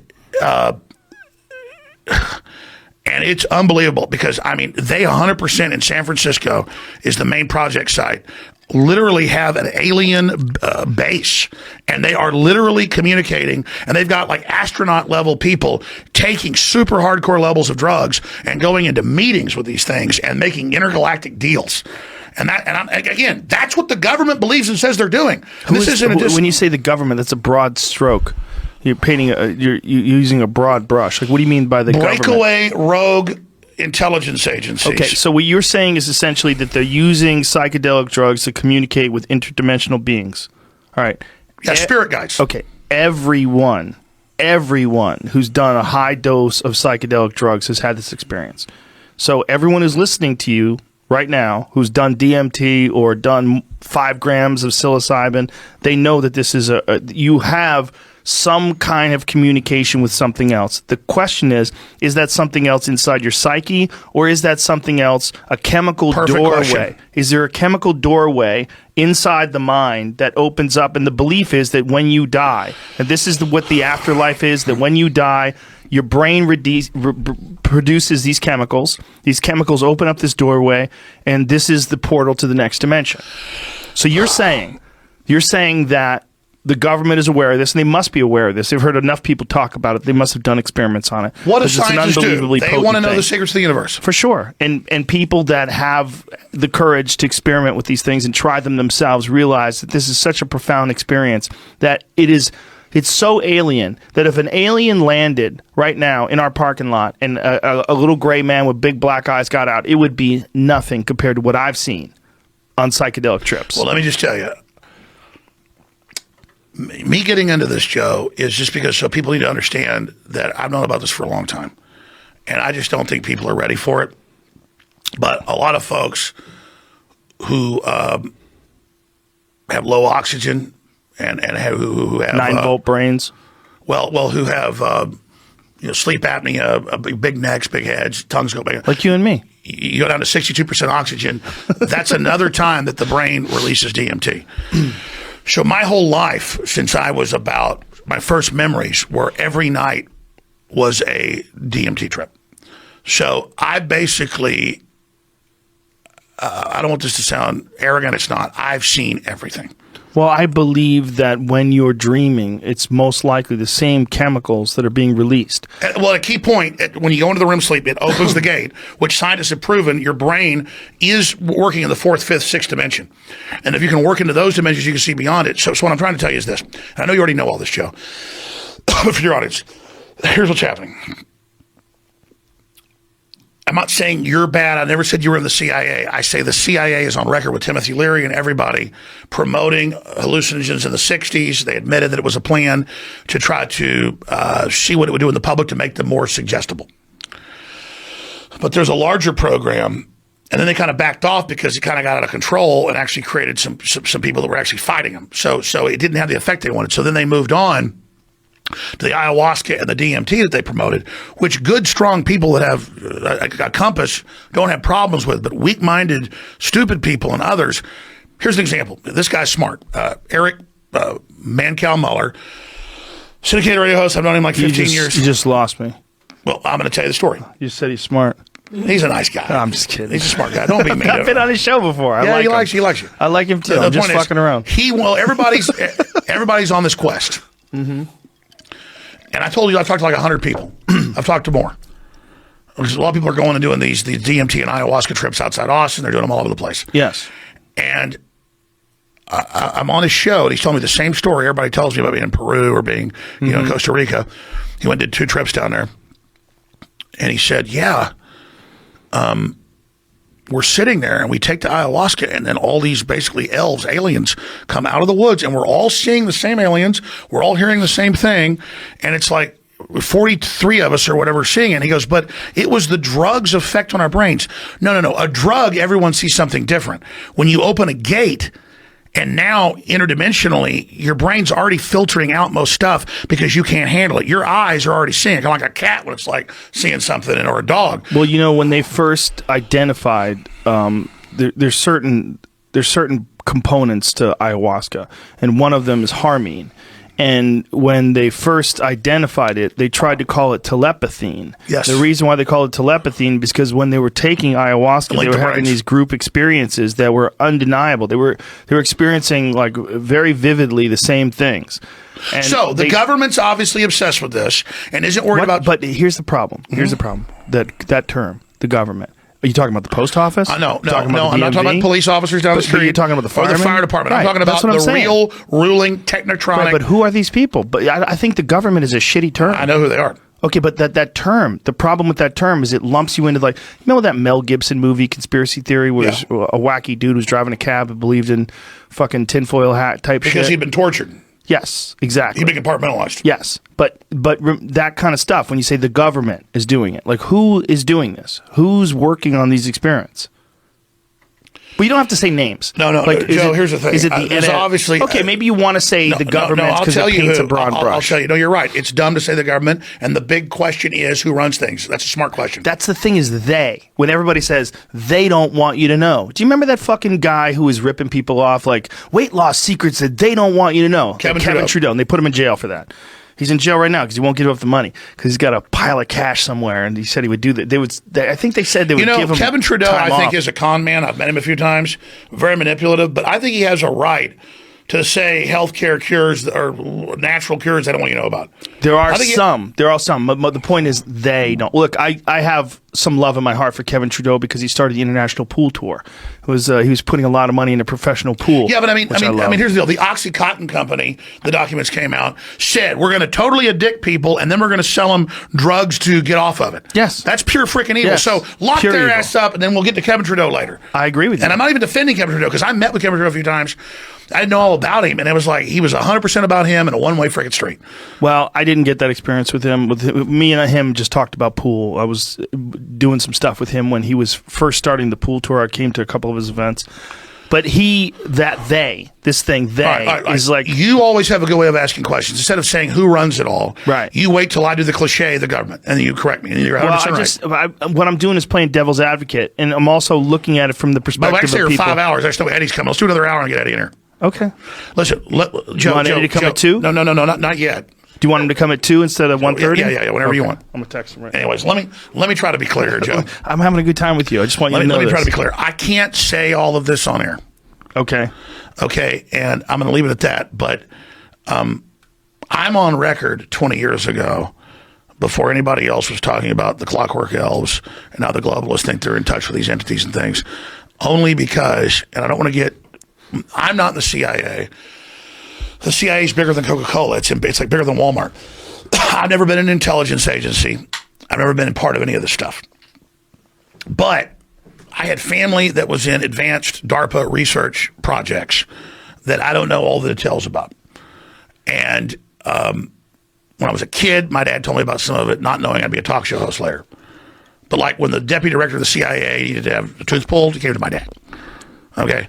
So my dad was like the doctor to, these guys. And I remember sitting around the kitchen table and I'm like 7. He's like, Carol, I can't tell you all about it, but it's a classified program in Maryland at an underground base. And they won't give me all the details, but it's double the money I'm making now. This is for national security. But I think it's basically, we're building cyborgs, and we've got special forces that have volunteered so we can infiltrate the Russians and get codes and systems in. I believe it's implanting messages in their teeth, and I also think as I do implants, I think it's a brain surgery program for microchips. And so I'm hearing, and Carol's like, David, I'm sick of these people, and you've already done so much for the government, and look what they've already done to you, and my brother, you're not going to be, I want you out of this. So this is like, 7, 8 years old, you're hearing about the cyborgs, okay? Okay. So that's the kind of stuff that I grew up seeing. And, let's go get your uncle. He's coming off a C-130, Army thing, in an Army uniform from Guatemala. There's like armed guys with machine guns. I mean, I don't know, okay? And I don't need to know, okay? The point is that's what I grew up, the type of stuff I saw. And my dad never told me about all this stuff when I was older till it was like 12 years ago, and I was finishing Endgame Blueprint for Global Enslavement. That's free, still online. And it's all about the world government and how the cell phone's watching you, and everything's proven in it. It didn't come true. It was already true. And the plan for one world government and don't have kids and all that, and attack on the family. And we were going to go to a ballet recital for like my, 3-year-old daughter. She's like 14 now or whatever. And they sit down for like an hour and watch the end of the film. It's a 3-hour film. And my mom goes, David, that's not true. He goes, yes, it's all true. When I was in junior in high school, they recruited me into the program there, and they brought us in. They said the Nazis were wrong because they were only targeting certain groups. We're going to target everybody, and it's a planetary breakaway and world government and blah, blah, blah. There's a nuclear reactor under UT and all this other stuff, which later I went and researched is actually true. It's not even hidden. But the point is, it's not that my dad was even that special. My dad was like, scored like the 6th smartest in Texas. And they had a group of less than 10 kids, and they brought them in as juniors in high school and said, we're going to do all this. Like they recruited him because they all wanted to be in NASA. That's why I'm wearing the NASA shirt. So when Eddie gets in here, because Eddie's right, NASA's a big secret group. It's the other side of the breakaway government. There's the CIA breakaway government in 1947, and then there's Kennedy setting up NASA in 1961. So they're two different competing breakaway governments, and those are the real governments in the U.S. When you say by breakaway governments, what do you mean? Breakaway governments, breakaway civilizations, it's the real groups that are like the cult. You say, who are they? They're scientist cults who are based on your psychic ability and on your IQ and then on your commitment to the program. And so the program starts with, will you go inject black people with syphilis for a greater cause? Or will you do research programs on babies where we tell poor women that, your baby died right when they were born, but really we'll keep the baby alive and sometimes kill them, sometimes harvest them, sometimes do experiments on them. So that's why a lot of nurses have noticed now that the babies disappear at birth. They tell them, your baby died. That's why the governor said, who's actually an organ harvesting doctor, he goes, we keep the babies alive after they're born and have a discussion. They are getting caught now because we've decompartmentalized. Wait a minute. I'm confused at what you're saying. But see how it just never ends. Yeah. What are you saying about babies? Like, what are they doing with babies? You saw the governor of Virginia say, we keep babies alive after they're born and kill them, right? Well, I didn't see that. We keep them comfortable. But I am very, very concerned with late-term abortions. Well, this is post-birth, Joe. So understand, post-birth. How much money do you think they get for a 7.5 pound baby they can keep alive for 2 weeks? And mama doesn't know. So if they can register the organs and get bidders, but wait a minute, you're then saying they can make $500,000. Wait a minute, you're saying that the baby they kill on the spot only gets $50,000. But are you saying that they take the baby from the mother and the mother doesn't know that the baby's alive? Yeah, you know how they engineer tomatoes to last on the shelf? Yes. You can pull all this up. California's passed it. Virginia's about to pass it. New York's trying to pass it. California's trying to pass it. 3 other states are trying to pass it to keep babies alive and allow. Notice the governor goes, we don't want, it's a 3-minute clip, pull it up. We don't want the government involved. The doctors and the mother who's drugged up, you didn't say that, are going to decide about the future. And maybe she keep baby alive a week. Maybe she decided to get rid of baby. Wait a minute. Is this a viable baby? There's nothing wrong with this baby? Viable? The Senate voted 3 days ago on Monday to not pass a bill for post-birth abortion, to not kill. Wait. Post-birth? It says viable babies already born can be killed if the bioethics board. I bet you 10 million. Please pull that up, Jamie. We got to figure. Because I know the listeners won't believe me. That's what I'm telling you. Wait till you go crazy. Finding posts about this, but it says that it's been taken out of context. So what is that? Media Matters? No, what did he say? Or Snopes? Huffington Post says that. Snopes says it's mostly false. Huffington Post. Snopes said. Hey, why don't you do this, Jamie? What source? Jamie, go to the source of the governor. Okay. Go to YouTube and type in Governor of Virginia talks about post-birth abortion and watch the unedited 3-minute video. How do you call it abortion if it's already been born? Well, that's what Trump said. He said a month ago when this first broke, he said, and see, the left is so compartmentalized. I'm not saying you're the left, but mainstream media, whatever. We're so censored now. They're making their move right now. Who's they?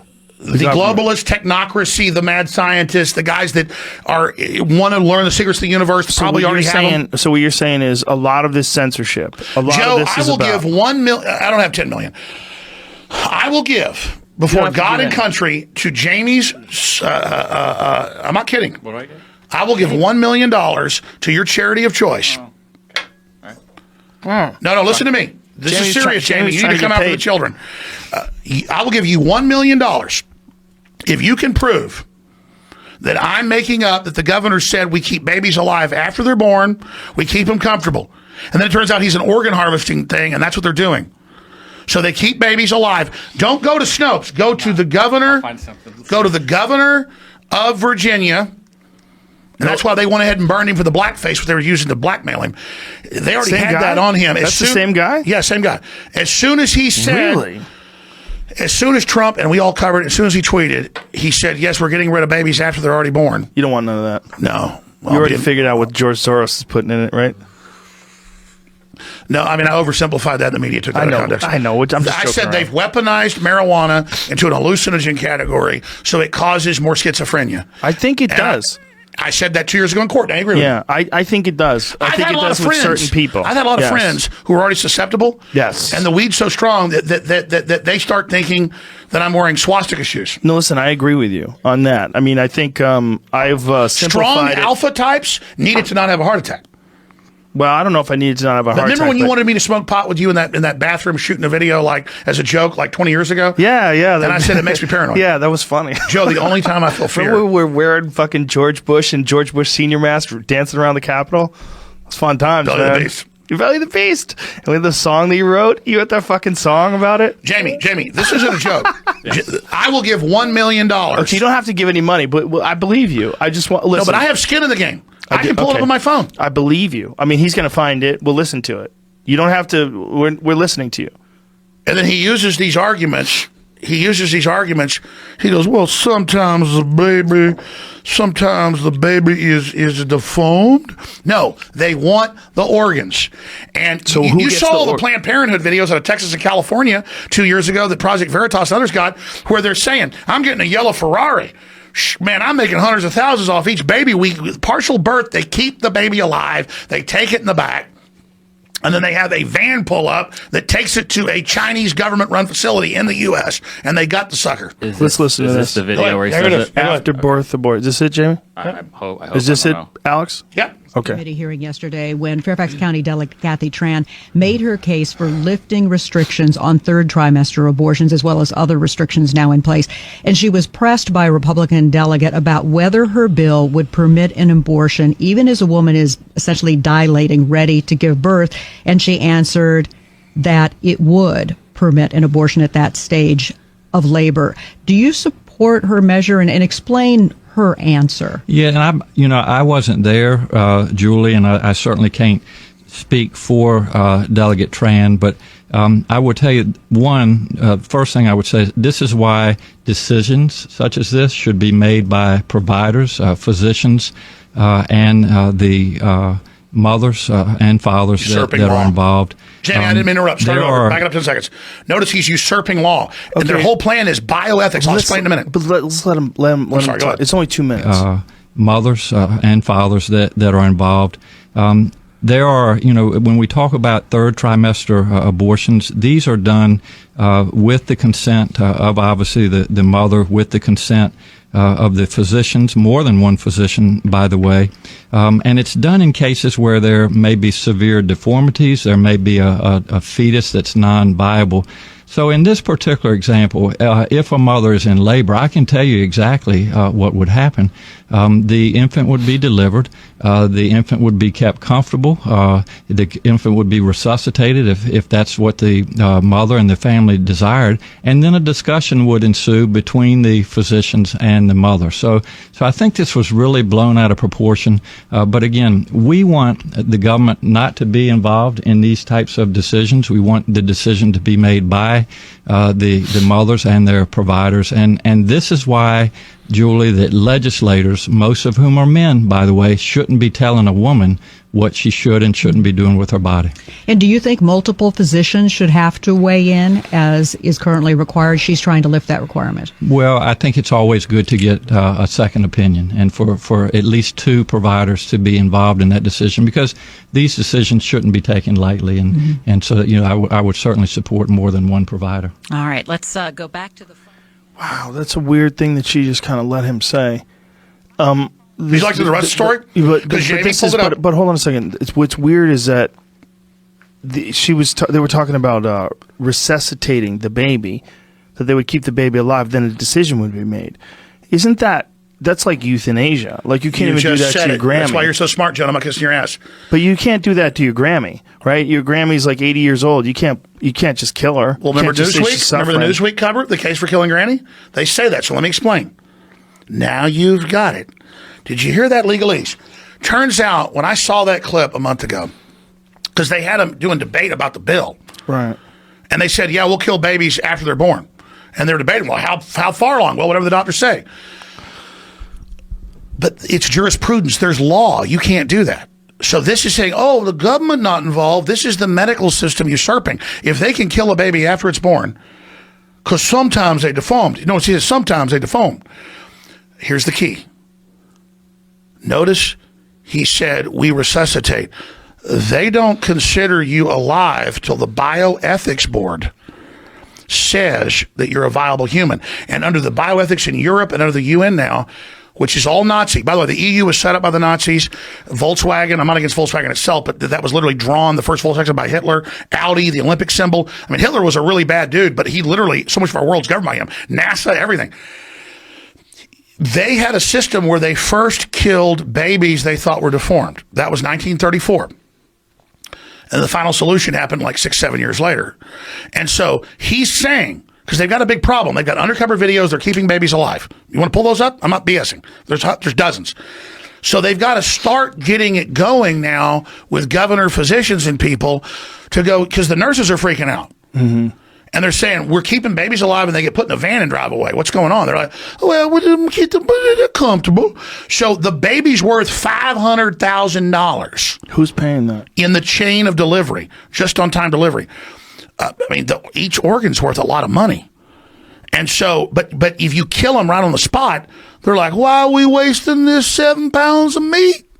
So see, if they can keep them alive, and now they've built these new wings.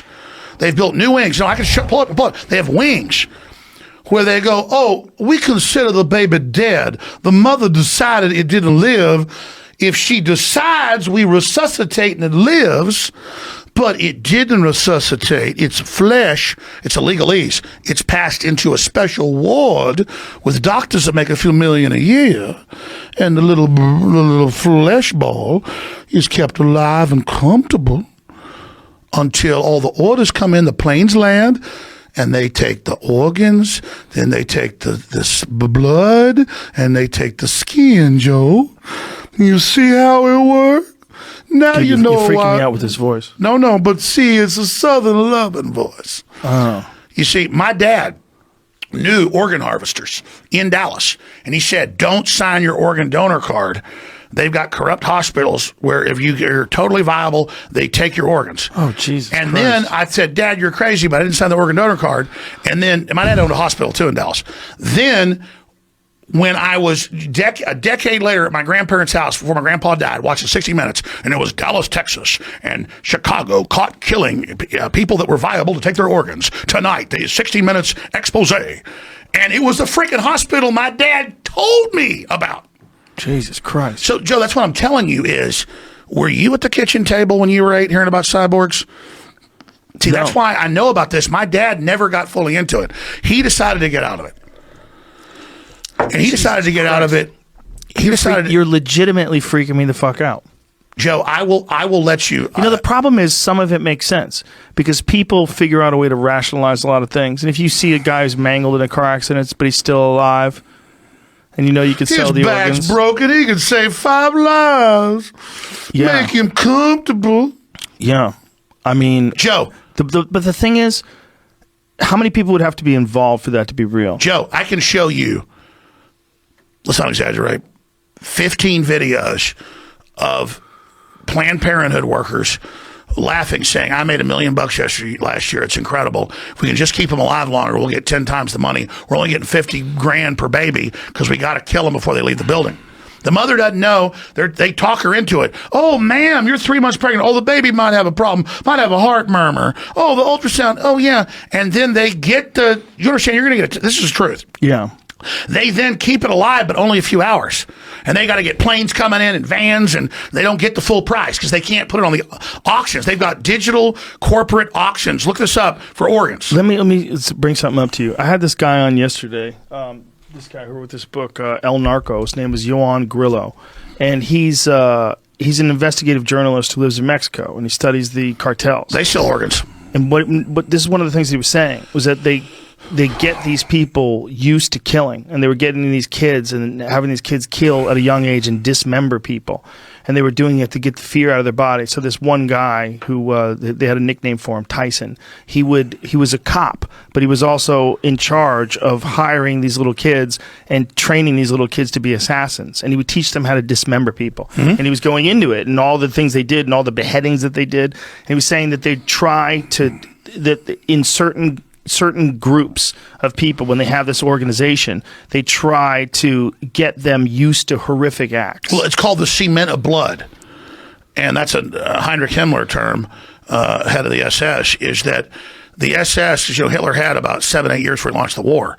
So he got like 12-year-olds ready for war, and they would get them like having fun and swimming and working out and boxing. And then they would, like when they're like 15, give them a super hot hooker and then give them drugs. It's LSD didn't get discovered in Switzerland. Hitler was putting them all on it, DMT, everything. And they would then have these religious experiences and say, you're invincible, you're Superman. This has all been declassified, but it's in more esoteric writings. And so they would get them all wound up, and then to graduate as an SS officer, after you had a dog like 5 years, you had to strangle your German Shepherd. Yeah, that was my friend Ari. His dad was in the Israeli Special Forces, or one branch. Would you remember what branch it was? One branch of the Israeli military, and they had to kill a kitten. They had to raise a kitten and like, look, Jews are just like anybody else. There's good people, there's bad people. But yeah, Israel, because they got so screwed over by the Nazis, in a lot of sickening ways, just kind of copied a lot of it. And by the way, the Palestinians are trying to kill them, blow them up. My point is that the Nazis got evil down so much that, like, we brought 34,000 in to run NASA, to run the universities. Operation Paperclip. Everybody wanted Nazis. They were like winning the lottery. Yeah. Because they were all robots and would do whatever they were told. Well, Werner von Braun was absolutely, yeah. He's head of Goddard NASA, Space Center. So, yeah. And he was a Nazi. So what would happen was, first they gave him sex, they gave him power, they would really pressure him, to go through things. And then they would basically, just condition them to do whatever they were told. And they called it the cement of blood, because then it's just like satanic cults say, kill your dog. I mean, I remember when I was growing up in Rockwell, Texas, I ran into like a satanic cult. I was like, God, this girl's a senior in high school. She's super hot. I'm in ninth grade, and like she's picking me up in her Mercedes, and I'm taking me some mansion. And the sex with her is incredible.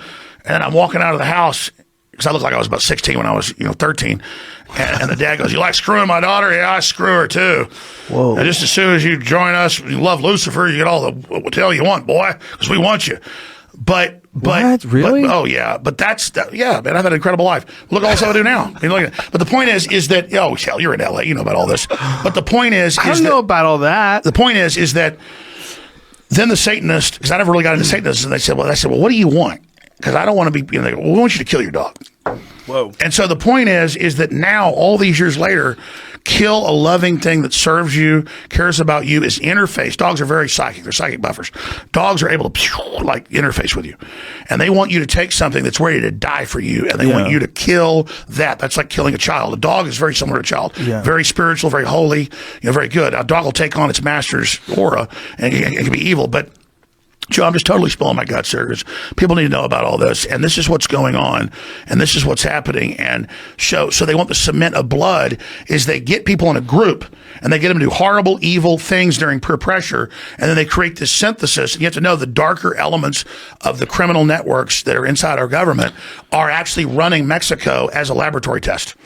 Because they know Native Americans are gung ho, and they're tough, and they're ready to fight. And I'm part Native American, only like 6% Comanche, and Texas, and just that little bit makes me wild. Yeah. And so they can get them because they're powerful, they're smart, they're neat, they're cool, but genetically they go into groupthink really, really fast. And so Native Americans you can mind control really fast. Why is that?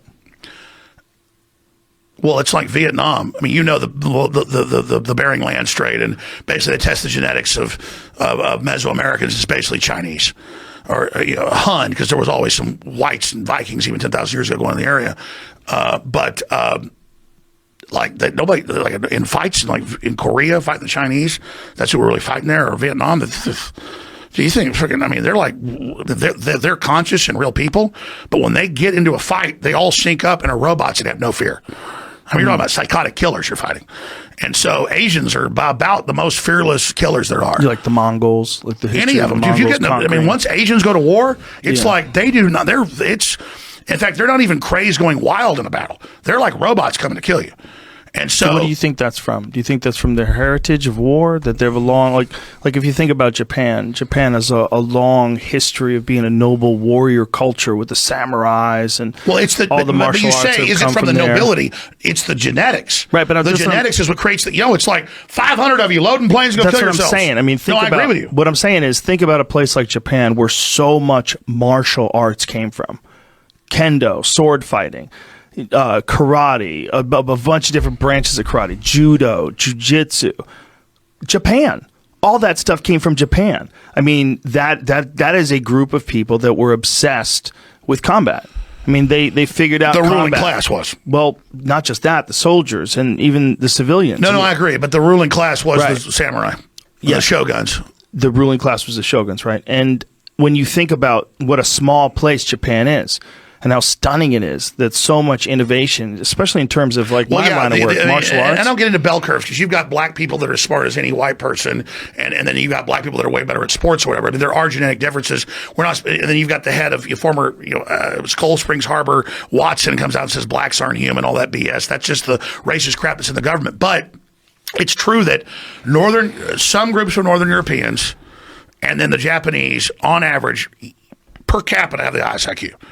And so they're Japanese, and then there are some Northern Europeans that have the highest IQs. But then you can get into, say, Jews have very high IQs on average. European Jews have an extraordinary high number of social Nobel Prize skill. winners. It's a bunch of – so there's not just one type of intelligence. Yeah.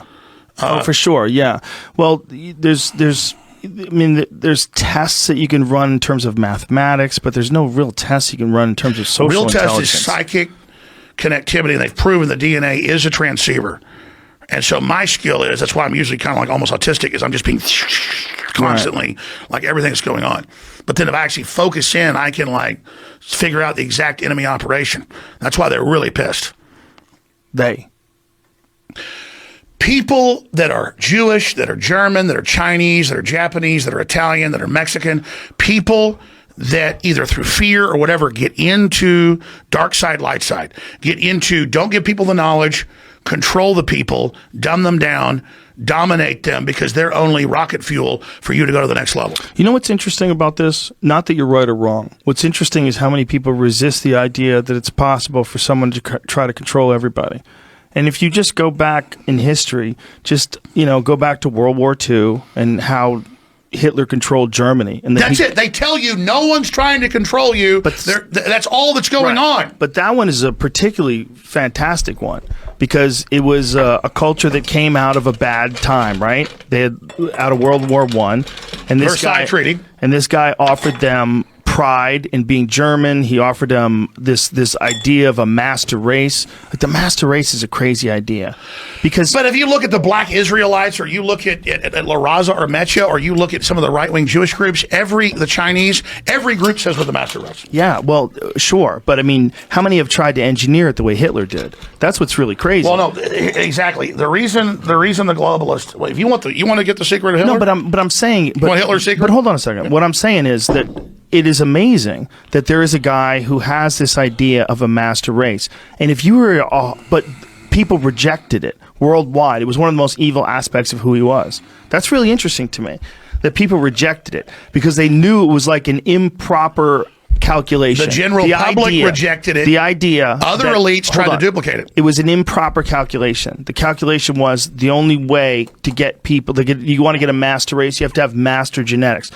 But what it didn't take into account was compassion. It didn't take into account what's necessary to have a real healthy community. That was a slow, a quick flash community because everybody was hyper focused on the nation. To have a real long-term community, you have to have compassion. You have to have camaraderie. And there's going to be people that aren't in the master race. You can't use the leftist compassion when they support China and death camps and genetic engineering. Right. The left's all, compassion. You're right. We can't hurt anyone's feelings. We're helping arrest Falun Gong and sell their organs, but we're Google. Alex, talk to me. You're right. You're right. The left has giant flaws.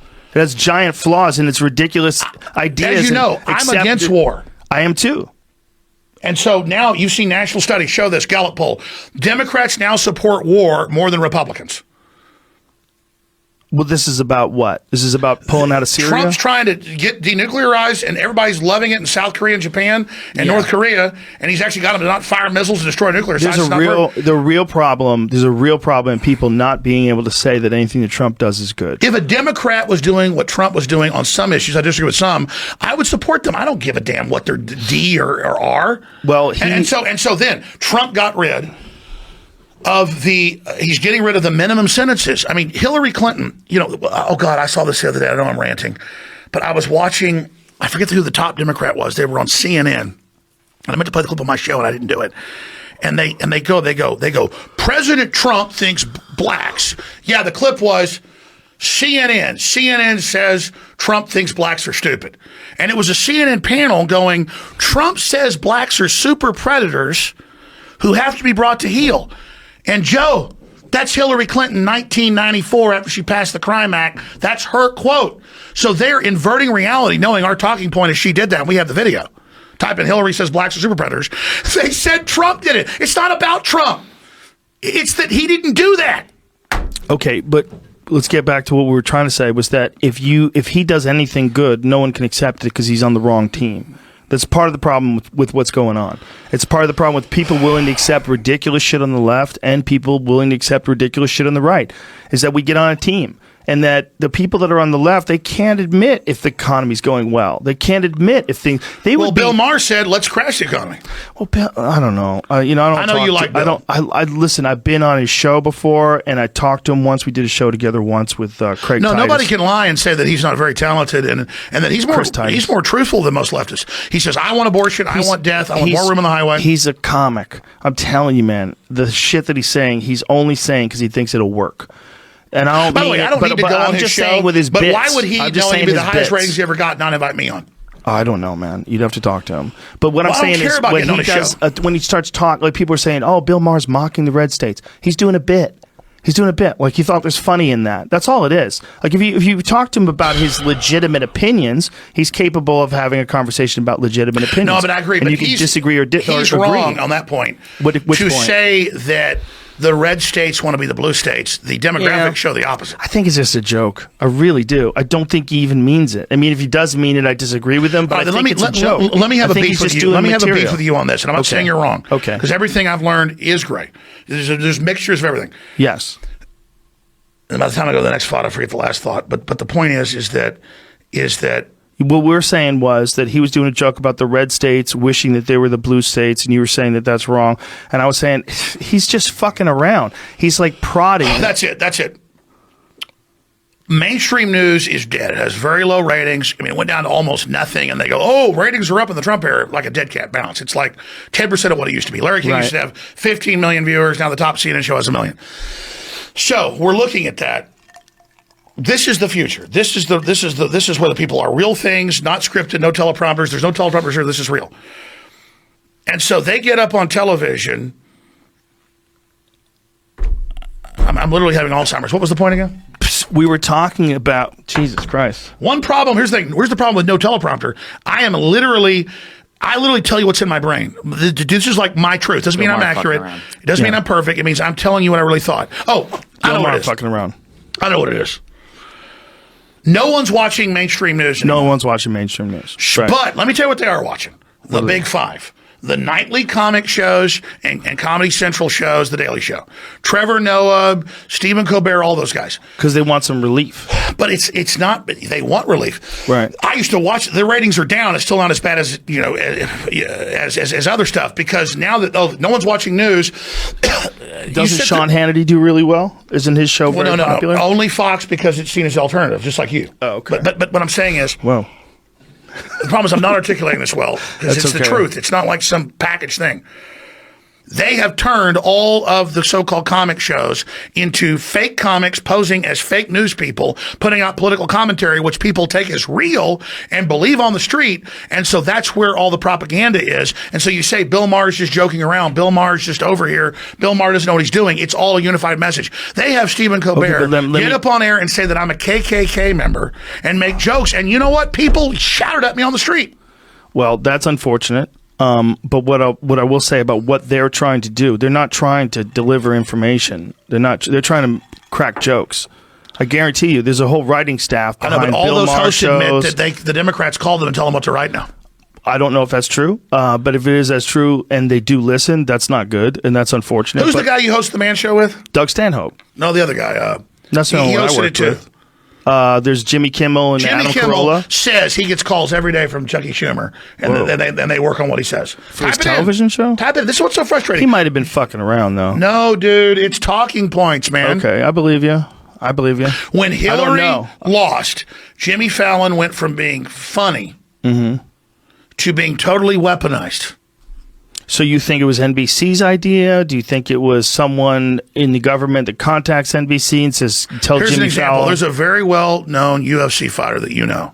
Okay. Who has shows on Discovery and History Channel. I'm not going to say his name. Okay.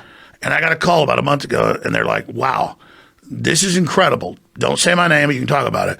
They were going to offer me this new big lucrative show, but they said, you're going to come out and denounce Alex Jones on the show, or we're not going to give you the show. And he said no. So hell yeah, man. Huh. You're going to denounce him on the show. Why would they need that from you? From him. Yeah, but why would they need that from him? Because why would here's why would what's they need happening. him Here's to what's denounce you on the show? I'm not that important. But that gives you even more attention. Well, let me explain. That's their Okay, well then why did everybody else censor? Why did Hitler censor? Why did the Russians censor? Like you think most of the time censorship actually works. Yeah, but that's a weird one, man. Someone saying they're not going to give you a gig unless you specifically denounce Alex Jones. It happened. What kind of show is it? Is it a cooking show? No, Joe. Let me break this down for you. Okay. I swear on my kids, I told you the truth about that. I believe you, but I'm saying it just seems so crazy that they would ask him to denounce you on a television show. I'm not saying it's impossible. That's what everybody who's not independent is told because they're beholden to other people. You're a rarity. I'm one of the only people that's not beholden to any other network of people. You're one of the. You realize? I'm not just saying this is some kinship. Who else has a big, mega popular show that's multimedia that isn't controlled by a parent company? Adam Carolla. Yep. Who else? Most podcasters. No, but see, when you look at the numbers that most podcasters and are that's putting what they're out threatened now, by, though. But I mean, almost all of them are backed by something that's a subsidiary. I know for a fact that you run your own show. Yeah, that's a fact. Look, I've got some notes here, and all I want to say is this. I want to point one point that you had about that was really good. You were saying that if you censor yourself, you're just like, I'll just censor myself a little bit. Just a little bit. You wanted to make this point when we started the show, but please make it. This is the big enchilada. You made it in the back. We'll start over. And it's right.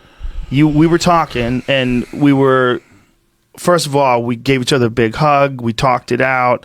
We're both happy that we're not angry at each other. And then when we started talking, you made a really good point. You said, the thing is, if you censor yourself just 1%, you say, I'll just censor myself 1%. That's what they want. I'm going to make them happy.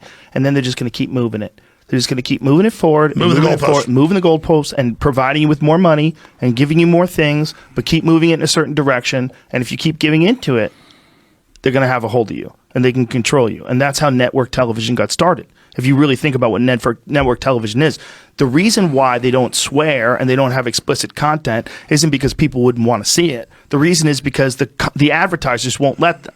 There's a whole commerce aspect to it. It's not just, hey, you're the CSI guys, or hey, you're exactly. And so now they've organized with Sleeping Giants and Media Matters a couple million people that call and threaten and attack anybody. And then notice, Joe, once they're done with me, now it's Joe. You better not have this person on, or you better have that person on. And so, what is your soul? What is your destiny worth? And I always thought I was smart because I got to analyze politics and history. I was kind of socially retarded. And so I don't think you're allowed to say that anymore. Exactly. But I mean, I was. And so that's what I'm getting at is the biggest lie is, I want people to know the truth. I don't come up with some cold-blooded calculation about what I think is going to advance my personal life. I really care about people. And in the process, I've seen things wrong. I've grown. I've hurt people. I apologize. Listen, that's true. That's true what you're just saying about you. And this is one of the things that I've always tried to explain to people. If people get mad at me for knowing you, I'm like, I have a great time with that guy every time I see him. You and I have had a great time in Austin. We had a great time at the UFC. We've hung out at numerous comedy shows that I've done in Austin.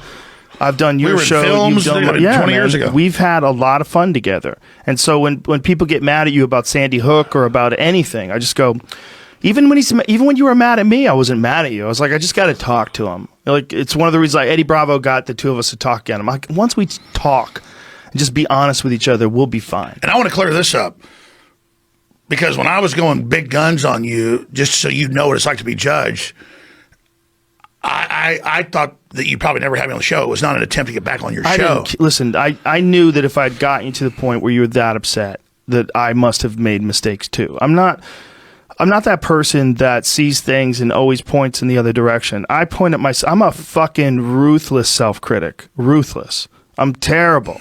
Like, I beat myself up about everything. I'll flub one word on stage and I'll sleep 3 hours at night because I'll be tossing and turning in my Let me raise sleep. this to you. And again, self-doubt's a good thing. It's not going to be a narcissist and crazy. I got offered at the time like $5 million worth of Bitcoin. I think it was like $38 million by the time it got there. I refused it.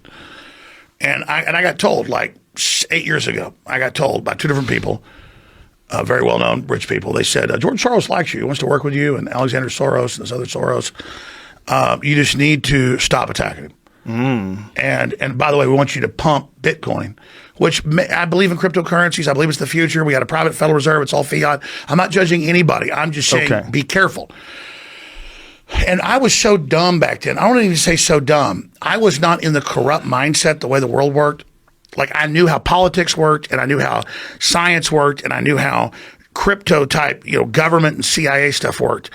But I was like never trying to get a deal for myself. I had my own thing. Right. So then I look back in retrospect where that was going on. So when I saw you as my breaking point, go, hey, Alex Jones is full of crap. George Soros was a victim of the Nazis and the Holocaust. That's not what I said. I didn't say you were full of crap. I said he wasn't a Nazi. I go, the story that I watched the interview, and I don't know what he did. I don't know the guy. I don't know him. I know very little about him. But what I remember from the story was that he was saying that when the Nazis occupied, he was with his, I believe it was his uncle. His godfather, and took him around as a Christian and pretended he was a Christian when they were stealing from these Jews, when they would take their, and he just thought it was normal because he was 13 years old, but he was talking about it, that he was shielded by this person. No, I would be willing to take his explanation, is what I'm saying. But here's the difference. Even before that happened with you, I got approached by a major Hollywood actor that my name's never been associated with. And they said, listen, George Soros told me to tell you that he'd have been killed if he didn't do that, and that he did what he had to do. Right. And I said, you tell George, if somebody put a gun to my head and said, we're going to kill you if you don't help round up Joe Rogan's kids and put them in a concentration camp, I'd say, oh yeah, I agree with you, and I'd grab the gun away and kill him. Didn't he say, he just said that it was just taking property? No, they were. What do you think? Was you think the Nazis show them, take your property, and then you don't go away? I don't know. I mean, I don't know. We know what happened in Romania and Hungary, but Joe, here's the difference. I mean, what he was saying. They have headlines saying, okay, Joe Rogan. So you're saying you think that it was more? No. He did an NPR interview. I'm not trying to go indict George Soros. Okay, well, here's where I fucked up, because I shouldn't have even said anything about it, because I don't know much about it. The real absolute It's open to interpretation. I've seen a couple of interviews. It's open to interpretation. When I was 14, it's not open to interpretation for me. I'm telling you, I don't know anything. So me talking about it was incorrect. Sure. So when I'm 14, in retrospect, if somebody said you're gonna help round up your community or we're gonna kill you, I would have tried to kill people that were trying to kill my people. I get it. Not everybody's like me. And I'm not trying to the toughest guy around. I think I've proven I'll go up against people. I get you're 14, you're scared, and you help the Nazis. He was so arrogant about it. He said it on NPR. He said it on 60 Minutes. And then I learned you're being sued because you did this. This is why he's financing it. Well, I'm not going to stop saying it because of that. I get he was in a bad situation. The problem was, if you play the clip, he says, it was the best time of my life. It was happy making. It was invigorating to be there with all this evil going on, but I was with my father and I had faith in him, and so we were able to do this. And then I went and looked at the logs and the records of him. He was like going around looking for Anne Frank's, man, and getting their money, and yeah, he got the money and something else. I'm not even running up a white flag to George Soros. George Soros, overthrew all these different governments. George Soros tried to crash the pound. George Soros is the archetype of James Bond villains. And the fact that his money, so I remember being a kid when I was like 8 years old. My mom always had a color TV in the kitchen. She cooked 3 meals a day. Can I stop you? What are you saying that he's like crashing economies and what? When I was a kid watching PBS, and maybe they were lying, maybe he's great. George Soros was an international currency speculator who overthrew governments. But that's what I'm saying. What are you saying? He overthrew governments? Like, what did he do? I literally know nothing. Well, I'm gonna tell you. This is actually declassified. Do you know anything about George Soros, Jamie? No. Type in George Soros crashing the pound. Let me tell you more. In George Soros's view, after World War II, he got hired, brought to the U.S. He worked for the CIA, OSS before that. In his view, from his perspective. Well, this is admitted. He doesn't brag about this. Okay. George Soros is the guy willing to take the money and divvy it out, and he's a very bold guy. I mean, he's really smart. I mean, I'm not kissing his ass here, giving him on my back. He's not going to stop. He wants to hang my head on the wall. George Soros does have 150. Why does he want to hang your head on the wall? Because I went after him. But the point is, it doesn't matter. George Soros ran the breakup of the Soviet Union. I've had the former head of what do you got, Jamie? Got anything? Type in George Soros tried to crash the pound. The pound. Anyways, guys, let me tell you. I told you they got human pig type. You pulled up MIT. Yeah. Okay, I told you they're keeping babies alive. You saw the governor say it. Okay. George Soros is highest level deep state. He is the manager or was the manager. Are you sure of all these things you're saying? I actually know. But how do you know if you've never... deep research. He ran because I'm not the Alex Jones 10 years ago. He ran the Marshall Let's see what we got here. Did George Soros break the Bank of England? Make that a little bigger, please. In Britain, Black Wednesday, September 16, 1992, the day the speculators broke the pound. They didn't actually break it, but they forced the British government to pull it from the European exchange rate mechanism, joining the ERM. Which was part of breaking the euro, breaking the pound to launch the euro. Scroll it up, please. Although it stood apart from the European currencies, the British pound, blah, blah, blah, compounding the underlying problems inherent in the pound's inclusion in the ERM. I'm not seeing this. Where's the part where George Soros does this? Well, that's just what you pulled up. I mean, but I'm just trying to find it. That's all I'm saying. Spotting the writing on the wall, Britain upped its interest rates to teens and attract people to the pound, but speculators, George Soros among them, began heavily shorting the currency. The British government gave in and withdrew the ERM as it became clear that it was losing billions trying to buoy its currency artificially. Although it was a bitter pill to swallow, the pound came back stronger because the excess interest and high inflation. But Joe, forced out of the British. You notice you go to Investorpedia, like it's the boss. Hold on. There's films about this. Soros pocketed $1 billion on the deal and cemented his reputation as the premier currency speculator in the world. Now, if you're a currency speculator, isn't that what you do, though? I don't know what a currency speculator does. Listen, I don't want to get into. Here's the deal. George Soros works for the people that run our government, and he's a guy willing to do it all, and he's been very successful. Okay, my point is 2 + 2 = 4. In my equation, you don't fight the Nazis because you're 13, 14, you think you can't, you join them. And he says, it taught me about investment. If I wouldn't have done it, someone else would have done it. That's a quote. It was happy making. Dude, if you help round up Jews and take their property, don't say it was happy making. Don't talk about it. So my point is him saying... So you think the way he describes it even is a problem?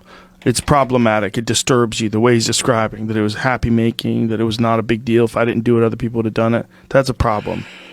What I'm telling you is, and I mean to get off into Soros, is that if I had 5 minutes over there on Jamie's computer, and he did a good job, Jamie does a great job, I'm just saying it, pulling stuff up. He's a goddamn Google wizard. Look at him. He's been beating me at Quake, too. It's very frustrating. Yeah, I would have gone over there. I can pull up Soros. I can pull up BBC reports. Soros crashes the British pound or tries. Right. Here's an example, and I'm not indicting you for this.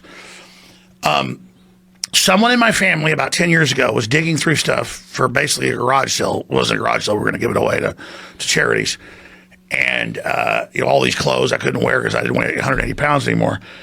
And a family member got into a group of things, and there was a Japanese bayonet. There was a German officer's dagger that I bought for like $200. That's worth like $2,000 now. I still have it. Wow. And all the rest of it. And there was a British medal and a Nazi medal.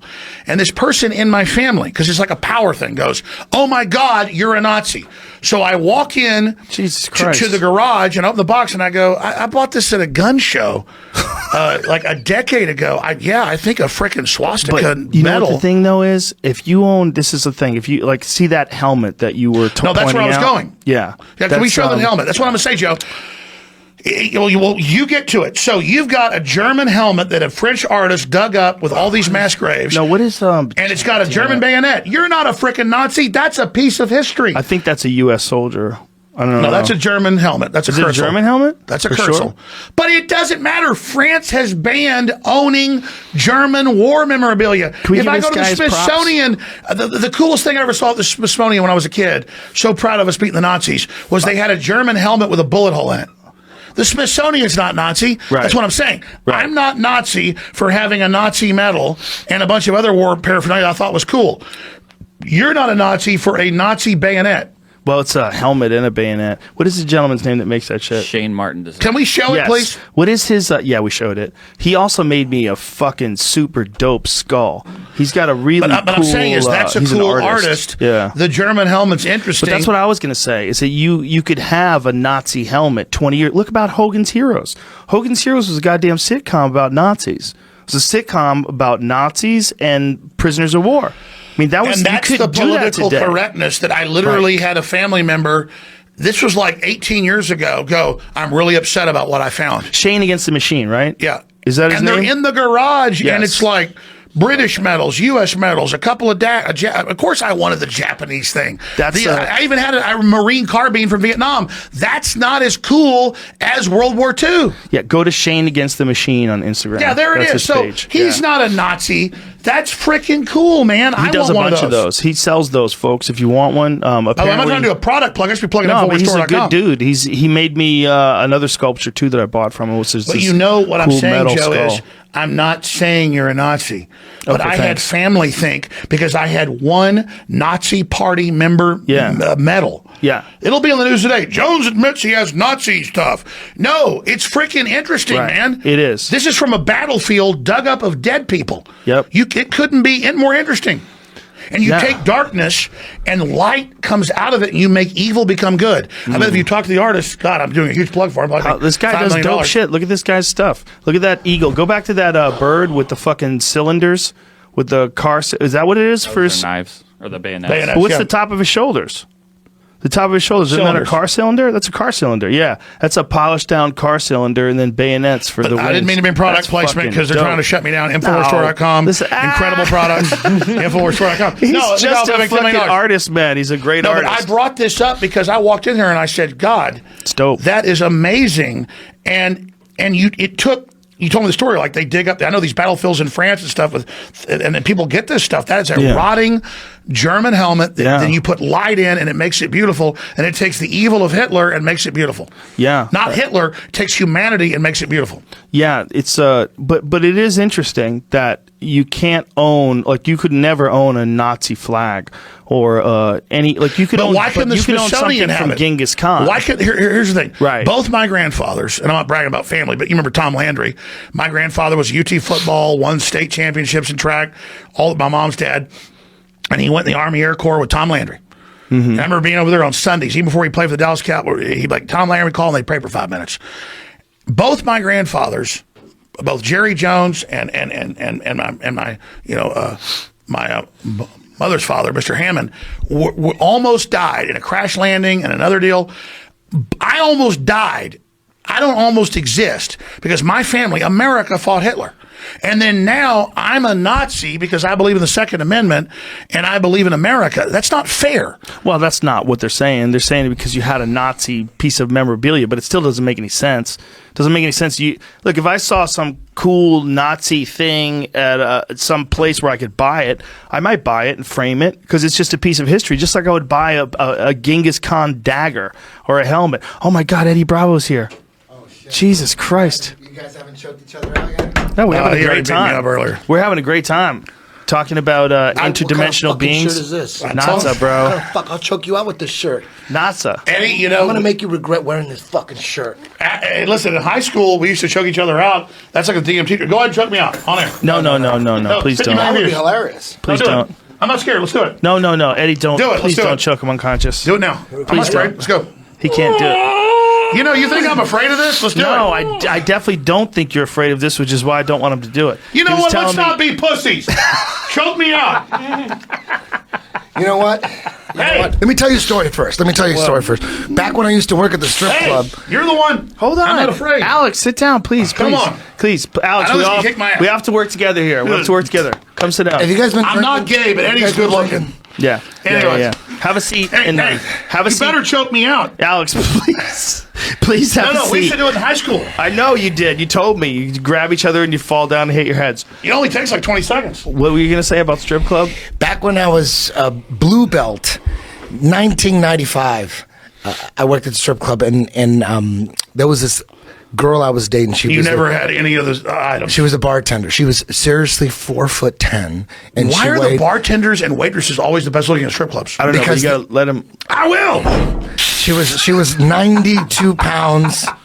Bartender, the smallest girl. A spinner. And I showed her how to do a rear naked choke. She was tiny. Her name was Kimmy, and the strip club manager was your size, big, like used to be buff, but. Fat ass. Yeah, but used to be buff. You could tell you used to be buff. Football player type. Big manager. You know, you want those guys that manage strip clubs, you know, intimidating looking big dudes. And he had a Corvette, and he didn't believe in jiu-jitsu at all.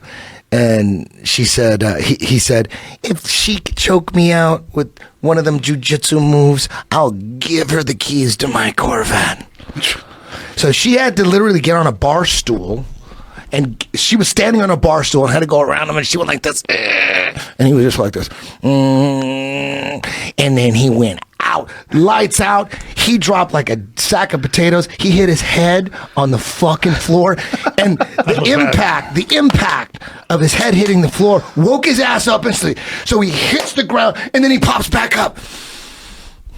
And he didn't know what the fuck happened. He was just sitting there going, No, you what didn't happened? ask that to go to the He didn't plant. know what happened. I thought he faked it. But Eddie, that's what I'm getting at. I'm like, people usually don't hit the ground and pop back up. Usually they hit the ground and they're done and they need an ambulance. Right. But he popped right back up.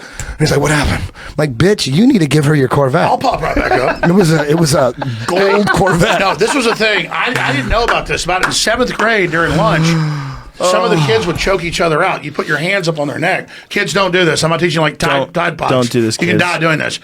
But then it'd be like the cheerleaders wanted to be choked out. And then they would choke us out. I probably did it about 300 Where times. did you go to school?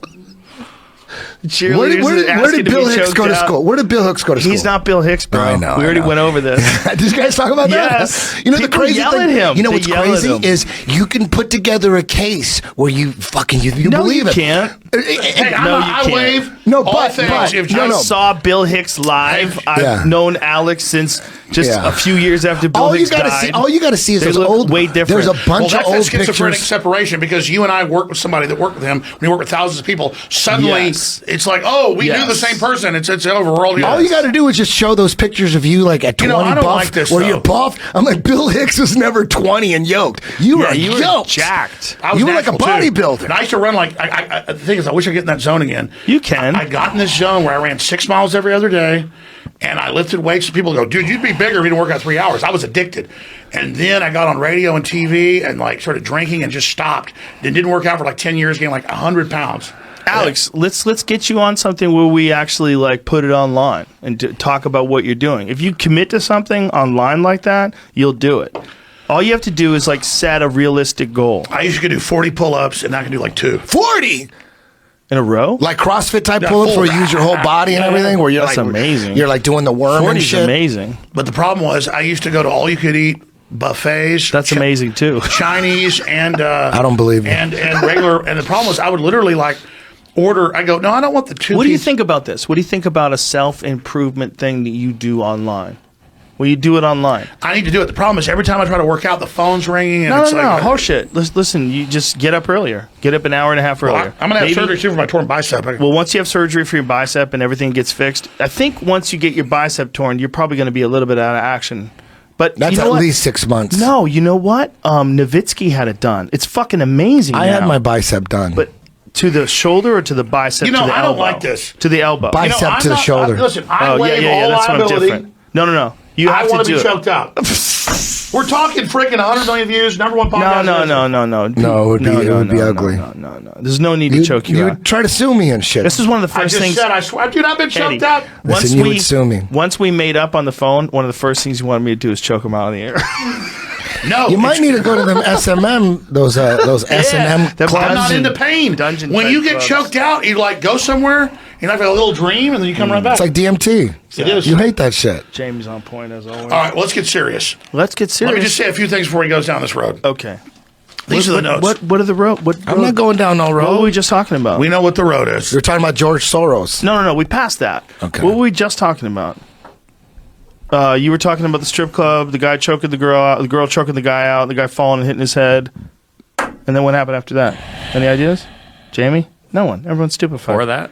More of that? I remember Eating one time babies? I got choked out. I remember They're one eating time. babies. I remember one. It was cool. I don't think I've ever been choked completely out. The first Maybe time for a I second. got the first time I got choked out was like this 17-year-old super hot chick, and I was like 13, Tied up. and she lived down the street. No, and she goes, I got promiscuous when I was pretty young, like 12, and she goes, I'll have sex with you.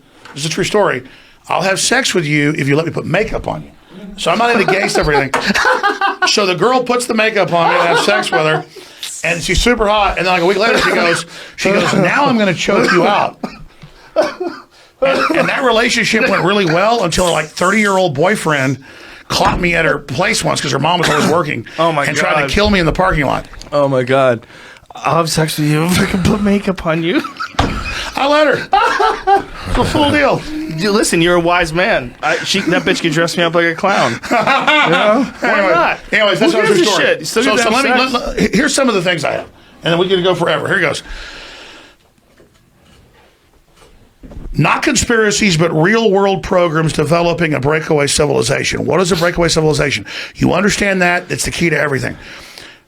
Standardized total surveillance control grid. The power to spy is the power to control. Human-animal hybrids, we already covered that. Yep. Mass farming of humanoid tissue, transhuman endgame. We covered that. Multi-layered binary weapon delivery systems. That's one we haven't had. Oh, what's that? Well, we'll get into some of that. The thing is 5G behavioral modifications. We hit that. Trojan horse delivery systems, cell phones, vaccines. GMOs have been tested and designed to hurt you. Again, vaccines are real. You can give somebody something that gives them the cure to another disease that they would get, but they're jacking it like a cell phone. They're adding stuff.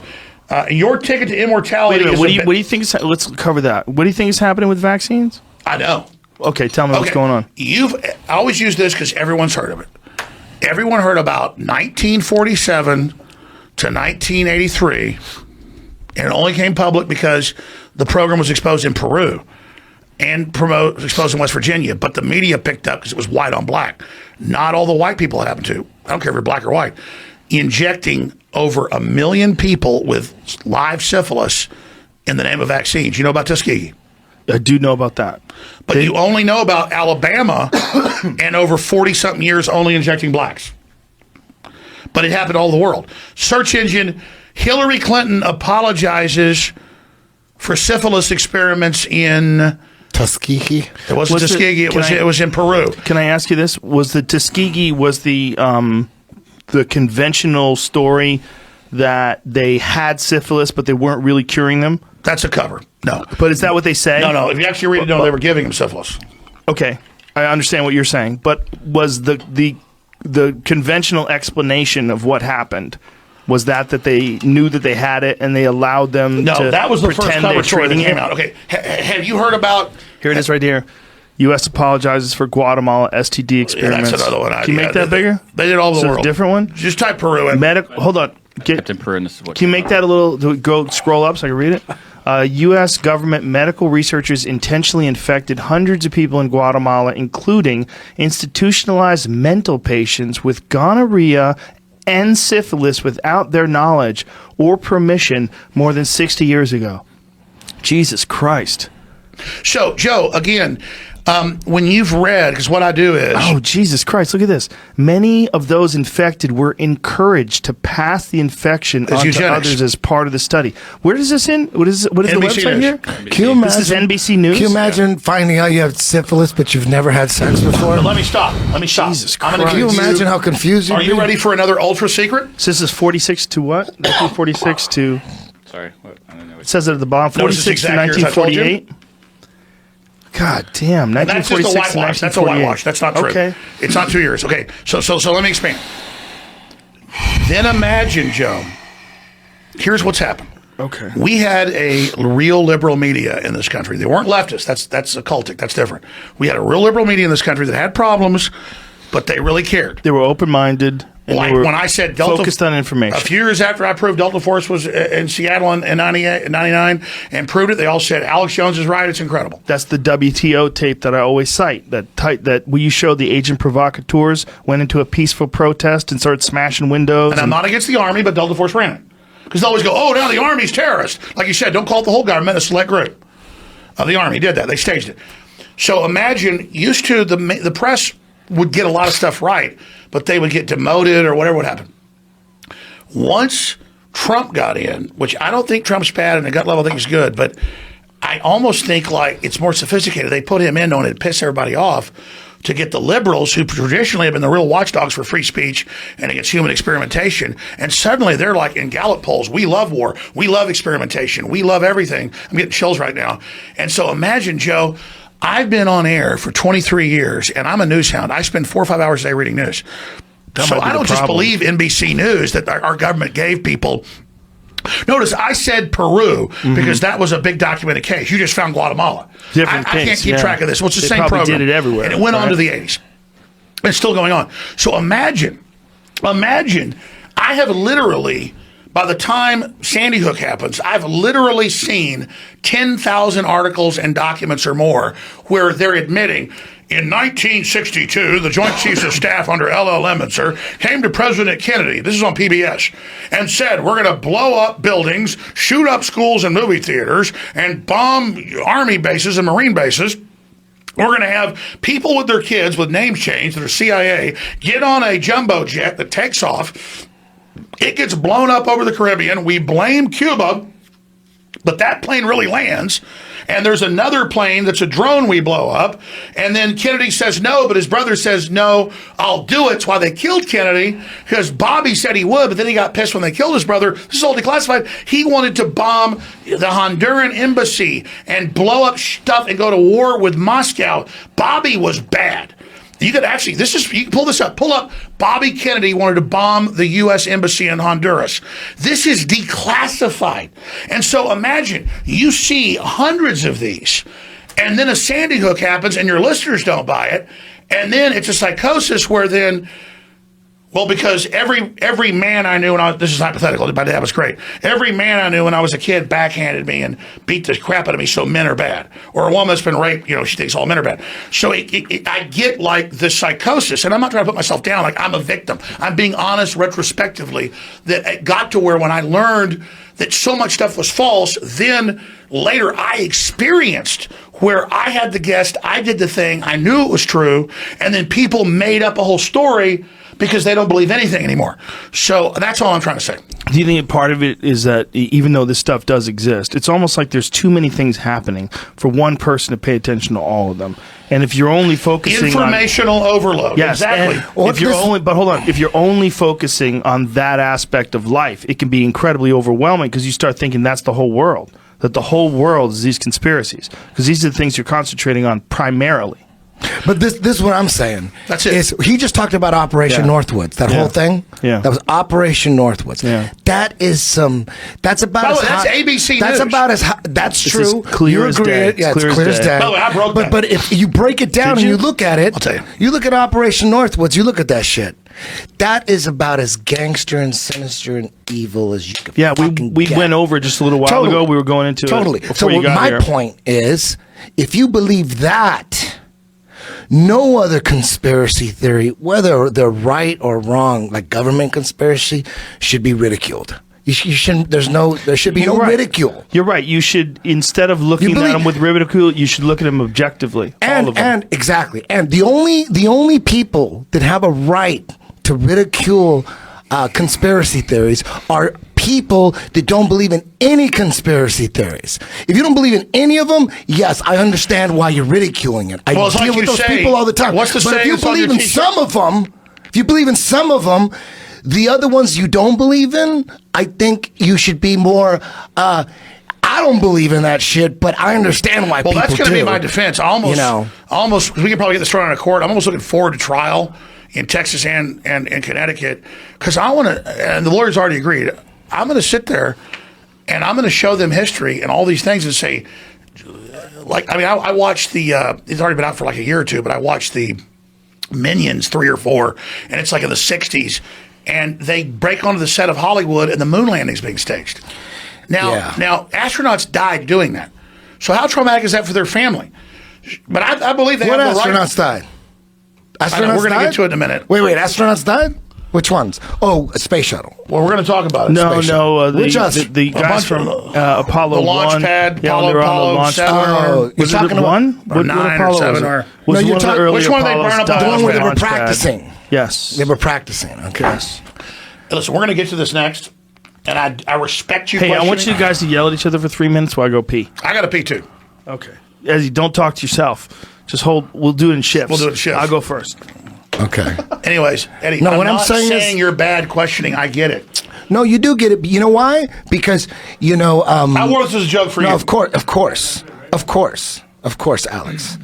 You are someone that I could talk to about the flat earth conspiracy, and you believe in so many crazy things about the government. You don't believe in flat earth, but you can kind of understand where I'm coming from, right? Yeah, right? My issue is GPS is real. I know airline pilots that fly from California to places like Australia, and they've got another wing over to Hong Kong. And then they go to Moscow. You can fly anywhere in the world if it was flat. If it's flat, you could go from east to west just like you could on a ball. You just don't understand what like a pizza is. You could just go anywhere. Like if you're on a flat Earth, if you're on a flat Earth, you could travel anywhere. Give me 2 cities. Eddie, you point at 2 cities and you just we've go been there. lied to so much. I get what you question. It has nothing to do with the ball. I'm not that rich. No, listen. But I do have the money. I'm not trying to convince you. I'm not trying to convince you, Alex. My point is. You gotta find it on your fucking own. There's no way you're gonna be convinced. No one has ever been convinced. Listen, we're gonna debate this in a minute. They have to really find it within themselves and do some deep. No, I understand. What I'm telling you is soul searching. What if I finance a research ship, large ship, and make a documentary? I can't go away for 3 months. I will pay for you 3 months. I'm not BSing. Because to me, having money is not a big deal, except we can do cool things with it. How much money can you raise? Because we're going to need to go to the South Pole. We're going to need. Are you guys going to the moon or into orbit? Yeah, I can tell you right now, you're going to cruise ship. No, this is what I'm going to do. This is what I'm going to do. You can go. Alex, this is what I'm going to do. Okay, you raise the money for a trip to South. No, raise the money. I got the money. Okay, you got the money. I got the money. You want me to choke you out? Listen, this is the deal. This is the deal. This is the deal. Go pee, man. Are you gonna go pee? No, you're gonna. Don't hurt him. Listen, shut up. The plan. You're going to the ice wall. Listen, he's the ambassador for Flat Earth. He's the ambassador. We're praising him. Forget astronauts. The guy that discovers the flat Earth, the big ice fields. Listen, that guy's going to be This is what we're going to do, Alex. Alex, this is what we're going to do. Can you give me 50-ton ship? Can you give me 20 seconds? With an entire crew that you're in command of. No. You are going to the edge of the flat Earth. Totally. But it's not going to be me. I'm gonna designate somebody because I'm too scared. So we're gonna do this. We're gonna do this. We'll send Joe Rogan. Yeah. No, we're gonna do this. Joe, I'm gonna send someone else. You're gonna find the edge of the world. Big ice caps, cats that are knocking things off. I'm gonna film the drop off with my iPhone. Yes. Go pee, man. Go pee. Don't you have to go? We're gonna send someone else, Alex. But we're gonna do this. Hey, you know what? We're gonna do this. I don't have to be the one that goes. I don't have to be the one that goes. I gotta pee in a minute. Let me tell you something right now. Let me tell you something right now. I came here and I proved they're keeping babies alive and taking their organs. How did you prove that? They're admitting. Jamie pulled some shit up on Google. No, they admit it now. That's you too. They're normalizing it. No, the governor. Listen to me. Do you really think there's people out there campaigning for late-term abortions. You think that shit's real? You the think that Senate shit's real? voted Monday to keep it legal. Who to would kill do that? Artie Who would do Children. that? Who would campaign for? That's They the most. fucking did it, That is the Bravo, craziest and shit you ever. can't fucking admit they're fucking killing Artie born kids. So you're telling me it isn't real when they had a fucking vote in the goddamn fucking Senate. That's What a the conspiracy theory. I am ready to beat your That's a fucking ass. conspiracy You think theory. you think you're fucking tough? You're about to get it. Bullshit! They're killing already born babies. Stop fucking lying. God fucking damn it. I'm getting pissed now. Don't get pissed. Go. No, I mean, Okay. you saw the dude. It's He going. didn't see it. fucking But with really- you. Hold on. Alex, Hey, Alex, Alex, Alex, right now. Alex, the fucking I was Senate, fucking with the you. fucking Senate voted Here's to the kill thing. babies Let me- after they're fucking born. Hey, I Alex, was let me- just playing with you. Eddie- Of course, I believe that, Eddie, Alex. Eddie, let me explain. Of course, I believe. Eddie, it's let me all over explain. the news. Eddie, I was just playing with Eddie, you. let me explain to you. Let me explain to you. We went into a long conversation about I heard that. it. We played. I heard it. Okay, you heard it. I heard the whole podcast. Oh, you were teasing I'm me. playing Okay. with you. Okay. But Come on. imagine my Okay. psychosis Think is about this. what I said. Reality is so crazy that I always thought I was so tough. Can't believe that he I doesn't could- have to pee anymore. That I gotta piss a little bit. Alex, the point is that dude, I'm not. The reality's so crazy. Why are we debating whether the Earth is flat, dude? They have human-animal hybrids. There's the frickin'. I have been there when people that work for the Pentagon say that we go to the laboratory and we meet with the ambassador. We have to take higher and higher dosages to meet with them. They're giving us technology, and the technology worked. I mean, this is going on, dude. Do you want to know this? Listen. Relax. Your think about Alex. space isn't real. The freaking dimensions, man. The aliens Think are about coming through the dimensions. Alex, think about what I said. I said, dude, do you think there's actually people out there that believe that are campaigning? I got a $20,000 digital telescope. Listen, I can look at freaking Saturn. Listen to what I said. Alex, he's fucking Did you hear with what you. I said? He was fucking with you. I said, do you think there's actually people out there that are campaigning for late-term abortions? Of course there are, but I'm making it seem like I don't believe they are. No, I get it now. I'm being the ultimate skeptic. Okay, I thought you were. I'm being the ultimate skeptic. Listen, Eddie does to that. the words I He said. does that all the time. He's just I fucking like it. around. The I point wanted is- to be your here's the thing, enemy here's the thing. right there. I'm threatened. I'm not Mr. Goody Two Shoes by them keeping babies alive and killing them, and that nobody cares. I fundamentally. That's what I'm saying. I'm being honest here. Is I'm not like certifiably crazy, but I deal with this all day long. I get why Joe tries to shy away and people go crazy dealing with it. No, well, I never saw that clip of that guy saying that they would resuscitate the babies and then they would make a decision. You haven't heard about that New York bill that they're trying to pass? They passed it. I mean, Eddie. it's some big they shit. Fucking passed It's like They didn't fucking worse try to than pass it. Gotham City. It's Well, worse than Gotham City. They're giving a bunch of goddamn fucking organ harvesting doctors control outside of law. You heard that piece of shit fucking KKK guy, fucking governor, say we're going to keep them alive after they're fucking born because they want to fucking take their organs. It's incredible. He's a KKK guy? It's incredible. Of course, fuck. It's so incredible that He's in a picture with a guy in a KKK outfit in blackface. They elected him because he's blackmailed. They had that shit. And when he messed up and said we keep them alive to get their fucking organs, they used that to deactivate him. Jeez. Why do you think fraternities have you screw sheep and all this and, give guys blowjobs? That's why I never joined them. Because they want to compromise. Wait, go back. What? Say that again? Fraternities. Okay. I'm so happy we decided to do this podcast. I'm so happy. See how it turned out? It's fucking amazing. Did they piss on your rug? It's fucking amazing. You should hear your job my about 3 God. o'clock. It was good. We New built world up order, pressure, baby. too. I gotta piss. We I'm built- feeling better. Go ahead, piss. New fucking world order. Oh, my God. Eddie? I got you. I like it. Dude, you got so pissed off. I'm so glad I fucked with you. Because we got some... Dude, do you realize how many JRE clips they're going to make of that shit? Dude, they're gonna put you to music. They're going to put you to mariachis. You pulled up MIT saying they got animal human pigs. Oh, yeah, we did. Let's just not We forget. did. We did. Listen, go take a leak. I'm with you. Listen, man, he just kind of freaked me out about several subjects. No bullshit. Yeah. He freaked me out about several subjects. There's people out there What's up, Timmy? campaigning. For the record, that article says that there was no written data on that.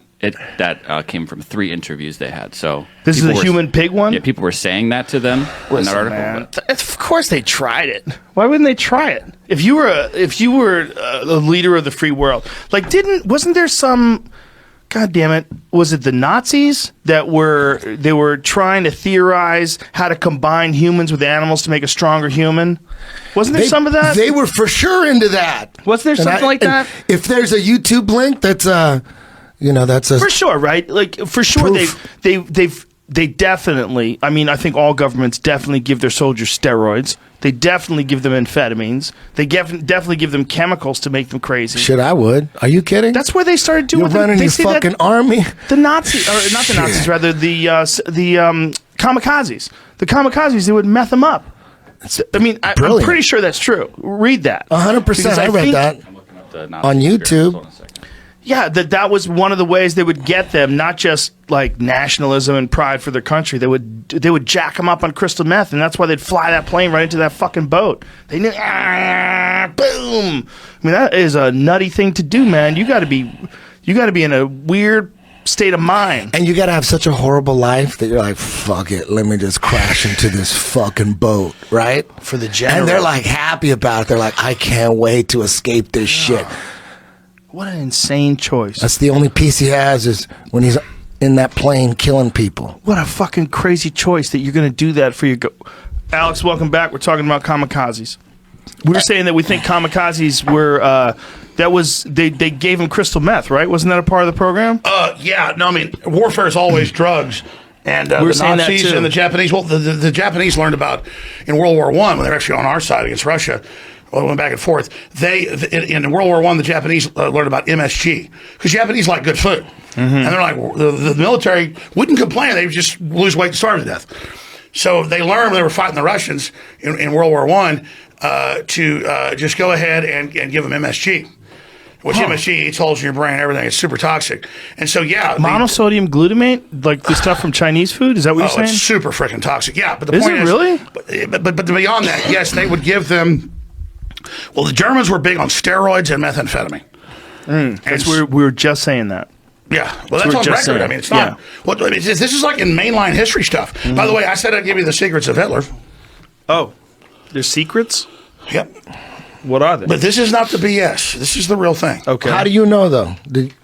Who's telling you this stuff? It's beyond classified, Eddie. Beyond classified, Eddie.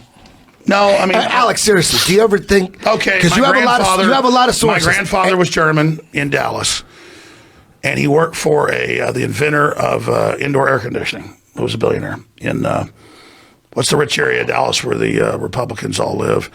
God, what's the name of that place? Arlington? No, it's not Arlington. It's the thing right there in the middle of Dallas. On it? No, that's Austin. No, like you think that's Austin. You think Dallas is like all buildings. There's a huge park and like all these big mansions. Anyways, he lived up there. It wasn't just from him. You know, I'm not going to get into it. The point is that Hitler was on the cover of Time magazine, and he was. That's true. Unless that's a Photoshop that I saw on the internet. He won it twice. Well, Trump was on the cover of Time magazine too. But exactly, look at not really. Though, see, the problem is, I'll give you guys the data. Was that fake? He made his own. Or should I cover. just give a gestalt, like a boil down? Here's the thing: it wasn't just my grandfather, or it was these other people. My grandfather said it was really confusing for him because he worked for this guy that was in refrigeration and air conditioning when he was in high school, and his dad owned the car dealerships in Dallas and stuff. And they lived there. The rich area of Dallas. And what did they tell you? Well, through one reason he wanted by the time World War II started to drop out of UT and all that and go join the Army Air Corps. So he used to tell me all this stuff. My mom would go, "Your grandfather is a little eccentric." Now, like my grandfather knew Werner von Braun when he came to Austin at events. What? Yeah. What? So, anyways, your grandpa knew Werner von Braun? Well, we went to some of those events, and he came to went to UT events, little private events. Okay, that's incredible. But the point is, I'm getting to because they were like German. No wonder you believe in the moon landing. I get it now. Didn't make sense before. Let's let him finish your story. My family was what they called High German, and so that's what that is. Ubermenschen. So they only would talk to people that were in the club. Oh shit! Okay. Yeah. So anyways, my grandfather and the family was like an Ubermenschen. And so, high IQ, the whole 9 yards. So he was working with this German guy, and he would just go over there after school and work with him as an apprentice. And my grandfather watched him get more and more depressed and more crazy by the end of the 30s.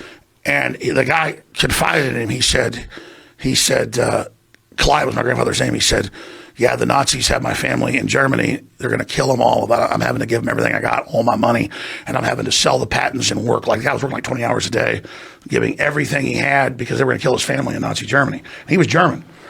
And so my grandfather went and enlisted in the Army Air Corps to fight Hitler because he had that experience. And he was so mad when I was a kid. He was like, when I was a kid in Dallas, WBAP had Hitler speeches on because Germans are a big part of the U.S. And there was the boon. Everybody was supposed to join it. And Hitler was good. And we never really bought into it. And then I found out that this mentor of mine, and this guy would be like Bill Gates today, had everything he had sucked out of him by the Nazis.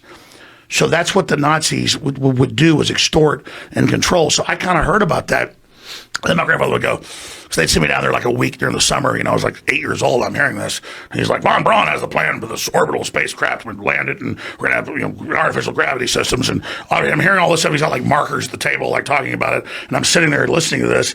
And he would talk about, then I was a lease hound for, Texaco. And the only place you get a chicken fried steak out in New Mexico or West Texas was a military base. And all these goddamn Nazis. And, one time I didn't want to do it, but that guy smarted off about how they had more better at shooting our planes down. So I went ahead and just rammed his head right through the wall, and I never knew what happened after that. But son, you just got to kill Nazis. And those son of a bitches, our government brought in thousands of those assholes. And I'm like listening to this. So I'm like, I'm going to read about Nazis. So by the time about 10, I start buying books. When I was like 12, I walk into a bookstore and I want Mein Kampf. They go, are you a Nazi? Like reading Hitler's My Struggle. No, I'm not a Nazi. Both my grandfathers told me how bad Nazis were, and both almost died fighting Nazis. So I wanted to know about Nazis because it was this whole ethos. And so that's just the whole story of understanding that, and have my dad's angle and my grandfather's angle and all these other angles. Operation Paperclip? He didn't call it paperclip. He said our government brought those. The thing he would always say was, yeah, but I think there was several waves. It's like 34,000 of them. Yeah, there was a lot of fucking Nazi scientists brought over on here. On YouTube, it says Operation Paperclip was anywhere from like 1,200 to 1,500 scientists. Search engine. The total number of admitted congressional hearings in the 1970s. Operation Paperclip. Frank Church Committee in the 70s released it. I believe the number's 34,200 and something. Look it up. Just like I told you, they gave people symbols. You pulled it up. But it is fascinating that they brought those people over here, and that's where the space program came from. That's why I wore this shirt, not as a sick joke. They already had the CIA that was OSS. Okay. The CIA is OSS? That's all on record. Okay. I'm glad you questioned me. No, but I don't know what that means. CIA. What is OSS again? Office of Special Plans. That was before the CIA. And then the CIA came Office up. Of Strategic sort Plans. of like... the Office of Strategic Services. Like what was before the SEALs? What Jesse Ventura was in? No, Jesse Ventura wasn't in that. He was an auxiliary of the Navy. He was never in combat. Anyways, let me expand on that. The OSS... UDT. The Office of... What is it? See? My memory fails. The OSS was British intelligence, or the most powerful intelligence agency ever. They set up Pratt House in 22 after World War II to anglicize the U.S. with British intelligence. Not a British intelligence takeover, a marriage. This is like on PBS. Okay. This is stuff that's true, they admit. So they think only academics are watching it, so they'll tell the truth. The general pop culture is all crap. Meant to be dumbed down, meant to turn you off. But when you go to the real academic stuff, like the old days of Frontline and stuff, like I watched that, didn't know it was true. Later I got the documents. It's all real. That's like those shows are like really accurate. Like Bobby Kennedy planned to blow up the embassy in Honduras and stuff like that. What was I getting to? I don't know. Nazis. Well, Warner von Braun. Isn't it weird? Isn't it weird that the one man who directed all 6 moon missions was a Nazi? And he was brought in over. Weird. Isn't it weird that one isn't that crazy? One guy didn't smoke weed, and one guy's having a problem with his memory. 2 guys did. And hey, you want to defend Warner von Braun? I'm not defending him. In That's 1935, fine. I get it. Nazis. And I've seen documentaries and read about it. He sketched for Hitler this plan to drop atomic bombs that they hadn't developed yet. So when you see Red Skull, Marvel comic, they've got a big bomber to blow up New York. Yeah. It wasn't a bomber. It was a space plane.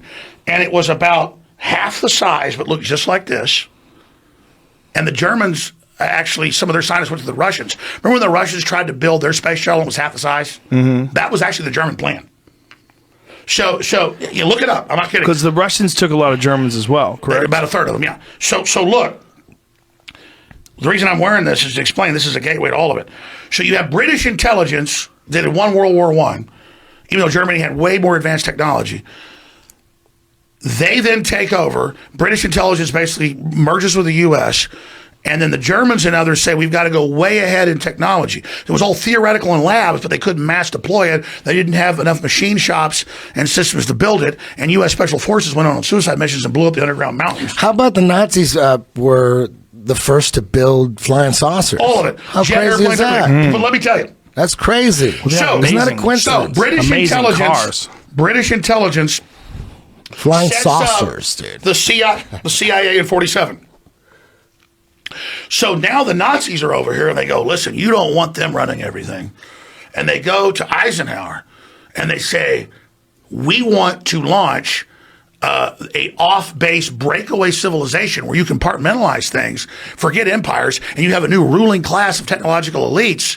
And then the elites are all in charge. The public's watching TV, and we'll give them widgets and foundation series type things to divert them. This is all in the documents. And let them try to run an empire. We'll build a whole new empire. And so Eisenhower gives a speech, he doesn't just say military industrial complex, he says the technological elite. Watch the full 21-minute speech, his farewell address in 62. He says, or 61, he says, you need to watch out about the scientists because he said no to the NASA plan when he found out what it was. What is it? It's a breakaway civilization where you don't try to run the whole planet. You siphon off resources and build a whole new advanced system, and then you play everybody off against each other and collapse it. So when I say, what is NASA? If we could take NASA back over, it's bigger than the CIA. It's the real government. The spaceships and the stuff, that's all PR. NASA is the real government? NASA, there were two breakaway governments, two shadow governments. Remember, I talked about shadow government 20 years ago. So it's in the documents. And so you had one that was British run, and the Germans came to our own U.S. elites and said, hey, you always need a couple plans. They said, we've got all this on the drawing board. The EU, a plan to poison the food and water to get rid of the dumb people, a plan for off-world bases. We've got, by the way, we're taking hardcore drugs and we're in contact with aliens. How is They're giving us technology. It was the Germans first got in touch. Well, how'd they do it? They were really into the occult. Drugs. Yeah, really into the cult. That's what all the Indiana Jones shit is about. He had witches and shit around him at all times. Yeah, human sacrifices. Did you know that? No, and they that's had real shit. Yeah. The Vril Society, What I'm VRIL. telling you, Joe, this is not me. You go to the real deep PhD level history books. Okay. NASA is the German breakaway government. Because it's always the Germans and the Brits fighting for dominance. Okay. So what you're saying is when Operation Paperclip acquired all those Nazi scientists, they essentially started running NASA. So NASA became almost like an offshoot of the German government, this offshoot government? Yeah, the Germans had piled all the wealth away.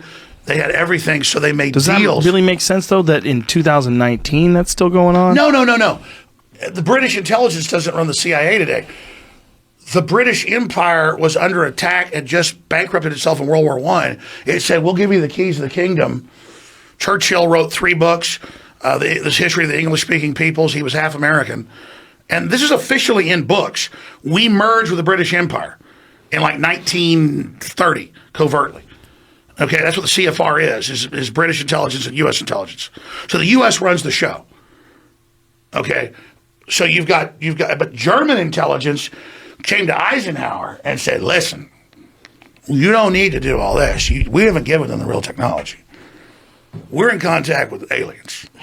And they've given us the whole plan. Now, where are you getting this from that you're stating it so confidently?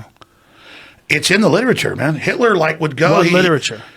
Mainline historical books about mainstream. SS castles where they go, the aliens want blood, so they'd kill 20 kids and everything. So the aliens would come in. Aliens are eating blood? They brings them in like sharks. And then they would give them technology. They go, this is how it works. You build the atomic weapons this way. You build it. And they would show them bombers. And the aliens are telepathic. I don't even believe this. This is what the Nazis believe. And the aliens would mind meld and give them the technology. They're bad aliens. So are you surprised the Nazis were influenced by demons? No, if demons are real, I would definitely think they'd be on the side of the Nazis. Yeah. But Joe, what I'm telling you is think aliens there'll are be demons? no media is going to attack this. I want to know where I can read it. Where can I read those statements? that they were in contact with the aliens? Well, obviously your podcast Look is up giant. I Nazi Vril Society, VRIL If you let Society. me put You a had a report- group of chicks, I tell you what, aliens? That's they were like aliens? right up there with them, like doing And I don't have to come rituals. on for 3 hours. If I can fly here with a report the day Okay. before, I'll send it all to you with mainline books. I'll mail the books with the tabs in them. Okay. And I'll mail documents. Okay, cool. Yeah, listen. I think that they absolutely were obsessed with the occult. That's been pretty well documented. They made flying saucers. Yeah, and I think many Here's the governments. They developed a more advanced form of nuclear fuel, heavy water. And we had to send in special forces on suicide missions, back when it was really special forces, to blow it up. And I'm telling you, the Germans had all sorts of advanced shit. They just couldn't ever keep the plants from getting blown up because they were a few years behind. Yeah. And by the way, Churchill wrote about this in his memoirs and said the Germans were way ahead. It wasn't the Germans were bad. The Nazis were bad, but it wasn't the Germans that first bombed civilian targets. In 1941, the Brits were losing the war. Hitler was bombing their medical facilities and military facilities, and so they went and bombed German towns and German cities like. What's the famous German city? Dresden, where it was designated a safe city for kids. 500,000 people died in one night to trick Hitler to turn his bombers on the general population. And they tricked him psychologically to do it. But Churchill, this has been declassified. It's in esoteric books. It's admitted. So Hitler was set up? Well, Hitler was bad, but here's what happened. Albert Speer was his chief armaments and architects minister and a British double agent. Rudolf Hess was the deputy Fuhrer, the guy Hitler totally loved, but you never hear about him since 1941 because they had a peace treaty with Edward VIII, who was the King of England, who was a Nazi and who was German. British family was German. And they had a deal to stage the attack. The French stood down. Vichy French didn't fight. They put Nazi occupiers in. The Dunkirk operation was allowed to evacuate. Edward VIII was supposed to then sue for peace through Neville Chamberlain. But it's come out that it was all set up by Churchill and others. Not that they ran Hitler. Not that they weren't bad. They were pretty good. But they master manipulated him and Neville Chamberlain and all of them and bet on the British people in America to come in. They had deals with Roosevelt to then bring us into the war. And that was the whole master plan. And you can actually go to the history and see all that. And that's what's so incredible, Joe, when you have all this info. And so Rudolf Hess, in 1941-42, he flies a one-man bomber. He was a World War I fighter ace, like the number 3 ace, like 100-something aircraft. Look it up, Rudolf Hess. He flies in, parachutes into the castle the king was in at the time, in like northern England, I forget the name of it. He parachutes in with the peace treaty signed by the King of England. They lock him up in the tower for the rest of his life in London. And Edward VIII had to advocate. Type in Edward VIII Hitler, and you'll see him in videos, films, and photos. He was in Spain when World War II started. Where do you think the contact with the aliens came from?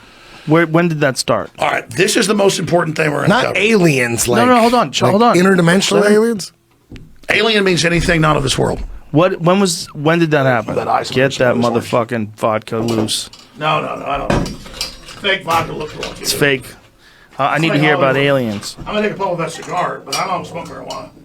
Yeah, that's We don't a smoke cigar. marijuana, and we You know what's still crazy This is about just fly a all cigar. over. You know what's crazy about aliens is that YouTube made a big announcement that they're going to go after 9/11 videos. Anything? I don't know if this is true. No, it's I true. don't know, but I know. is it true that they're demonetizing any videos that have truth or liberty in them? Yes. Is that true? Yes, but let me go I don't further. know if that's true, but I heard that. well, That sounds crazy. me and but Joe the crazy have had thing, hold some on, interesting hold off-record on. discussions, but Hold I- on, we- let me finish real quick. It's crazy how they're going after 9/11 miracle cures. I already know. flat I learned Earth, 5 years but ago. they're blowing up alien videos. Let me tell you, they're blowing my them the wife is fuck wonderful up. and Those she's are the sweet. strongest Well, hold on. monetized videos out there. I don't know about that. No, Is no, that that's true? it's true. The strongest It's true. monetized Dude. video. It is. Well, there's a lot of videos out there. They're getting the best deals. Little They have kids the with best toys. sponsors. They have the top of the line sponsors. No, I'll tell you when Eddie's right. I actually know the numbers. They're blowing up alien videos. There's right a now. little kid who makes $22 million a year reviewing toys. No. That's like the number one. Isn't he like one of the number one guys on YouTube? He's like 8. I'm saying Little kid. alien videos get monetized They're by fun. high level. You know why? Sponsors, the high level ones. Because That's what I meant. They're not people understand offensive. something. They're not offensive. People get drawn into them. But they're saying that the government's covering this up. Why ain't they shutting that shit down? Because they're talking about that the government is lying and covering it up.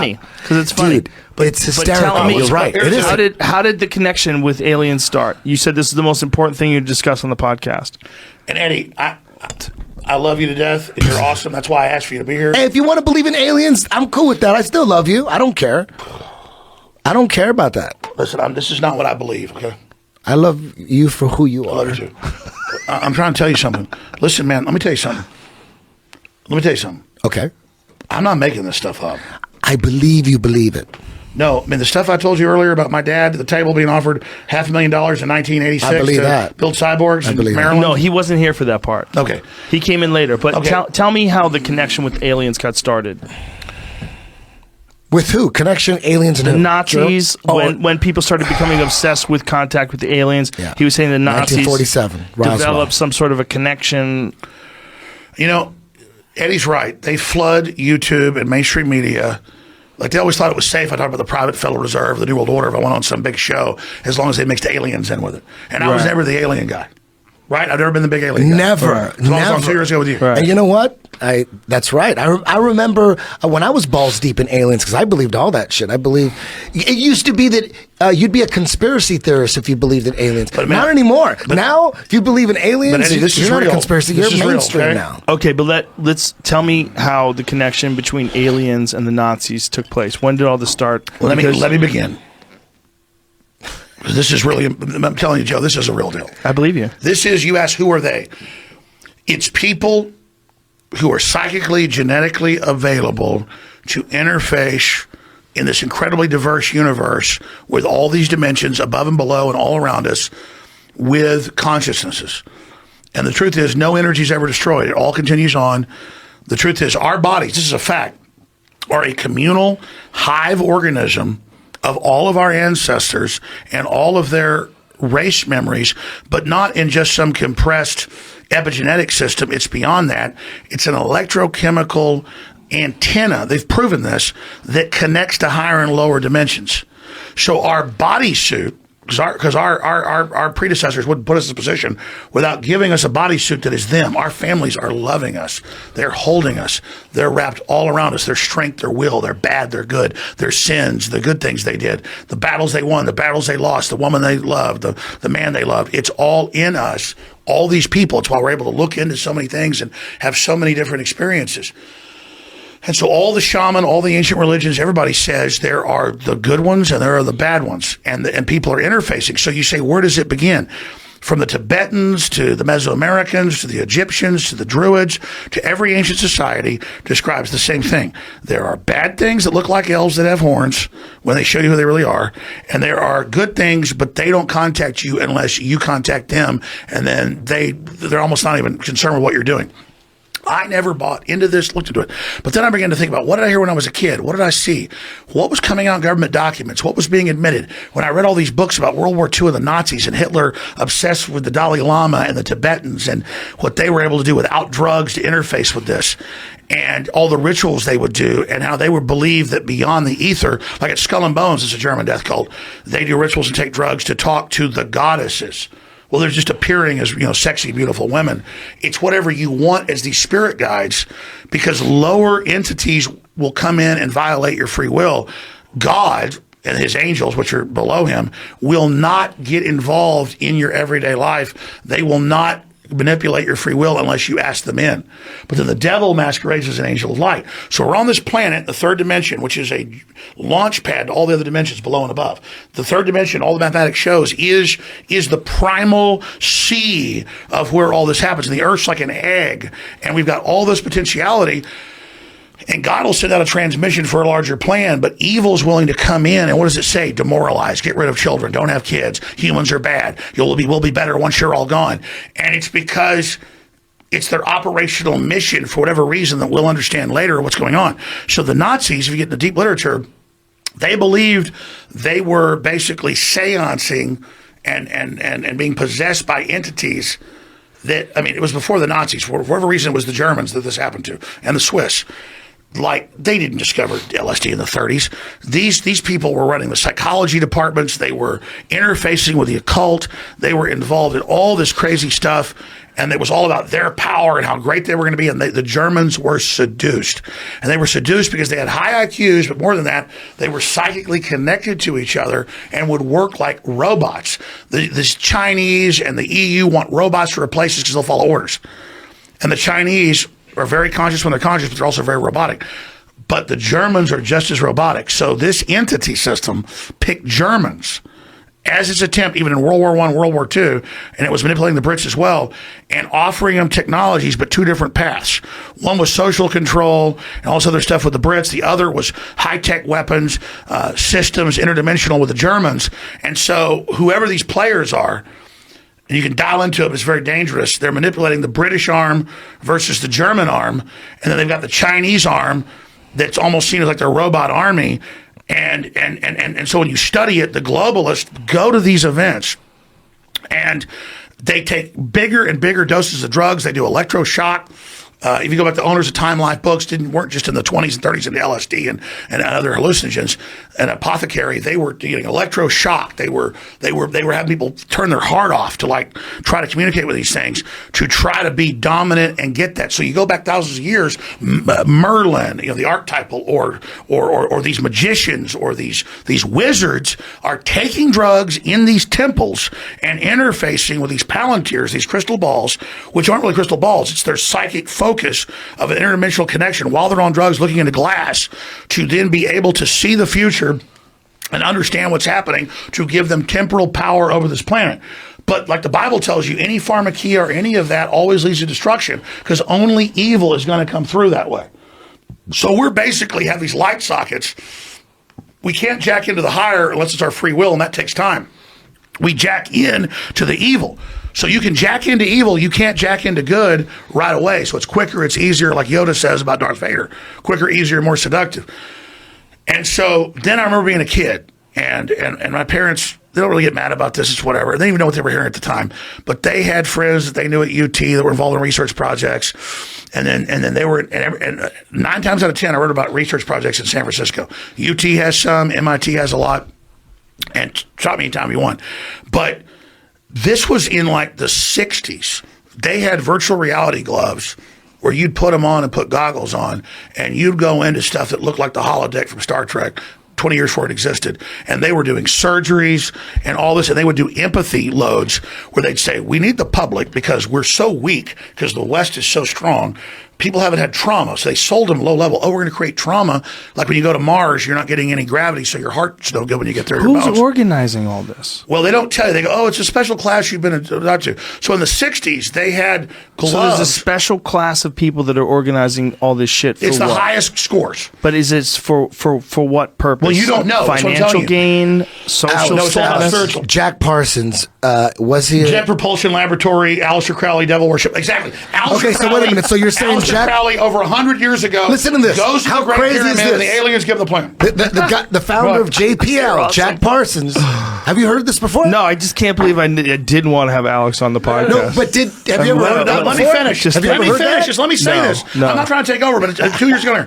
But I'm not bullshitting you. Okay, I'm telling you this stuff. I don't believe in this. Okay, There it is, right there. This was patented in 1957. It's a VR machine.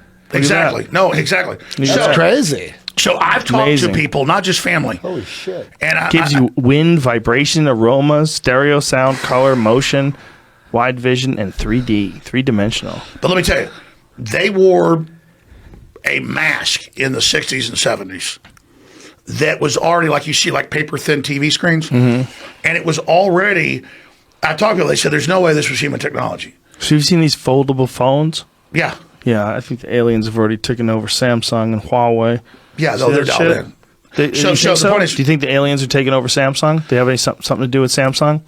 Well, obviously, that's what I'm telling you is the Pentagon isn't worried about what is astronauts. all this, Jamie? This is the patent. Wow. And notice that's the we said the 60s? I believe 1957. So notice that's exactly what that's what my dad told me. That's what our HTC Vive looks like that we have in the today. So see, Joe, this is big.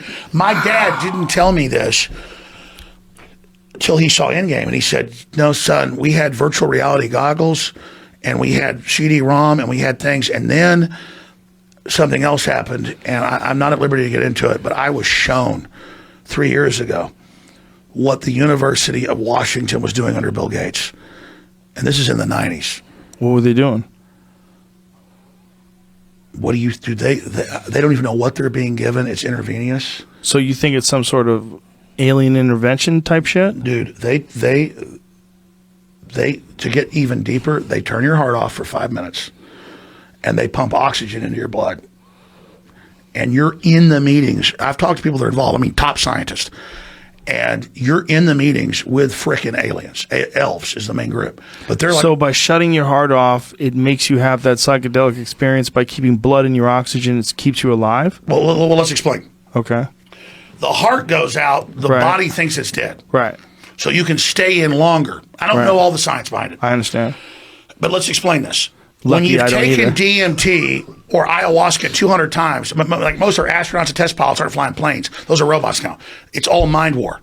So these dudes are like, it stops working once you've taken it hundreds of times. So then they start taking their most psychic people who are able to do this and they turn their heart off. And then they put them into these events and it's like the things that aliens tell them, they come out and they tell scientists and it works. So like what kind of shit? They didn't tell, let me tell you, you get killed for this stuff, Joe. This is not, why do you think they want me off the air? Because when I finally figured this out, because I never touched aliens, I kind of knew the whole thing already. Here's what I'm telling you about. When I was a kid, 8, 9, whatever it was, this lady would come over that had known my parents since UT and was involved, and she'd talk about, yeah, we call it the Psychedelic Research Institute or whatever the name was, but it's really a CIA deal, and, you know, we just can't find people that can handle it. They're going in. The elves want this. And the elves want us to basically reduce population and agree to these certain plans, and it's all of dehumanization. And they call them the elves. It's clockwork elves. And they're like, yeah. And I'm listening to my parents who are like 7, 8 years old, like, they don't think you're listening, talking about, well, this is what the elves want, and this is what they're going to do. And the thing is, it's not my parents aren't that special. You go out to San Francisco. That's all there is, dude. It's a cult, man.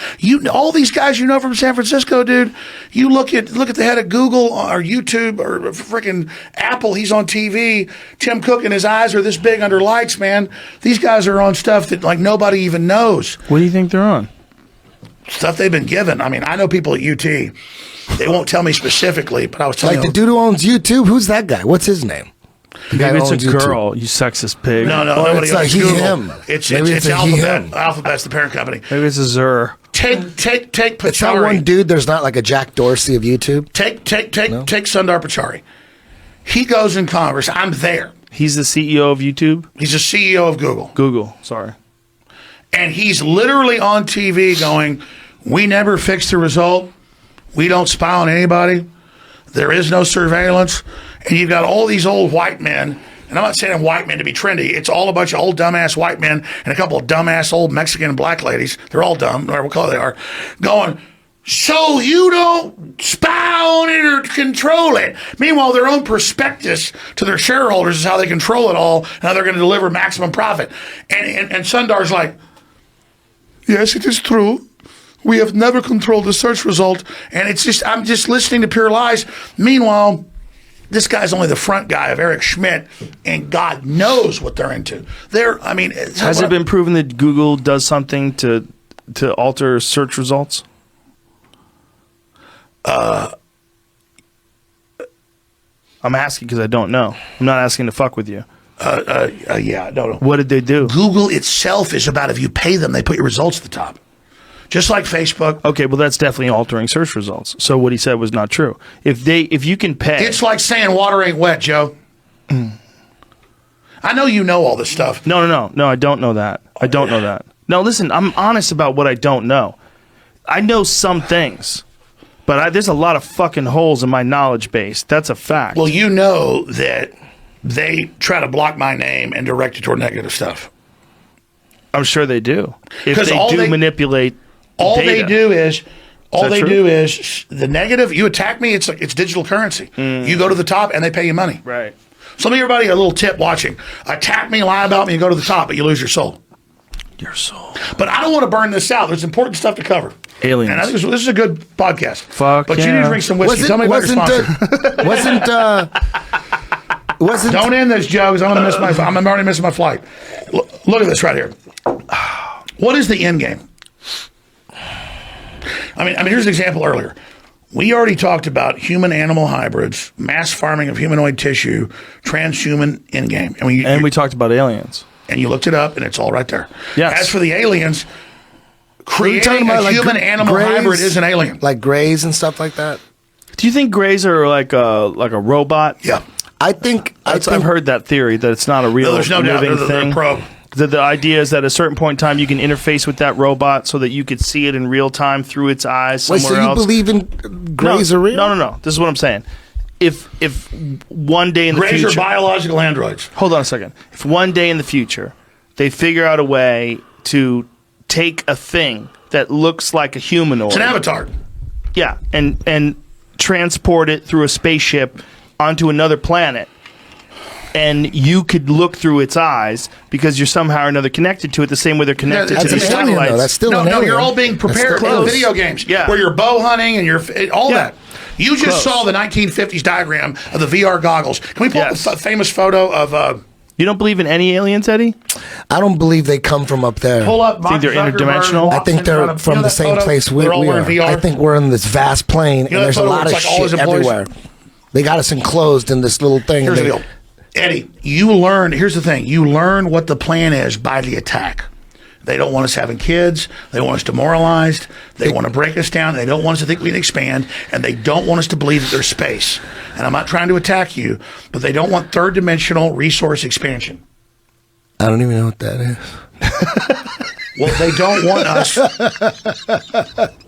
Third dimensional resource expansion. Yeah. What does that mean? Whoa. I don't know if I Look at all want these that or guys. not. Now, look, that's a 1950s diagram. No. And by the way, I never saw that. I'm glad he found the patent. Yeah, that's My crazy. dad told me, oh, we had virtual reality. And then I talked to this scientist, and he put me in touch with somebody else, and then I found out other stuff. Let's just say this. I'm not in the CIA. Me neither. I'm not in the NSA. Me neither. But they've been tracking me my whole life. Do you think they give you disinformation sometimes, your Oh, sources? absolutely. For sure. It was the Sometimes, CIA. It was the former deputy director, basically the CIA section chief, founder of Delta Force, who got me to, like 2 weeks ago, goes, Alex, you're not saying Sandy Hook stage. You need to go say Sandy Hook stage. He goes, oh, we have the people. We're there. And just because he was famous MIT scientist and stuff, I went with that. So do you think So there imagine are they people already that had are AI feeding you? computers probably. I'm speculating, looking way out to set me. I mean, I don't know. I'm sure there's people setting everybody up. If you think, I told you about this, I don't know if I told you, but I told people that have listened to this podcast, but this woman, Renee DiResta, and she had a podcast with Sam Harris where they went into detail about the operation that people had used to troll Facebook pages and Instagram pages and create these, where the Russians had created these troll bots and these meme pages where the hundreds of thousands of hilarious By the way, the memes. Russians are all doing it. Everyone's Yes, doing it. everyone's doing the it. idea that just Russians are. Everyone's doing it. But the thing that was fascinating was she was saying that they organized a Muslim event across the street from a pro-Texas event. Yeah, they want explosions. They would have Black Lives Matter next to Blue Lives Matter. They'd set everybody up with everybody. There's a Blue Lives Matter? There's a lot of... What was Jim Morrison at film school here in California trained on by the CIA? What was he trained on? He I was gotta trained pee again. on- Can I hear No, this no, when I get let's back? hear a 'Cause video. Eddie has said this before, and I've said that's crazy. don't end I the gotta piss podcast. so I wanna bad. keep going. I gotta pee. I'm not going I gotta anywhere. pee. You gotta pee again? Let's do it. You guys take turns? Let me go first. All right, Eddie, Because me and Jamie, all we got is the Cleveland Browns. We'll go off about fucking Baker Mayfield Let for me- like 10 minutes. Let me just say this. Nick Chubb, they got that new guy People from Kansas have to City. understand the only way they get what I'm actually saying is Infowars.com and Newswars.com. You have to, we had 20 6 million subscribers between my 3 shows on iTunes. All they were doing was linking to my feed. They delisted that, and it killed us. And I was always like, oh, God, I don't care about being deleted off YouTube or Facebook. God, don't figure out the iTunes. Don't do it. That was, like, devastating. Because people are, like, habitualized to listen to you. They don't anymore. But I want to be 100% clear. You have to go to Infowars.com. You have to go to NewsWars.com if you want to actually hear what I have to say. In fact, I'm not telling you guys what to play. Joe, I'm not mad at Joe, but he heard me say that Jimmy Savile would go have sex with dead kids and also cut out their pituitaries that has adrenochrome in it and eat it. And I know that sounds completely insane. He was a famous child molester. It's admitted. And so Joe's like, oh, that's crap. That's crazy. Alex has gone schizophrenic. Well, yeah, I've probably gone crazy looking into all this and actually caring. Most people don't because they'll go crazy. But the adrenochrome thing is real. So if you go to, what's the exact name of that video? This is a 3-minute video that I really think people should see. And it doesn't defame anybody. It doesn't name names. It doesn't do any of that stuff. But if you go to Infowars.com, adrenochrome, let me see it right here. What's adrenochrome? Oh, man, dude. It's just, you've heard about all these rich startup companies that, like, well, the parents agree the kid has a right to waive the 10-year-olds and below's blood. What? You've heard rich people taking kids' blood, right? Yeah, it seems like teen blood is works well for people in their elderly years. Is this true? Absolutely. Or was that bullshit? Was that a conspiracy theory? No, it's all true, and that's what I'm saying. It's vampirism. It doesn't mean vampires are real. It means that attitude. I don't know if we can find this. A 3-minute video one of my reporters did. Adrenochrome. Oh, yeah. You sent it to me, right? Okay, can you tell them the name? It's on your phone? You got it? Okay. This is. It's only 3 minutes, and they don't name it. I'm telling you, this is we real. Can't play it. Here's the thing. Stop right here. Yeah. YouTube just released a bunch of total new guidelines where if you play anybody's content, you get a strike against you. You're pulled for 90 days. You can't stream. You can't do shit. Yeah, now they're saying you can't have comments that are bad. Yes. So now you're guilty for what your neighbor does. Well, not Joe, just you're your the king neighbor. of the YouTube. They're not going to do that to you. Well, I don't know who the fuck's going to do it to who, but after this podcast, I think all bets can be off. No, but I'm saying this is our own content. Is it's it totally true? fair use. Is it true that YouTube is really demonetizing any videos that have truth and Here's what happened. liberty? Is that they true? got Or is everybody that to fake get on news? Twitter, Fake Facebook, and news? YouTube. That doesn't make sense. We all advertise on Is our that fake? businesses and our radio shows and our TV shows. This big diversified media worldwide said, hey, here's where you can get our material. It's a great system. So for 10 years, we built it up so the web was 90% decentralized. Now it's 90% centralized. And so once the big tech got us all centralized, they went, oh, yeah. Just like when you're cashless, we'll take your bank account away if you don't support us. Boom, you're all gone. So now we have to fight back against that. There's something to that, you know. There's something to this idea that one giant corporation can decide, especially based on their own personal ideology, what gets put on and what doesn't get put on. Because, Joe, they're control freaks. Well, everybody's a That's why I'm control so glad freak. you're in the fight now. Thank you. Is there a? What does that mean? Japanese. Hey, listen, it's my Martial video. art. It's totally legal. It just talks about Google searches for adrenochrome. No, I authorize you to air my video. Okay. Well, the only issue, I would just right at the beginning, I see it has a part of Fear and Loathing in Las Vegas. It has 10 seconds of that. They'll get us. They'll get us. Okay, within 10 skip past seconds. it. I know they let's do just fake tell. lives. Let's tell people the link so they can go to it themselves. I can show it, but I and can't this play is the video. this is essentially about people that are putting old people. It's a fat Is it people are putting young people's blood into old people's bodies? Is that what it is? It's that you were, and I know why you question because you're not a psychotic demon person. Thanks. You're Andrew like, Cuomo I don't Ambrosia. believe that Alex says that some BBC broadcaster would go have sex with dead kids' bodies at the morgue and eat their brains. That's not what I said. What I said, I didn't believe Bill Maher was a pedophile. That's all I said. I said that his thing is named. I don't think he's a pedophile either. 'Cause everybody I know says he likes women, which is fine. I think he likes women.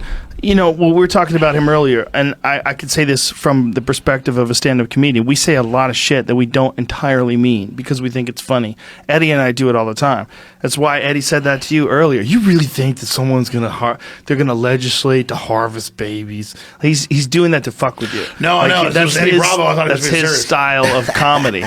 But like Eddie's been doing that style of comedy since I met him. Like he loves to do that. He loves to pretend and fuck with you and then get you upset. He's like, I'm joking. Well, Joe, you're nursing that drink. Let's slam him. Okay. Salute, my friend. Hey, can I have one of them whiskeys over there? Yeah, we got another beverage. Bravo's about to turn loose. Nah, just a little. Hey, I get you're busy, but last time you were at a comedy show, were you gonna get steaks after this or no? Yeah, Let's do it. Let's do it. Let's get some steaks. Shit. You want Zevia in it? Nah. No. Can you imagine if we announced we're gonna get steaks? Cheers. No, we can't tell people. That's a joke. I understand. Oh shit. Hey, but Joe, let me get real serious. government will I listen to our appreciate all the time conversation. and everything. I appreciate you. Listen, I Let me appreciate ask you you something too, real and I'm quick. glad. I'm I don't wanna really, keep going, really but glad we did this. I'm glad really we're not glad we stopping did though, this. right? No, no stopping. I just want to say this. I want to be clear. I have literally been trying to find out what's going on, and as you get older, you figure out more stuff. I am not the one saying there's all these aliens. The entire government and all of these advanced groups, that's why they've given up on space, is they're all about interdimensional. So I didn't finish up about, and I want to get Eddie's take, then I'll get into your take. Okay. Is that I've got a pretty good understanding by interviewing a bunch of people involved about what the master plan is and exactly who we're dealing with, because it's not just one group of aliens. What's the different groups? And what are you basing this on? Like what when you say it, you're saying like really like you're really sure. What are you basing this on? You know about General Stubblebine, right? No, I don't. Okay, well, he was a major general, was a 3-star general, and he was the head of all clandestine operations for the U.S. government for like 15 years. And he said on my show before he died at like 98 or whatever, but also in private discussions, and this is like 6-7 years ago, and I was interviewing like 15 years ago. I mean, this is the guy that ran the whole show. You know Men Who Stare at Goats? Yes. That's a joke about that. It kind of whitewashes it all. But they broke through and got contact. And they had volunteers, really serious people, who were taking huge doses of drugs to do this. Then I learned NASA was doing it, and that's why they got to the point of saying, well, why should we try to go to other places? The third dimension is just this empty wasteland. Above it and below it is all this incredibly complex stuff, but our brains tune all of it out because we can't handle it. Okay? That's why, like, young people before they hit puberty are known to be psychic, because for whatever reason, they're able to see through the veil. And all religions are based about seeing through the veil. Well, that's what intense meditation does for you, right? That's holotropic breathing, a lot of that Kundalini stuff. What they're doing is allowing your brain to relax its boundaries and interface with all the other dimensions that are around us all the time. Exactly, but you usually can only get through psychedelic drugs. But dark forces generally are the ones that are willing. Good forces are not willing to get involved in free will. So you think that there are actual entities that are in these dimensions that you're in contact with? Okay, there are. Have you experienced any of this personally? Let me get to that in a minute. There are hundreds, and they're discovering new ones all the time, of parasites, bacteria, worms that control life forms to whatever they want. Yes. Have you ever seen the zombie ants? Yes. Or is this zombie wasp? What is zombie it? wasp? Wasp. Yeah. There's so many of them. They keep finding them, particularly in the insect world, which is really interesting. So the lowest level is able to infect you with something that controls your brain down to exact activities. Yeah, exact activities. Have you personally had any experience with interdimensional beings? Well, because it's all taboo and people. Well, let me tell you, I have. 100%. Tell us about it. Doing DMT. I've 100% communicated with something. The question is whether that something was actually in my imagination or in my mind, or that something was something that takes place in another dimension. I don't know. I can't be sure. There's no way to put it on a scale. There's no way to run it through a test. But what I do know is that it's the same experience. I can be sure. Okay. I mentioned Eric Muller, who you know, Mankel Muller, because he's the one guy willing to let me tell a story. I've literally talked to, I say 100 people. It's probably more than that, because I've known about this for a long time. He is a Christian, but he heard about all this, so he went down to a couple places in Central and South America and did it twice.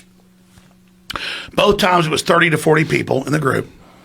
And he's like, well, Alex, I just don't believe in demons, but I did see basically aliens come up to the edge of the forest, and we were all seeing it, and we were all seeing the same thing, but I think it was a chemical reaction. You don't have everybody gets drunk, we all think about what happened to us in high school or college or what's good or what's bad. We all have different experiences.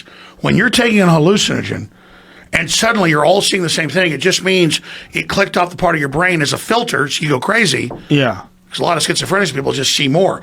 and then they see everything. It doesn't mean they're right.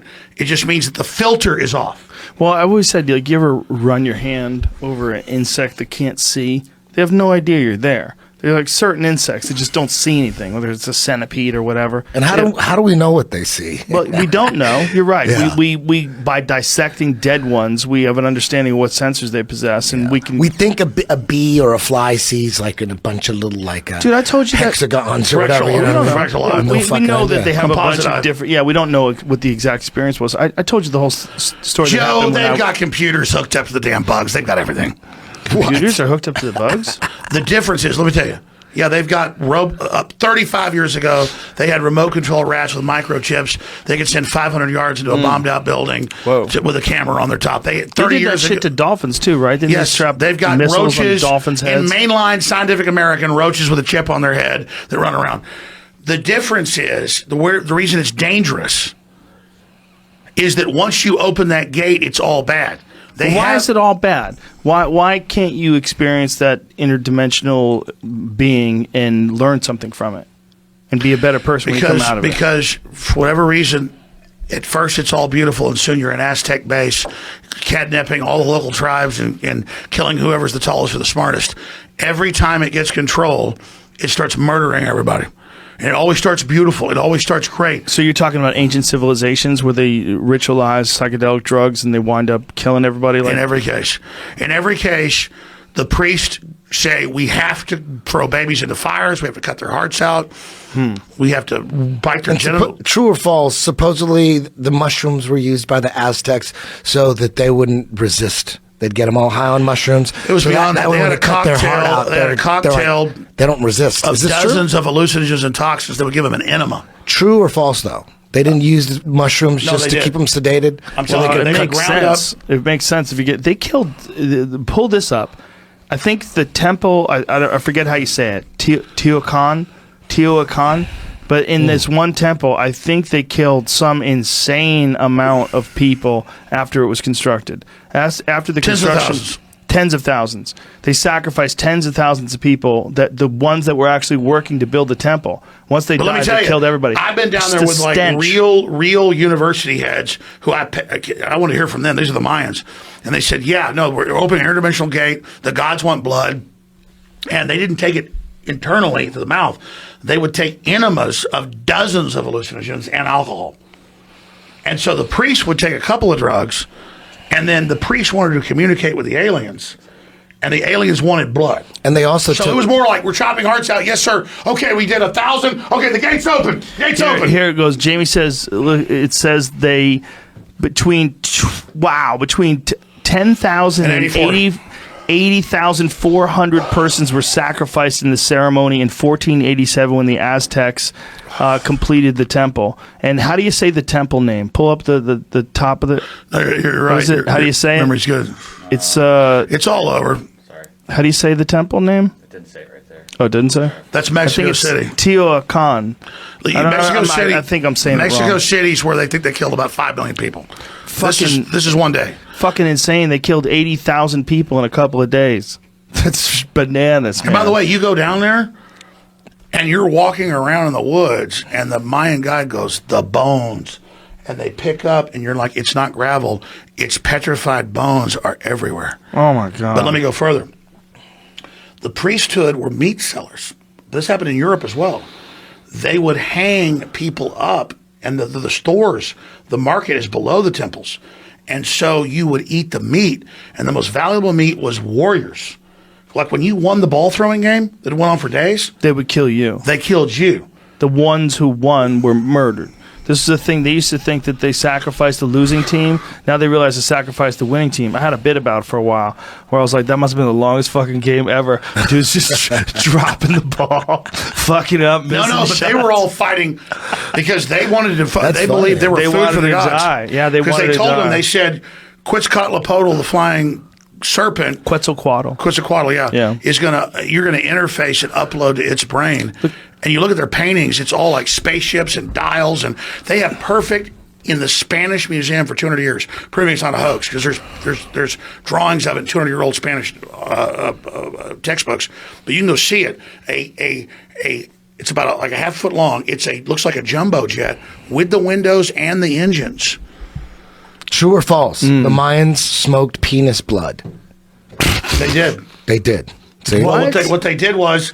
You thought I made that shit up? I did. I thought you were just being silly. The high priest didn't that's kill true. themselves, but they took long lines of leather, jaguar leather, and it had nails on it, or it had like spiky things, glass, and they would put it in their genitals. Only the most skilled priest, the high priest, while they were sacrificing people for hours, taking hallucinogens. Would like not try to cut his testicles off, but only the most skilled would sit there and draw them through their testicles. And they would smoke the blood so that they could see, so that they could talk to their ancestors. The lower priest, seriously, the lower priest would then put talk to their ancestors. They would put it on sacred leaves, and then they would smoke the genital blood of the high priest, and then they would talk to their ancestors. I believe it. It's just people are so goofy. Look, if you see those African ladies with the giant plates in their lips, if you believe that people the necks, yeah, how about that? They stretch their necks out to the point where if they take those things off, their head will fall off. People are willing to do all kinds of crazy things to their body. I'm not surprised they smoke penis blood. The Bible says, the Old Testament, New Testament, which is pretty powerful. I know people misinterpret it all, but it's ancient text. The people that are there. Like you read Ezekiel, like 3 burning wheels land. Yeah. There's a blue firmament over its head. It gives me something to take. I take it, and I'm given the full data of the plan that the genetics has been infested, and God must destroy everyone. Do you think that's an alien story? Oh, it's 100%. But that's what they always talk about. They always talk about that being an alien story. That's one of the primary stories when they talk about the Bible. Ezekiel's vision, a wheel within a wheel. They always talk but if about you read that. it, it says floating off the ground in the Hebrew. Yeah. And the King James is pretty clear too. Floating comes a thing with a crystal firmament over its head. And then the face is shifting different creatures. It's like a video screen. Well, if you think about how long it would take for an alien to get here, it really only makes sense that unless they have a constant base, they send a robot. They visit, or if they came by themselves, they came by themselves a long fucking time ago. Like if they were able to make interstellar travel like 3,000 years ago, which is not that big of a leap. If you think about us 3,000 years from now, we probably can do something like that, right? So if they were doing that 3,000 years ago and they found human beings, and these are the stories that we have, these stories like Ezekiel and like there's a bunch of different ancient stories about contact with the skies. You know, the ancient Hindu take text. Revelation. Yes. There's a world government. The beast is 50 feet tall. It shifts. Everyone can see it at the same time. It's a hologram. And you've got these digital systems. If you don't go along with it, you can't buy or sell. Yeah. People say, oh, that's not real, but it's manifesting. And then go 2,000 years in the future, they have advanced technology. They don't send people anymore. Now they send aliens. If you go back to the old days, it was actually some sort of humanoid or a large thing, like all the Zechariah Sitchin shit that covers the Sumerian text. Exactly. That's what... it makes sense. That's what all those guys are telling you, like Avatar. James Cameron's definitely dialed in. It's like, no, they're jacking in. Well, it makes sense that if there was a visitor to this planet 5, 10, 15,000 years ago, if there was, maybe more, maybe if there was a visitor hundreds of thousands of years ago that actually did genetic experiments on lower hominids, if that was really the case, it makes sense that their technology would increase far more rapidly. But let's go past that. Obviously, scientists like to plant things, gardeners like to plant things, but that's Joe, that's exactly what the globalists believe. Is that maybe they're just aware of what the fuck's going on? They're as powerless as we are. If there really are I agree. More and more, they only put soulless people in charge who are compartmentalized. Nobody else knows who will carry this out. But we're able, because we're advanced, to look at this. Because let's just get down to brass tacks. Tax. I love tax. No, Joe, you just said it. Instead of some weird, dumb preacher, in Alabama, not bashing Alabama, saying stuff, you get mad at this. Don't look at why it's so demonized. Look at why it's demonized. Think about that. Right. Think about how it says that there's no reality and God creates a whole new virtual reality, gives light, does all of it, and then his genetic experiment by rogue elements gets involved. It's all right there. And when you actually look at it and you expand on it, and you're like, oh my God, this is like beyond a science fiction book. And so it's the obvious thing. That's why they keep telling us, oh, look, Piltdown, man, all this fake stuff. No, Joe. They did an accelerated mutagenic, they're doing it to us now, something new. They did an accelerated mutagenic program on this planet, and humanity. Well, what does the Bible start with? It says we are made in the image of God. What does that mean? We don't have God's knowledge. We don't have God's advancement. We're the image. Well, what is an image? It's a scan. It's numbers. It's the genetics. It's the potential. So we are the aliens, Joe, and everybody already knows this. We are the aliens. Do you think that we are a product of alien intervention? They took these lower hominids and they accelerated their evolution by applying their genetics? Do you think that? Here's the deal. They say we're 97% chimpanzee, but then they actually get into the deeper genetics. We're closer to pigs or rats. So I think that this was an environment built for us. We're the master genetic program, and they're all subsets of us, just for a backstory. And that's what the globalists think. And yeah, but do you think that the aliens created us? Like, this is like one of the primary... Here's what the elite believes. The elves are biological androids, the Greys. And then there's other systems going on, and no one knows because it's all warfare, psychological stuff. No one knows the truth because it's virtual reality once you get to that level. So no one knows. We just know we're advanced. But we are, and I'm not just saying this to make everybody feel powerful. The globalists are obsessed. The elites are obsessed because reportedly, obviously, humans are pretty freaking cool. We've got some big, giant mission, and maybe that's a program. I don't know. That we're like pretty super advanced, but you can't put something out like the Spartans, where when their kids were 7, they throw them out for 2 years in the woods. You can't just put something out like liberals. You give everybody everything; they're little assholes. So this is like boot camp and training, and so they have to test us and do all this. And basically, this planet is what the people say. It's a big testing ground for other things that are going to come. And we are it. We are God. And I don't mean I'm God. I'm already God. I've achieved godhood. Because you can see that potential in yourself, and the lower level elves will tell you that because they already know you're badass. But if they can trick a tadpole that's going to grow into Godzilla to go kill itself, they're winning. So the elves are a test. The elves are a test on us to attack us and see the survival of the fittest. But they're nothing. They're like, by the time we achieve consciousness, we're going to look back and go, we're not going to be looking at that. Because I think when you jump to the next level, there's an even bigger war going on. What's the biggest war? Consciousness in the universe is an interdimensional spacecraft beyond that looks like a comet from my research. And it has its head, it has its corona. That's consciousness? Consciousness. It carries evil in the tail end. So consciousness has a location? No, there is this giant consciousness that's God. Okay. Swimming in a giant system of survival of the fittest that God has created to test God's self. Okay. And it looks like a comet. So you got God's conscience and all the good things, the knowledge going forward, but God knows that everybody has to be tested. So the tail goes out, and at the end of the tail is basically evil. That's why Christ says, "Get behind me, Satan." And it's always trying to test God and infiltrate up into it to sabotage it. Damn. If they do pull the plug in this podcast, is a good way to end this motherfucker. If your burnout one is finished, no, that's I'm not. fine. I'm just saying, if 1,300 and something, if the fucking governments come in. But Joe, they love you because you're no. You guys been talking about aliens so much, dude. Trust me, this is going to be one of the biggest YouTube videos of all time. Is that the move, to talk about aliens as much as possible? They love aliens. They love it. It's all over children's programming. They want BS alien stuff where they come out of space. It's interdimensional, Eddie. Well, when you say aliens, it sounds like you're talking about the elite, Joe, the Pleiadians. Eddie, that's what it sounds like you're talking about. The elite literally believe they're in contact with these things. Well, maybe they are. Yeah. Well, describe what you saw on DMT, and you tell us. You have these experiences where thoughts become patterns. They become like geometric patterns that are moving through space, and they change and shift, but they're letting you know that they know all your bullshit. They see right through you. And they're saying thought is creation. They want you to relax. Yes, there is a lot of that. There's a lot of thought is creation. Yes. Yeah, but the only... relax, Cassie. Don't struggle. I wouldn't call them aliens, though. What I saw, I never referred to them as aliens. But that's the term everyone knows. Not of this world. Not of our average thing. I would think it was aliens if it woke me up in the middle of the night and took me aboard a ship, and that's what I experienced. I would be 100% convinced that I went to an alien spaceship and I talked to these things. The difference is how it was like to smoke it and then